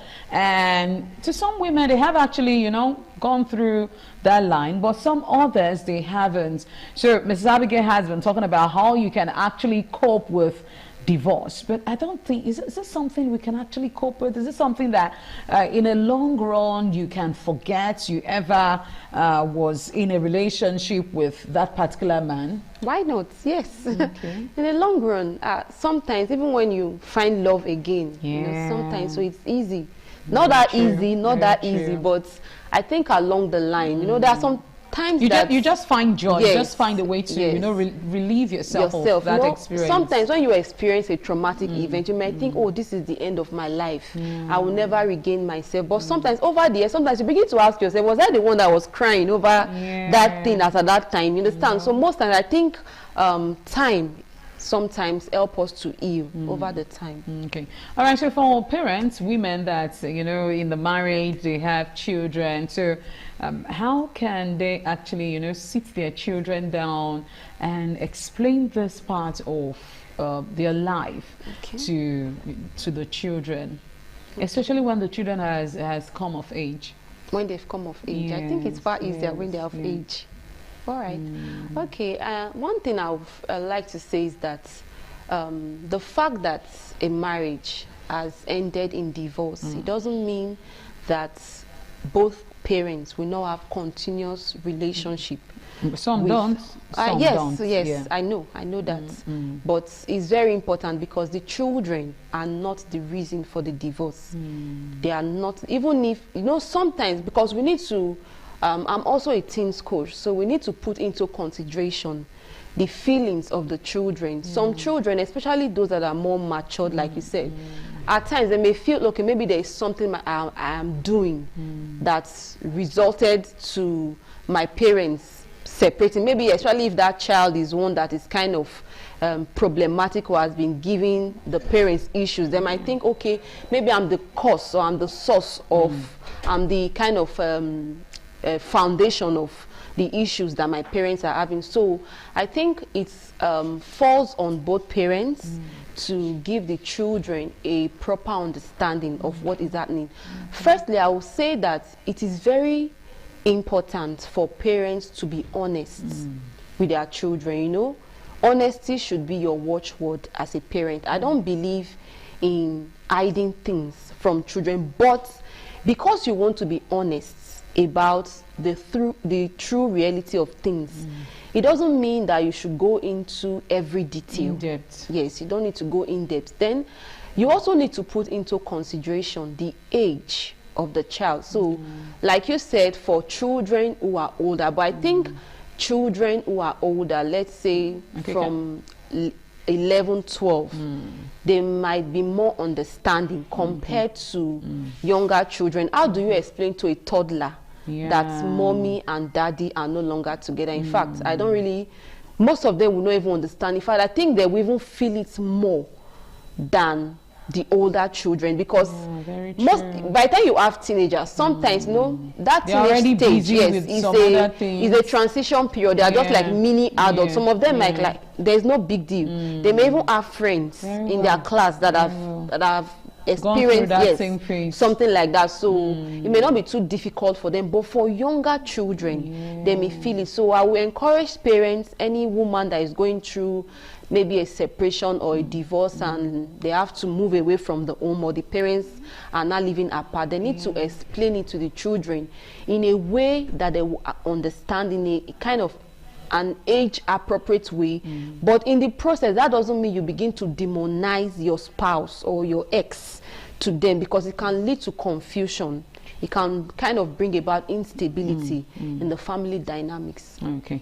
All right. So quickly now, before we go, let's, we haven't talked about co-parenting, because in all of this, the children, how can the mother, the father come together to, do their different duties? You hear the father say, no, you are not taking my children. The mother says, no, I will take my children. So, and this results to them going to court for custody and all of that. So how can how can co-parenting come in and they still having the love of the father and the love of the mother? All right, like I said earlier, the fact that a marriage has ended, it doesn't mean the relationship with the children should also end, because the children need that bond with both parents. There's a kind of love or kind of relationship a child will have with the mother is not the same with what the child will have with the father. So both of them are different but still important. So the children need that relationship. They need to build relationship with both parents. And because the man and the woman are no longer living together under the same roof, it doesn't mean that the children should be alienated from either of the parents. So that's where co-parenting come in, peaceful co-parenting. Now, some of the things that the parents should do is, okay, after letting the children understand that this is the new reality of things, there are times you have to spend time with mommy, there are times you need to spend time with daddy. So I think first off, what the parents need to do is that they need to try and communicate in a kind of a respectful and polite way, because there are times whereby you will have to, you want to give certain information to your child, or there are times you'll be on the phone with your ex-partner, and there are some things you want to say that might even lead to arguments. Such things, you don't need to do it in the presence of the children.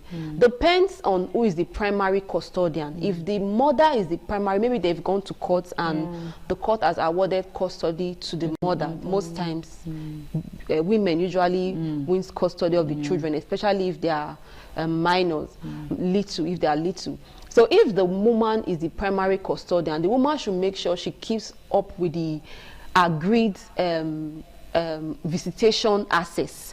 She shouldn't deny the other parents or her ex-husband access, except there is a kind of a case of abuse. Let's say the father of the children is physically or verbally abusive, or there is evidence to show that if the children are in contact with this man, it will be detrimental to their well-being. So that needs to also be agreed upon in court. It's not something she needs to decide. If she has her own reservation that I don't want these children to be in contact with this man, she also has to state that maybe during the divorce process. So that will be also looked into. Then I think, but in the case of them co-parenting, they have no issues. The woman should try to ensure that she encouraged the children to have a kind of a healthy relationship with their father. Yeah. She should stop. She shouldn't be saying negative things. Your father is a monster, irrespective of what he has done. Because sometimes there are some people will tell you that they have their reservations concerning such statement, that there are some men that don't make good husbands, but they make good fathers. So sometimes I think in every statement there is a kind of atom of truth in it. So it's possible that the man might not have been a good husband to her, but he might be a loving father. So she should encourage the children to have a healthy relationship. Then there was something you mentioned. There also need to be consistency in terms of their parenting style, in terms of discipline, method of discipline, their routine, or in terms of their education or their health care. So what I mean is that when the woman is saying A, the man should not be saying Z. You understand? So if, for instance, you've agreed that this is the school, yes, they should be in unison. For instance, I have seen situations whereby because the man and the woman are divorced, I will say, I'm sorry to say, some people might not take this, but I think it's more common with men, or most times the parents with visitation rights. They want, or especially if they want the court to award custody of the children to them, you see them, they become more permissive. They no longer set boundaries. Discipline, they will just remove discipline. Maybe when the child comes to visit them, they will allow the child to play games, watch movies way beyond their bedtime. They will give them things, you understand, over spoil them, overindulge the children. So there should be consistency in the parenting style, in their values. In terms of the education, this is the school they are attending. Why do you want to change their school for no reason? You understand? So there should be consistency, because when there is no consistency, it kind of affects the children emotionally. It brings about instability. Okay. All right. Thank you so much, Mrs. Abigail Agobayi, for taking out your time today to make sure that we know more on the topic as explained. Yes, co-parenting, coping with divorce and starting over. It's very essential for us to know that yes, this is not something that we just dust our books and we just go start reading, but it's something that we need to understand the magnitude of divorce and how we can start over as women. Thank you so much, Mrs. Abigail. I hope when we call on you next time, you will do well to be here with us again. Yes, all right, we'll be seen again next week for another exciting time on Woman to Woman. Do have yourself a blessed day. Bye for now.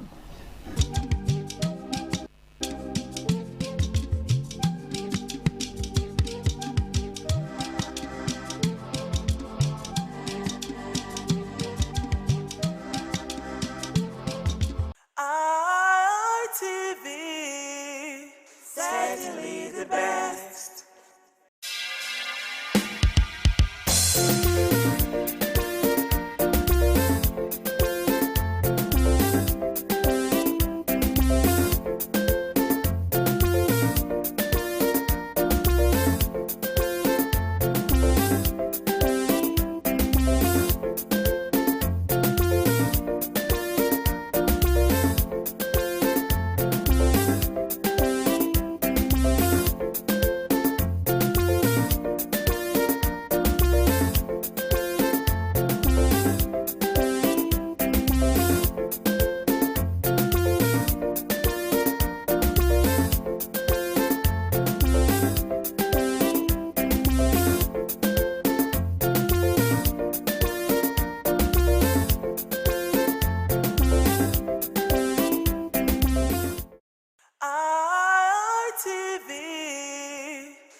ITV, certainly the best.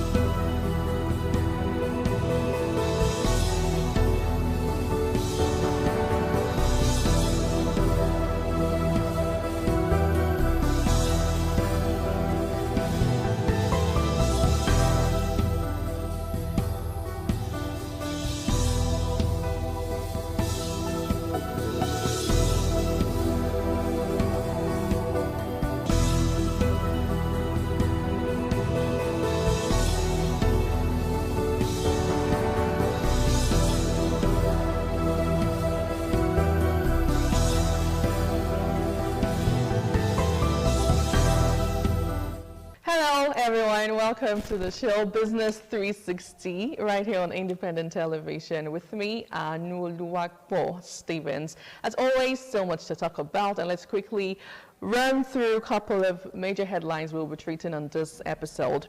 Now, federal government targets end to pass subsidy in 2027, rules out immediate tariff hike. Nigeria's economy rebounding, GDP hits $377 billion.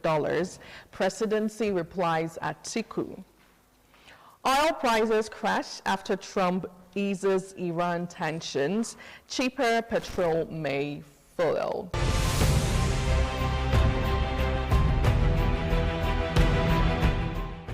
Now let's get into the details, especially as regards the electricity subsidy removal that we're getting to hear might happen in 2027 right here in Nigeria, as the federal government has announced plans to phase out electricity subsidies next year as part of broader efforts and reforms aimed at restoring the financial sustainability of Nigeria's power sector, while assuring Nigerians that there is no immediate plan to increase electricity tariffs.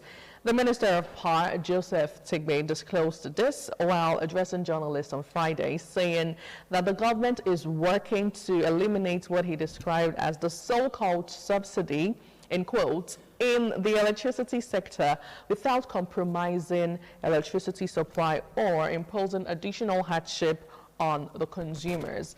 The minister said the government is seeking President Tinubu's approval to clear the sector's estimated 3.3 trillion naira legacy debts, while putting in place sustainable funding structures to prevent a recurrence. It says, and I quote, "I promise you next year, by the grace of God, we will put a stop to this so-called policy as regards subsidy in the power sector." He also stressed, however, that ending the subsidy regime does not translate to immediate increase in electricity tariffs. The Smithson reports suggesting that the federal government plans to raise tariffs or migrate all electricity consumers to Band A.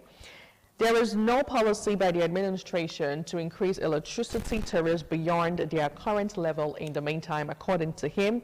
It says, and I quote, that if anybody is giving you information or telling you we want to increase tariffs, in the meantime, there's nothing like that. Telling Nigerians, saying there is nothing like that, basically just trying to, reaffirm whatever it is he's talking about as regards electricity tariffs. So now you're aware that we do not have any intention, or the federal government rather, doesn't have any intention of increasing electricity tariffs in Nigeria at the moment. Okay, it's quite notable that we are at that point. Now, according to the minister, the administration's immediate priority is improving electricity supply, expanding access to power, and ensuring that consumers pay only for the electricity they consume. Our priority is not a tariff increase in the meantime. Our priority is service improvement, universal access, and ensuring Nigerians only pay for everything that they actually consume, in quotes. Now, Tegbe said the government is also developing mechanisms to cushion the impact of the reforms on low-income households, maintaining that vulnerable electricity consumers will continue to receive protection. He says, and I quote, that there are actually Nigerians that can't afford to adequately pay for power. These are vulnerable people. We will protect them, according to the Minister of Power. He acknowledged concerns over the mounting debt in the electricity sector, describing it as one of the major obstacles to stable power supply and investment. Now, the minister explained that the planned reforms are intended to halt the continuous accumulation of debt while placing the electricity markets on a financial sustainable footing. Despite the proposed subsidy removal, Tebre assured Nigerians that the reforms would not come at the expense of reliable electricity supply. He also noted that electricity supply has improved in recent months, with many communities now receiving up to 16 hours of electricity daily, expressing optimism that ongoing investment and reforms would further reduce outages over the next few years. Now, reaffirming the federal government's long-term vision for the sector, the minister said the objective is to build a reliable and sustainable electricity system capable of driving industrial growth and attracting investment. He also added that the success of the reforms would depend on discipline, accountability, and collaboration among government agencies, industry players, and the media, urging stakeholders to support efforts to reposition Nigeria's electricity sector for long-term stability.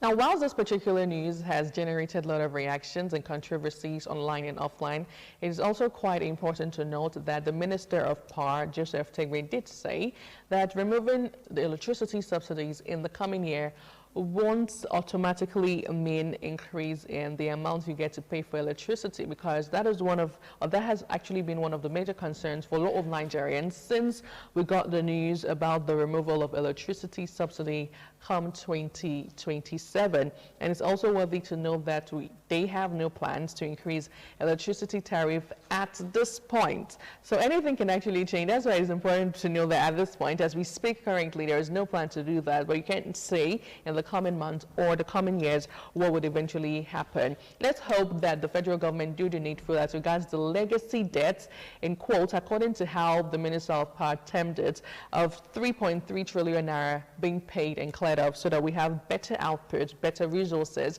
As to whether or not some communities in the country are receiving 16 hours power supply daily, that really, we need to checkmate that, or perhaps you just, fill me in with your thought. If you are currently receiving 16 to 18 hours power supply daily where you stay, that's also something we really need to checkmate. Besides that, we can only hope for the best here in Nigeria.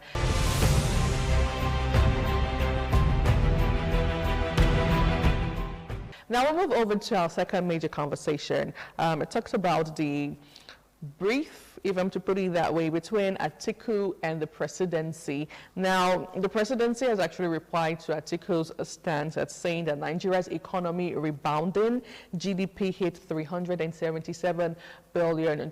Now, this is the presidency replying to Atiku. But what exactly did Atiku say that made the presidency react? Let's find out. So, the presidency on Sunday dismissed criticism by former Vice President Atiku Abubakar over the Bola Tinubu administration's economic policies.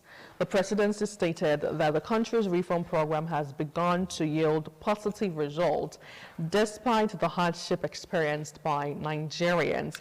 The special advisor to the president on information and strategy, Bayo Onanuga, stated this in a statement titled "Facts, Not Fear," a point-by-point response to Atiku Abubakar on Nigeria's reform journey. Onanuga's response followed Atiku's criticism of the federal government's economic management, in which the former vice president accused the Tinubu administration of fiscal recklessness, excessive borrowing, imposing hardship through the removal of fuel subsidy, and implementing tax policies he described as punitive. Atiku also questioned what he termed an unaccounted oil revenue windfall and warned that the country's economy was drifting. Well, responding to this, the presidency, Bayo Onanuga speaking, accused the presidential candidate of the African Democratic Congress, ADC, of relying on outdated figures and ignoring recent economic development in Nigeria. still, according to Onanuga, Nigeria's economy has recovered from its initial impact of the reforms, with the country's dollar-denominated GDP, that's gross domestic product, rising from about $253 billion after the exchange rate adjustment to approximately $377 billion, while the Naira GDP increased from about 314 trillion Naira in 2024 to around 530 trillion Naira. Defending the administration's borrowing, the presidential aide stated that Nigeria's debt profile remains sustainable. It says, and I quote, Nigeria's debt to GDP ratio remains relatively modest at barely 40%. The Tinubu administration has seen a reduction in the debt service to revenue ratio from nearly 100% in December 2022 to less than 60% today. On the removal of the fuel subsidy, the petrol subsidy, the presidential aide argued that the policy had strengthened the finances of states and local governments. He also defended the administration's tax reforms, saying that they were intended to protect low-income earners and small businesses while improving tax compliance among high-income individuals and profitable companies. And also highlighting the administration's achievement, he said that more than 3,000 primary health care centers had been revitalized, over 78,000 frontline health workers retrained, and 3 cancer treatment centers established across the country. He added that over 1.64 million students had benefited from NEL Fund, Nigerian Education Loan Fund, with more than 303 billion Naira disbursed to support access to tertiary education. On Article's claim of an alleged 7.98 trillion Naira oil windfall, Onanuga described the assertion as unfounded. It says, and I quote, that there is no such windfall of 7.98 trillion Naira. Atiku will do well to show the workings for his 7.98 trillion Naira oil windfall, right? Now, the presidential spokesman maintained that while the reforms had imposed short-term hardship, they were necessary to address long-standing structural distortions in the economy. He also went ahead to say that Nigeria's economy is not yet where it aspires to be, but neither is it where it stood at the height of its structural distortions. The fundamental reforms will continue to expand opportunity, strengthen institutions, and deliver tangible improvement in the lives of Nigerians, he added. Okay, well, I'm sure a lot of Nigerians I'm sure you can relate to most of these things that was actually highlighted, especially from Atiku. And now we're getting to see the presidency replying and defending some of those economic policies. It's really not new to a lot of Nigerians. In fact, President Bola Tinubu always would say that all of his economic reforms are working, everything is fine in the country, we're bounced back. That is his belief. And I remember the Catholic bishops who went to meet him and had a closed-door meeting at the State House in Abuja. It states that it seems to them that persons around the president are feeding him with wrong information about what really is going on currently in the country. And I also vividly remember, because I had a clip of the interview or the meeting that was held at the State House, where the president said that right now governors are receiving triple of the allocations, right? And is that trickling down to residents in their states? That's another big question. It's not enough to shout about the fact that subsidies was removed and governors are now getting more than former governors or previous governors in Nigeria ever got, right? He also did say we no longer borrow to pay salaries, to pay retirees, as the case may be. But aside of that, other areas in the economy that needs attention, urgent attention, should actually be looked into. And despite the fact that it's a political terrain we're currently in Nigeria, there's some actually that would say that perhaps Atiku is just playing to the gallery and is just being all political with his statement. But then again, Another school of thought would say that these are the things that we get to see on a daily basis. A lot of Nigerians have raised concerns about how well the government has borrowed, recklessness, the fact that we are not, prudent with our spendings in the country. It's quite a lot. So the conversation that's come to say, and let's just hope that moving forward we'll see desired changes and all of the economic reforms that currently only the president is seeing. An average Nigerian on the streets would also feel the impact and see all of these changes so that we can then again attest to the president and say, well done, you've done well, and we can see your great impacts in our lives. Anyway, we'll take a short break. When we return, we'll move over to the final part of a conversation on the foreign scene with what is going on in Iran, the Middle East crisis, and how it is currently affecting the Nigerian economy.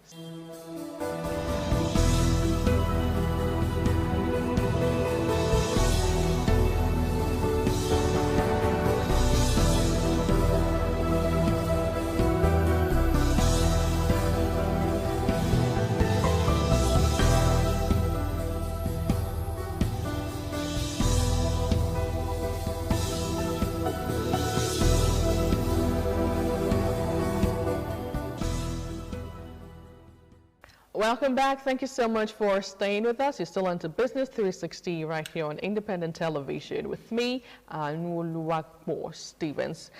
Now let's shift our attention and talk about oil prices. Yes, oil prices crash after Trump eases Iran tensions. Cheaper petrol may follow. Now, how does this affect us right here in Nigeria? We'll definitely find out right now, as it says that the Nigerian crude oil and major oil contracts slide on Monday as fresh talks between the U.S. and Iran would begin under President Donald Trump, fueled by hopes that a deal would reopen the Strait of Hormuz. Brent crude futures tumbled 7% to $82 per barrel after Trump stated that he consented to scrap a massive attack on Iran and consult his aides before a Middle East conflict, as its allies, including Saudi Arabia, actually begged him to hold talks for peace in the region instead. Now, Nigerian crude oil last traded above $85 to a barrel. Fundamental actions in the crude oil market highlighted that the supply panic subsidies when U.S. and Iran diplomatic progress is made leads to buyers pulling away from elevated spot premiums.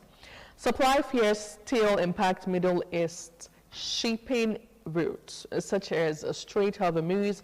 Refiners from Asia to Europe would frenetically snap up non-Gulf light sweet crude that temporarily raises demand levels, forcing Nigerian grades to remain above the $80 mark. Crude oil remains Nigeria's major source of government income and dollar receipts, well, despite efforts by the federal government to diversify the economy.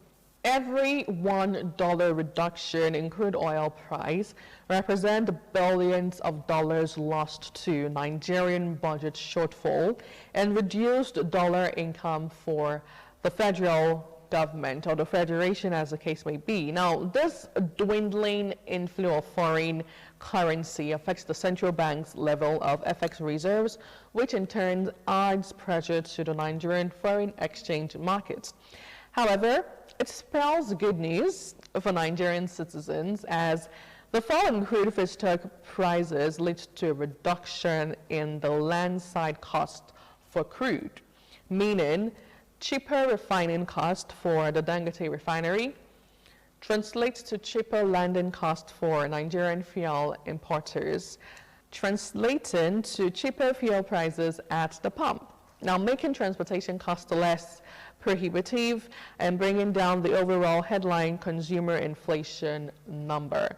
So President Donald Trump pauses attack on Iran. Let's talk about what that really means, as we get to see that the Donald Trump administration has said that his administration would not authorize a planned military strike against Iran after regional allies from Saudi Arabia, UAE, Qatar, and Oman encountered Washington to halt assaults and pursue a diplomatic settlement. Now, market swings followed an intensification of exchanges when the U.S. warned of striking the Islamic Republic very hard to seize the conflict that is now 6 months old. Right? Supply disruptions exacerbated the war, sent fuel prices soaring, and prompted inflation fears, disturbing investors. Future prices already discounted for geopolitical risk premium factored in likely naval blockades and the possibility of supplying chokes. Reports of diplomatic efforts to provide a framework for guaranteeing transit through Hormuz nullify this immediate panic premium, according to the note. So what does the reopening of supply actually mean, and what really is this, pretty much about? So it says that the reopening of supply or assurance of transit through the strait will actually permit blocked Persian Gulf, the Gulf production to international refiners, now thereby boosting near-term fiscal supply availability in Europe and Asia immediately. As regards the market outlook, more of those narrative underpinnings are likely to fall away with streets routes. Okay, take two. Now, as regards the market outlook benchmarked on crude oil supply, more of those narrative underpinnings are likely to fall away with transit routes back on stream, right? And the official import allowances being raised, the same ones that led to prices spiraling upwards at the start of the year. Okay, so expectations actually would mean and would also see prices swing sharply from supply concerns to market surplus concerns. And should export volumes return to their original state as non-OPEC production, the likes of US and Brazil, continues to grow, and those voluntary OPEC plus cuts are reversed. So I honestly feel that for a lot of Nigerians, all of this pretty much is just mere talk. All we want is for things to return back to normal, and the Middle East crisis done with. It's actually quite shocking that we're talking about the 6th month. It's long overdue. Let's just hope that things are, back to normal. And it's also interesting to see how, despite all of this, we are having Nigerians travel down to Israel for a program. Anyway, that's on another note, really. But we honestly cannot wait to be able to afford diesel, afford fuel at the usual prices that we were affording it at the start of the year when all of this wasn't even in place. So we're looking forward to the US President Donald Trump doing his beat, Benjamin Netanyahu from Israel doing his beat as well, and Iran personalities also doing their beat so that we have an end to all of this crisis and war, and the world becomes a happy place once again. Anyway, that's my bit today on the show Business 360. Thank you so much indeed for your time. I am Anuoluwapo Stevens. So see you on the next episode.